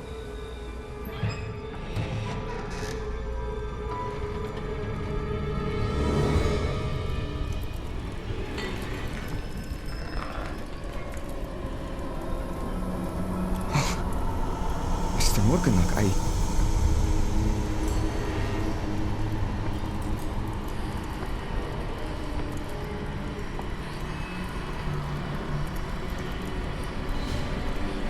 Mr. Morgan?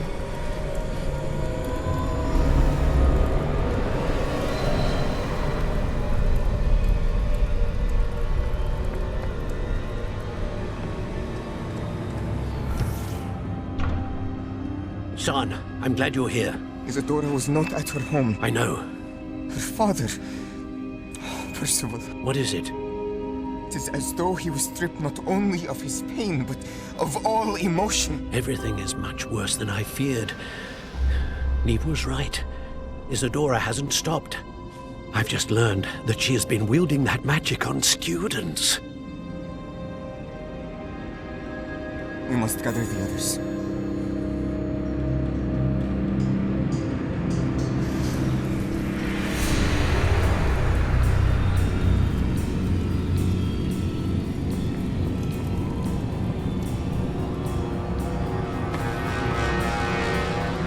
I need you to return to your common room, all right?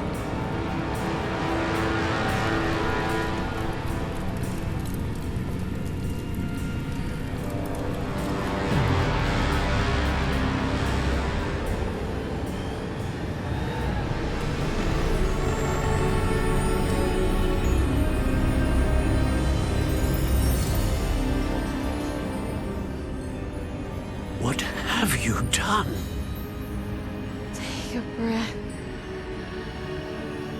Students, Isadora. Everyone feels pain. And why? Because of your arrogance? Your obsession with secrets? They won't suffer any longer. Not my father, not my students, no one. Isadora, set down your wand. Professor, you taught me to hone my power, not throw it away. I did not teach you this. Expelliarmus!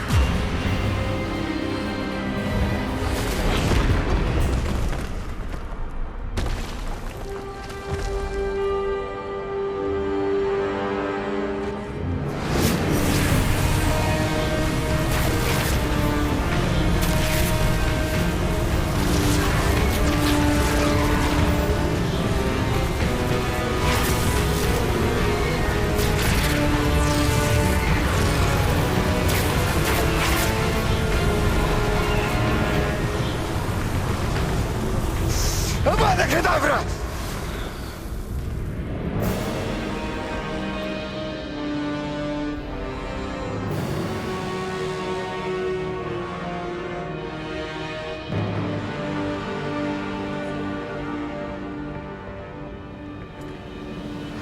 She's alive.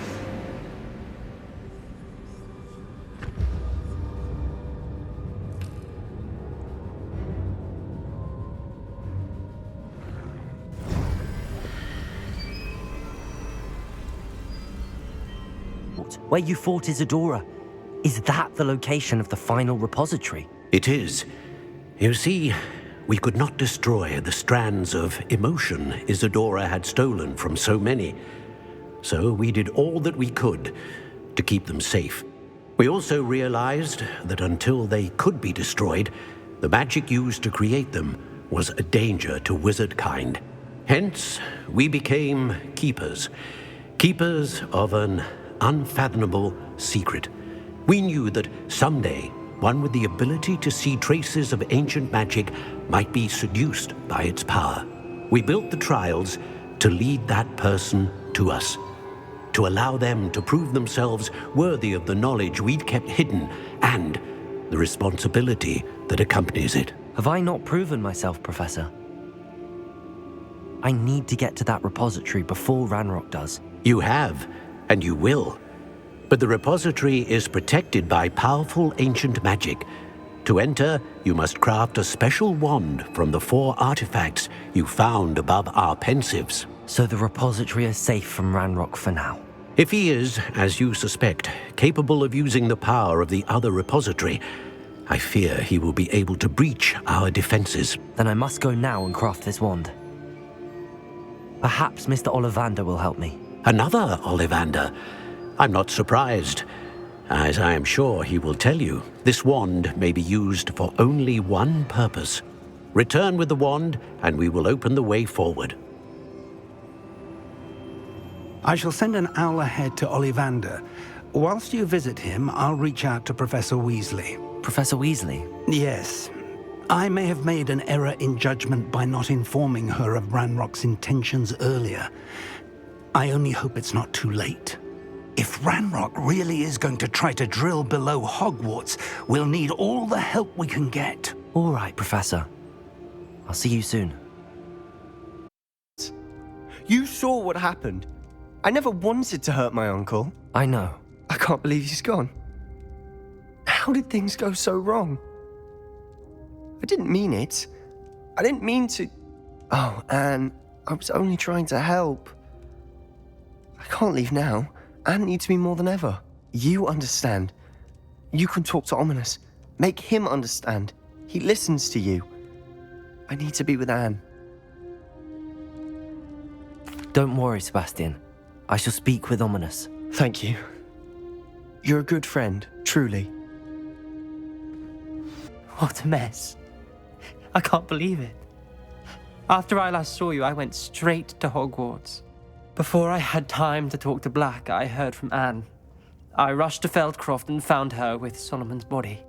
She was beside herself with grief. Part of her wants Sebastian to face the consequences, another part can't bear the thought of it. I don't want to lose Sebastian, but I don't think we have a choice.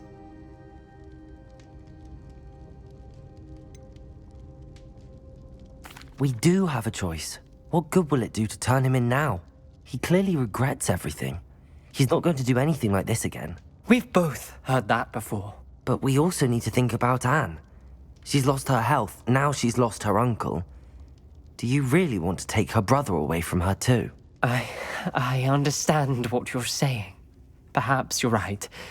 As much as I believe that Sebastian should pay for his actions, we'd only be punishing Anne as well. I hope we're doing the right thing. I'll talk to Anne. If it comes from me, she'll agree with this decision. Thank you, Ominous. You're a good friend. Whatever. Ominous? What a mess. I can't believe it. After I last saw you, I went straight to Hogwarts. Before I had time to talk to Black, I heard from Anne. I rushed to Feldcroft and found her with Solomon's body. She was beside herself with grief.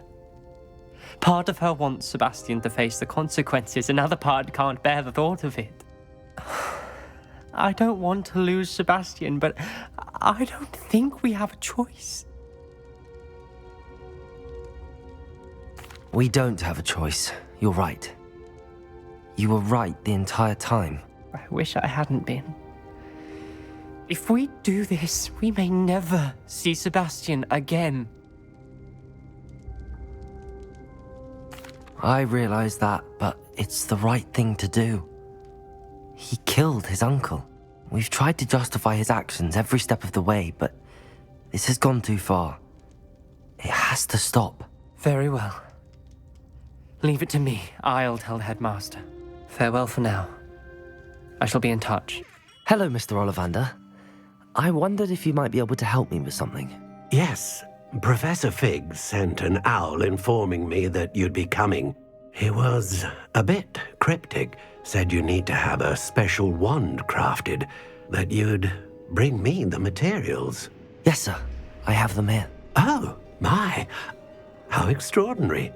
Remarkable design. I will be honest, I have never crafted a wand in this fashion. Repaired broken wands, of course, but this is something else entirely. Keeping me on my toes, aren't you? I think I can work with what you've brought me. Let me see what I can do.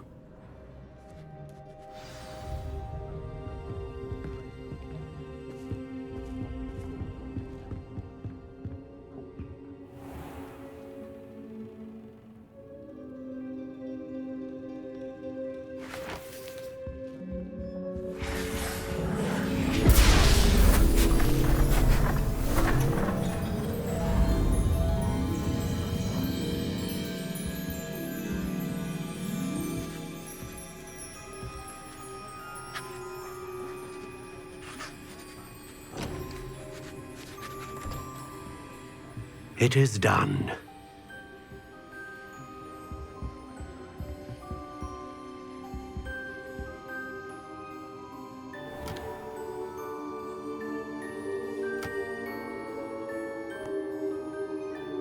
I should warn you, I've never seen a wand like this before. My suspicion, as Professor Fig implied in his letter, is that it serves a unique purpose. I doubt you shall find much use for it otherwise. I understand. Thank you, sir.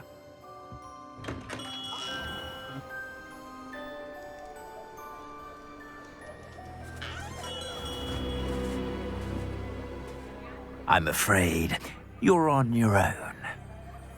I've ensured that we have a moment to ourselves. Oh, come, come. No need for such theatrics. In light of what Ranrock now knows, you must agree that our interests are aligned. Our interests will never be aligned. You would let goblins take what is rightfully ours? The final repository belongs to wizard kind.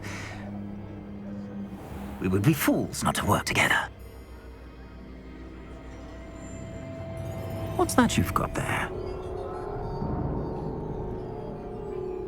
Might this sudden visit to the Wand Maker have something to do with our mutual pursuit? I have no idea what you're talking about. That repository is my birthright! Charles Rookwood wouldn't have wanted you near it. The arrogance. Should have known better than to try and reason with a child. I've always said, children should be seen and not heard.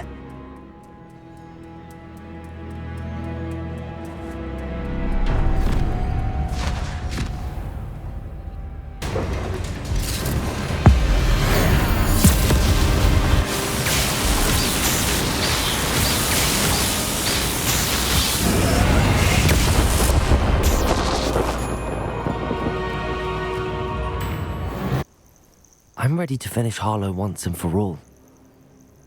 What is your plan? I received an owl from Mrs. Bickle. She wondered if we were having any luck going after Harlow. Suggested we could gather evidence from a friend near Manor Cape. But she warned us to stay out of it. Was rather adamant about it. Precisely. Harlow knows that we saved Archie, and that we rescued Mr. Rabe. The letter didn't come from Mrs. Bickle, did it? I do not believe it did. Harlow intends to ambush us. But now we have the upper hand. We can prepare. We are stronger than Harlow, and he knows it. That's why he's resorting to this sort of trickery. We must go. Agreed. Let's finish this. Brilliant. Harlow's reign ends today. Sponsor!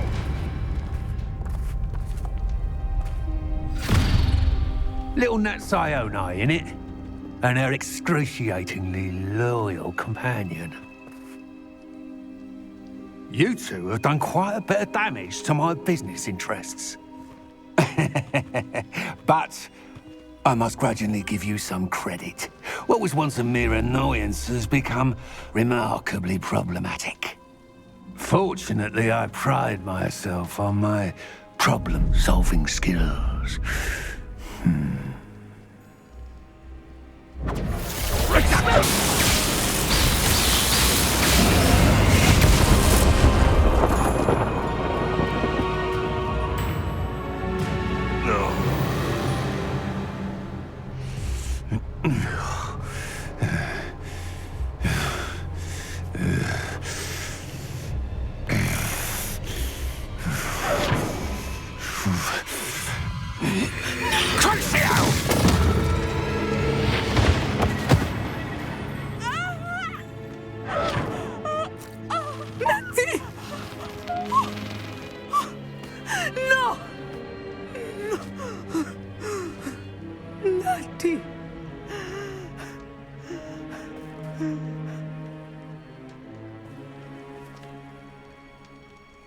Doing so well.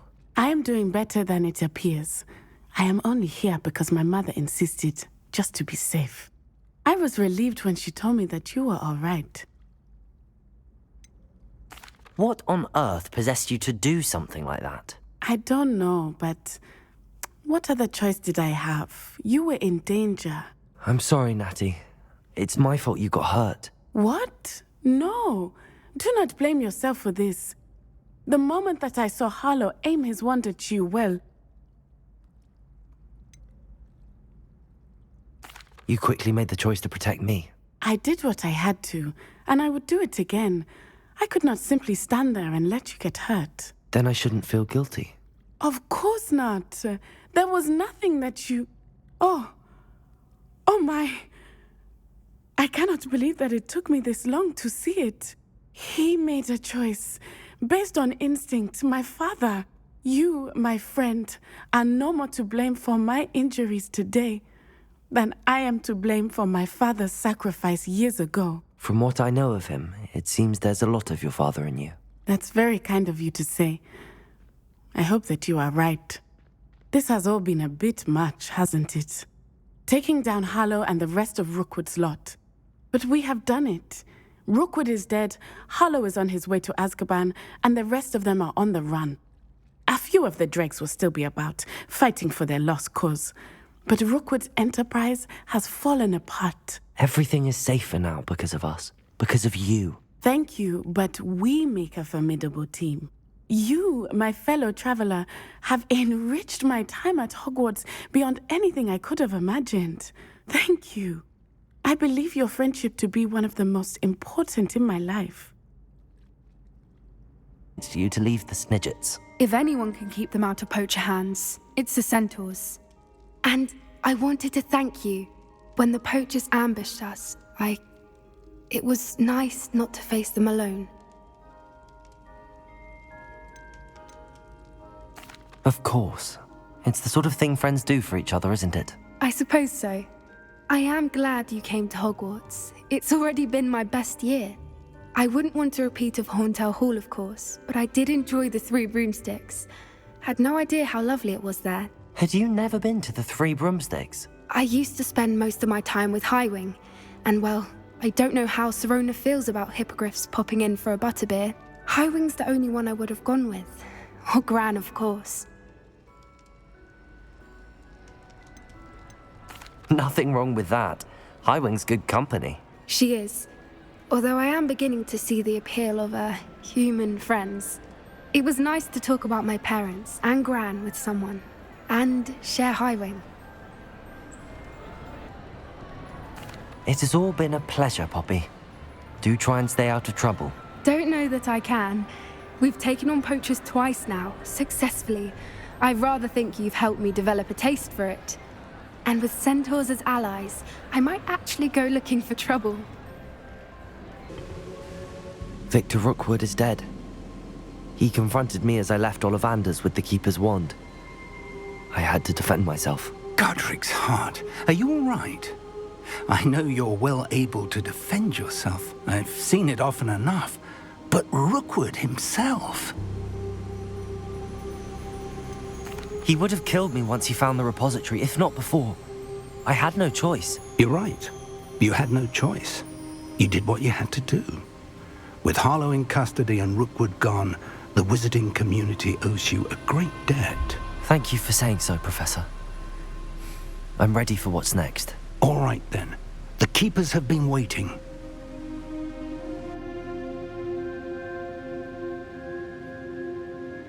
You have completed all of our trials, and you have done so under circumstances even I did not foresee. You understand now why all of this was necessary. The portkey, the vault, the locket, the book, the trials. To ensure that one with the ability you and I share would make the same choice that San, Neve, Charles, and I did. Now that you have witnessed my memory, you understand all that is at stake. Not everyone is what they seem. As you know, light does not exist without shadow, nor shadow without light. Simply because you can eliminate darkness does not always mean that you should. Even the most well-meaning and competent amongst us cannot possibly know the consequences of manipulating what should be beyond our reach. What lies in the repository must never be released. Resist the temptation to destroy or control it. The magic that you have so carefully honed must now be used only to protect the secret we keep. You have the wand. You will know when to wield it. We leave our legacy in your hands.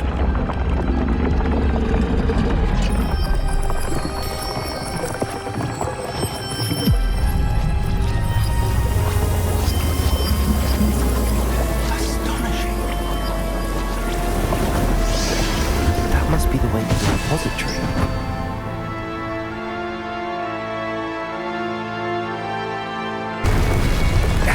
The goblins. I wonder if Ranrock is here. Let's go. Revelio.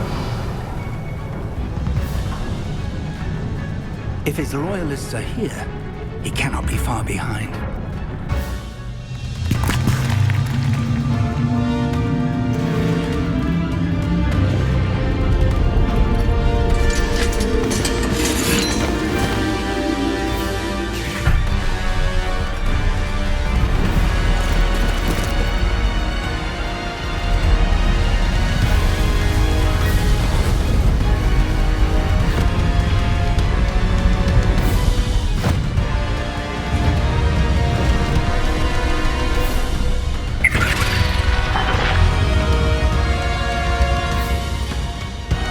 The goblins have somehow evaded the castle's defensive charms. Steer them this way! We shall make quick work of them!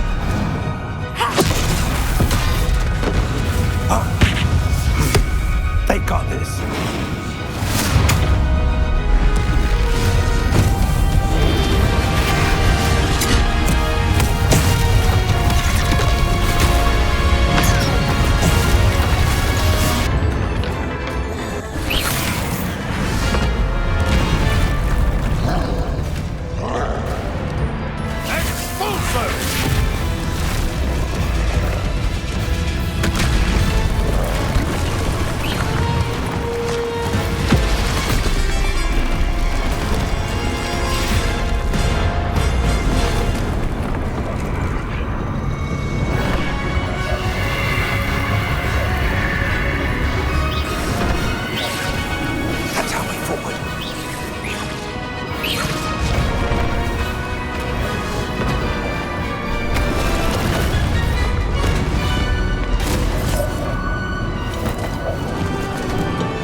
We made it. I'm relieved we got here before Ranrock. I can't believe this is it. The repository has been under the castle for hundreds of years. Think of all the pain that created it. This is what Miriam, George, your friend Lodgok, and countless others died for. Miriam believed this forgotten magic could be used for such good, but she did not know the risks. She did not see what the Keepers have shown you, what Isadora showed you. You are now the keeper of whatever power it holds. What do you intend to do with it? I have decided to open the repository. Its power cannot lie dormant for centuries more. After everything you've seen? What about Isadora's fate?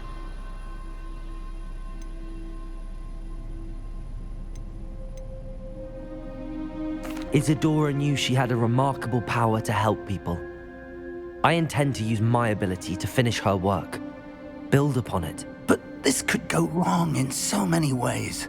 You, of all wizard kind, are wholly aware of the potential cost. I also know the promise, Professor.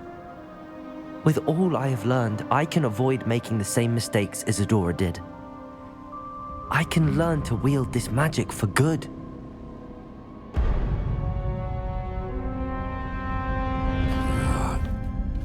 The arrogance of wizard kind. Goblins built this repository. It belongs to us. Enough, Ranrock. It was never yours. I've been wanting to play with this. Miriam's wand. If she'd simply handed over the container, all of this could have been avoided. Foolish, self-important witch. Seems you were two of a kind. She didn't know when to give up either.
Got here before Ranrock. I can't believe this is it. The repository has been under the castle for hundreds of years. Think of all the pain that created it. This is what Miriam, George, your friend Lodgok, and countless others died for.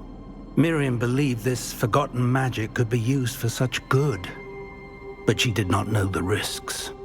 She did not see what the Keepers have shown you, what Isadora showed you. You are now the Keeper of whatever power it holds. What do you intend to do with it? I plan to leave the repository as it is. I'm pleased to hear that. I've been thinking. What is it, Professor? I spent all year trying to keep our journey a secret from everyone, including Professor Weasley. But now I wonder if I should have shared it with her, and the others, sooner. Trusted them more. The Keepers wanted this secret to be locked away forever. How long will you keep it? The Keepers were right. The risk of using this magic is too dangerous. It is my responsibility alone to keep it safe. I understand, but you are not entirely alone. I will do all I can to help you.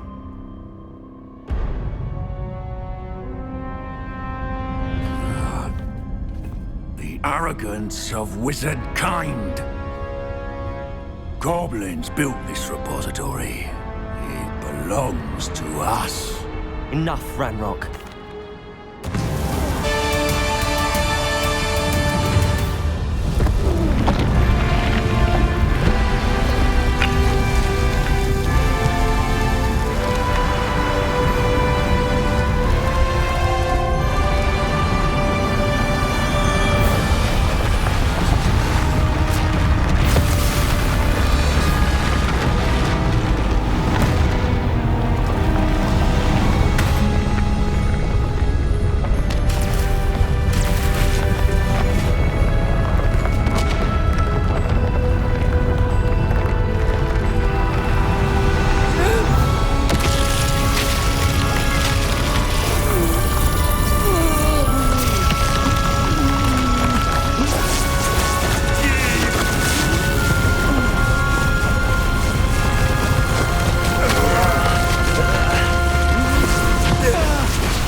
Professor.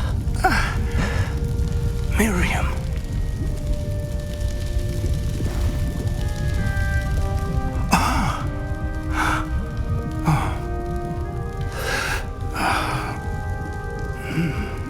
Miriam would have loved you, my young friend. The wizarding world could not be in more capable hands.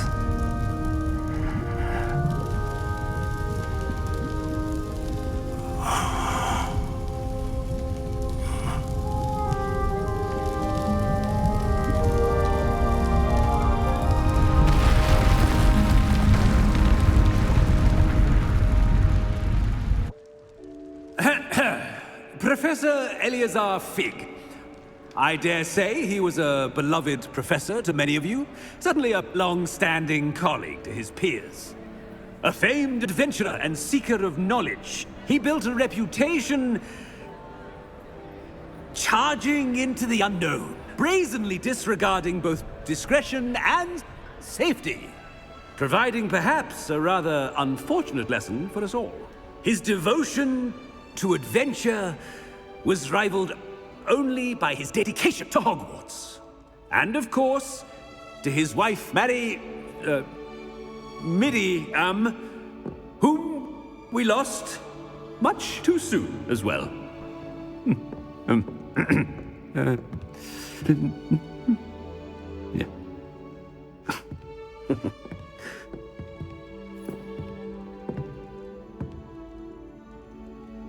Professor Fig represented the best of all of us. He could be deviously clever, possessed a brilliantly inquisitive mind, and was the most loyal of friends. But perhaps it was his remarkable courage, for which we will all be forever indebted to him. If not for Professor Fig,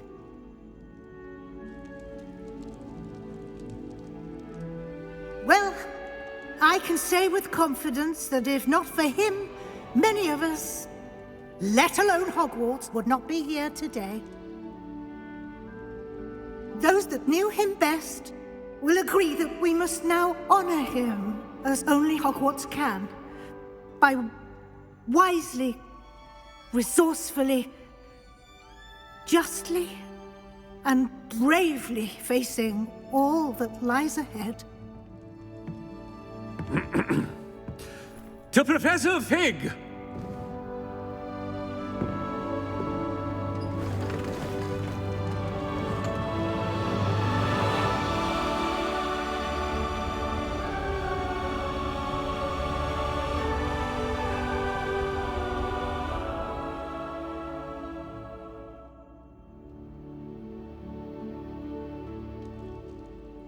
Can't believe we lost Fig. I didn't know him as well as you did, but I know he was a good man. Glad Weasley spoke for him. She honored him well. Fig will be well remembered. I wish the same could have been done for my uncle. I wonder if there's a chance Anne would meet me. Sebastian, I can't imagine what you and Anne are going through. Perhaps you'll hear from her soon. I hope so. I'll let you know. Sebastian, there's something you should know. It's to do with Victor Rookwood. I heard a rumor that he confronted you outside of Ollivander's. Sounds as if you faced quite a fight. The rumors are true, and I did, but it's not that. Just before Rookwood attacked, he uttered something familiar. The same words Anne heard before she was cursed. Children should be seen and not heard. Wait, what are you saying? It wasn't one of Ranrock's loyalists who cursed Anne. It was Rookwood. It was Rookwood all along. This can't be. It was the Loyalists. It's always been them. The night Anne was cursed, all she saw were goblins. Once Rookwood allied with Ranrock, Isadora's estate became of interest to them both. That's why Rookwood was there the night Anne was cursed. He was working with Ranrock. When he saw your sister, well, he didn't want anyone to know. So he cursed her. And she's never been the same. So cruel. Rookwood deserved what he got. Thank you for telling me. It wasn't a goblin. I suppose I owe you an apology. All this time I thought goblins were the enemy. But it was never that simple. Ominous said he's spoken with Anne. I wonder if she'll see me. I'll find out and send word when I know more. Sebastian, I received your owl. What's happened? Ominous spoke with Anne about what happened with my Uncle Solomon. She believes I should pay for what I did, but she won't turn me in. She said the guilt I'll have to live with is punishment enough. I'm so sorry. But I'm glad you know that you can at least try to move on now. The thing is, I think I've lost my sister, my twin, forever. She refuses to even see me. I can't blame her. I couldn't really blame any of you if you gave up on me entirely. You all believed in me, and I let you all down.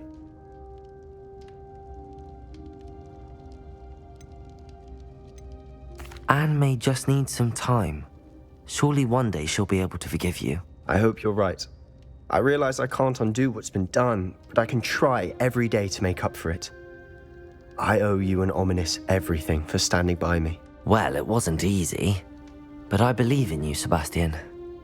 I've had a sense about you since that first day in Defense Against the Dark Arts. Seems so long ago. Thank you.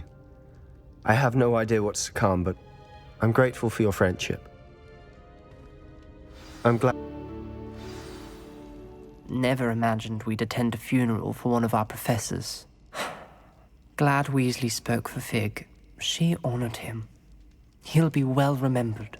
I only wish we could have done the same for Solomon Sallow. I need to go and see Anne soon. Ominous, there's something I need to tell you. It's to do with Victor Rookwood.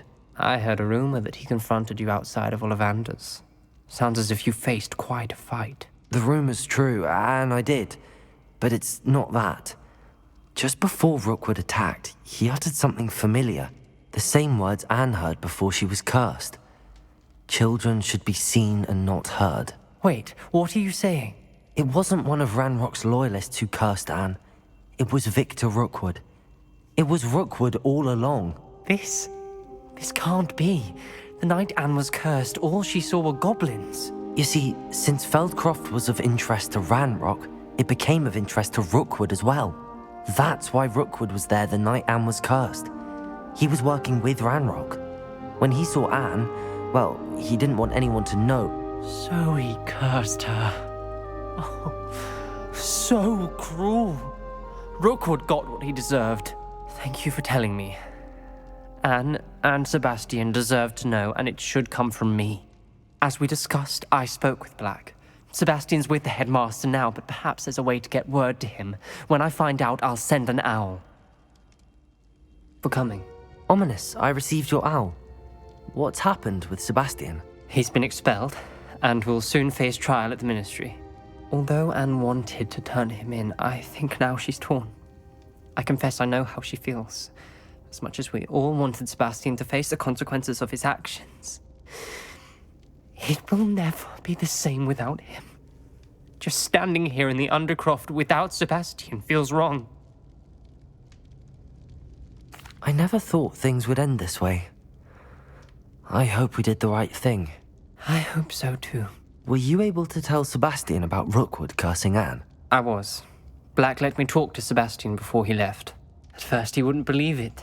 Then he realized it all made sense. Unfortunately, his anger only grew towards goblins and dark wizards. Anne was shocked too, but in some sense relieved to know the truth about who was responsible. I think it brought her some peace. I'm glad to hear it. She deserves peace. She does. Sebastian was my best friend. I can't imagine Hogwarts or anywhere without him. I know you two had grown close, that you were helping each other with more than just finding a cure for Anne. He never gave specifics, but I know it was important. He means a lot to us both. I hope we get the chance to tell him that one day. I know we had a bit of a rocky start, but you've proven yourself as a friend. Professor Weasley, you wanted to see me? I did. We haven't had a chance to speak since I know you were quite close with Professor Fig. Hogwarts won't be the same without him. No, it won't. But I can assure you that he would want us to press on, and that he would rest easy knowing that the future of the wizarding world is in hands like yours. Thank you, Professor. You've had quite a year, both inside and outside of Hogwarts. I've heard all sorts of rumors. You've ridden a graphorn, befriended a goblin, rescued hippogriffs, even somehow ingratiated yourself with the Headless Hunt. How did you... It's harder to keep secrets around here than one might suspect. I'm just glad you found such a good friend in Miss Sweeting. It's nice to see her engaging more with her classmates. There have evidently been Snidget sightings in the area lately. If the centaurs are to be believed, 2 Hogwarts students are behind it. I'm certain I don't know what... No need to discuss it further. What I would like to discuss is your wizard's field guide. May I see it? Of course.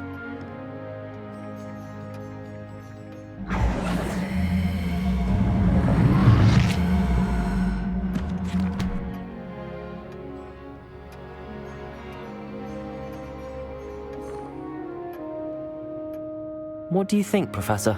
I think you've been busy this year. I see some progress here, but quite a bit of your field guide has yet to be completed. Fortunately, you do have some time to prepare for your OWLs. I will confess, I had a sense about you from that first moment you came bursting in, late, to the sorting ceremony. I am pleased to see that my instincts were correct. To think you've only been with us a year and you'll already be taking your OWLs, well, it's nothing short of astonishing. Thank you, Professor, for everything. You are most welcome. I look forward to seeing what you do during the rest of your time with us.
This year, we have seen our students exemplify the bravery of Godric Gryffindor.